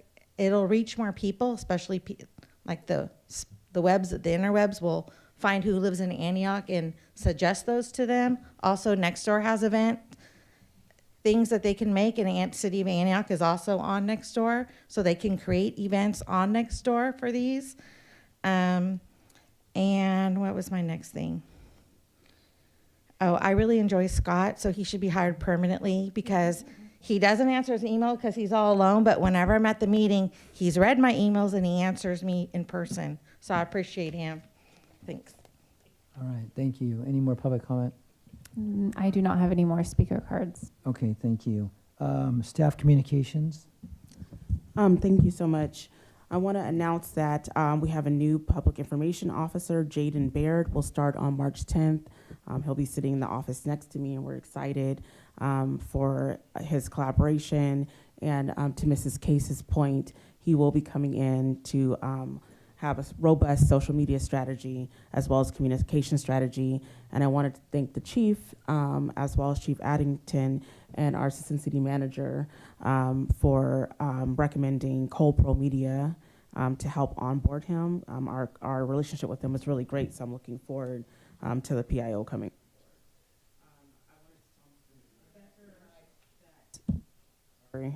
I am drafting currently 3 Home Key Plus grants, one for the operator of Comfort Inn, one for the operator of the Executive Inn, and one for Delta Fair. And I will be meeting with the county to partner with them on that. The council has an email from our director, Helfenberger. Please let him know if you're interested in going to on the Chichibu delegation. We already have listed Councilmember Torres Walker as one of the attendees, along with Director Helfenberger, as well as Director Johnson. If you're interested, please let them know right away as we're planning. On March 3rd at 7 p.m., we're going to have an online forum for community. It is our 3rd and final community event for the Chief of Police search. So we're encouraging everyone to please look for the Zoom link on APD's website as well as the city's website. That is March 3rd at 7 p.m. I wanted to let the council know you are going to be getting emails from the city attorney. The city manager's office does not staff the Cannabis Standing Committee. That is staffed by the city attorney's office, and you will see communication coming from them. In addition, we do not have a CDBG meeting on Thursday. Our CDBG person will be reaching out to both of you, Councilmember Torres Walker, as well as Mayor Pro Tem Rocha, to get a date, which is also why, Mr. Becker, there is no agenda, and we don't do that agenda 24 hours. We like to do it 72 hours, so you'll be seeing that. On Monday, the Assistant City Manager and I had a really robust kickoff meeting with Townsend Public Affairs. We're excited to work with Townsend Public Affairs on local, state, and federal grant initiatives. We also have, from Townsend, the actual principal himself will be working with the city of Antioch. On last week, I submitted 2 Measure X funding applications for 12-15 and for 12-18, totaling $6 million plus. One was for youth programs, and one was to extend the apprenticeship program and to develop a more robust youth workforce development initiative for the city. These are time-limited funds from 3 to 5 years. I want to start off by framing the conversation. This is not coming from the general fund. When the funds run out, the programs will end. So I'm starting off saying that now, so that there's no expectation that the city will bear the cost. But in the meantime, if we are to be granted the funding, we will obviously continue to find funds to continue programs. That is something that wasn't done previously, but will be done now while I'm here. Economic Development gave a presentation to our county supervisors, and it was warmly received, and they extend their thank you to the team. Reminding you again that we have the March 4th budget session. Antioch Police Department, Chief Vigil and his team, as well as Director Johnson, will be presenting on that. And I think there's also, I want to remind you all to please review your general plan update memorandum, and I would like to give credit and thanks to then interim Community Development Director Kevin Scudero for putting that together. And I think that is all I got. Thanks. Thank you, City Manager Scott. Council communications and future agenda items. Yes, Councilmember Torres Walker. Yes, Okay. please. You don't have to ask. No, I won't keep us here till midnight. One, I want to say thank you, City Manager. Also, we do not have staff. So we manage our own calendars, and I know I'm managing hundreds of emails a day. And so I would have showed up at 9:30 a.m. on Thursday to that meeting. So, I think like moving forward, like when there are internal meetings to the city, it would be helpful for those calendar invites to be sent out by staff so that if changes abruptly happen, they could be canceled and we can get the notification. Because I was under the impression that the meeting was happening this Thursday, and then there was a request for another meeting in March. And I know that the person running this is a consultant, but I really think that our calendars, when it's internal meetings, standing meetings, ad hoc meetings, whatever the staff is that's leading that, should send the calendar invitations from now on and then cancel as appropriate. Yeah, I was actually gonna let you know before we got out of here, so you didn't show up. But I think one of the challenges is that, is that we're told to save the date because these are potential times that we're gonna meet. And I've been guilty of putting them down and then thinking they're happening, because I know last week, there was one that Don said, what meeting? Because I thought we had a retreat last week, a second retreat, and it's because I've been holding the dates when I get them sent to me. And then if they're not confirmed, then I'm not sure. With the CDBG, we had scheduled for March 12th as our next meeting, but I do know that Terry was emailing us to find some additional dates for each month leading up to May. But I looked through my emails and stuff, I didn't see confirmation for Thursday. So I was gonna let you know. I had a hold for Thursday from our about previous email communication. So it would just be helpful if those holds and invites came from the city from now on and then were canceled as appropriate. Because on top of that, I put a lot of stuff off that I could have been doing tomorrow because I had that on my calendar. So if we could work that out in the background while you up at midnight and dark 30 doing everything else we asking you to do, that would be great. All right, thank you. Councilmember Freitas. Just quickly, article was in Contra Costa News with regards to urban limit line. And it concerns me because the proposed schedule is March, May 2025 staff, meaning county staff, seeks feedback from the public, cities, municipal advisory committees. June to July 25, staff presents above feedback and drafts the ballot measure to the Board of Supervisors and receive direction. Then February 2026, which is 1 year, sooner if possible, Board of Supervisors hearing to consider the urban limit line renewal measure on the June 2nd, 2026 primary election. This is a very important issue for us. And until I read this article, I knew it was being discussed. I knew 2026 was going to be, the time for renewal. But this doesn't leave a lot of time for us to take a look at the urban limit line and discuss, if we have any particular positions. I know because I served on the original urban limit line, and it was like a 2-year process with everybody under the sun. Our groups were like 40 to 50 people or 60 large, and everybody had something to say. But I do think we do need to set this as a priority because it impacts, economic development, housing, affordability, transportation, so on and so forth. And I'm afraid we're going to miss the opportunity to have some input in this critical issue. The other I read an article in San Francisco Chronicle that I thought was very interesting. San Francisco aims to reduce homeless housing violence. And I'll give this to the city manager.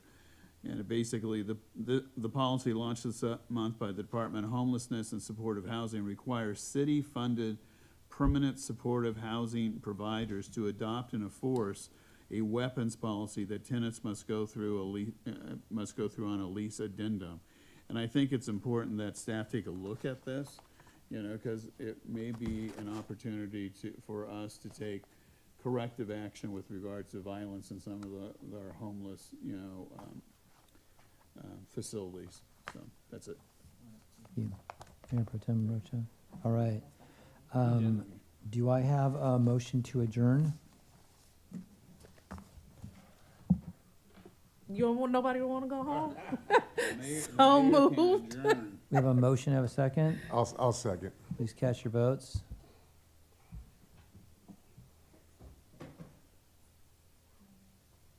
Good?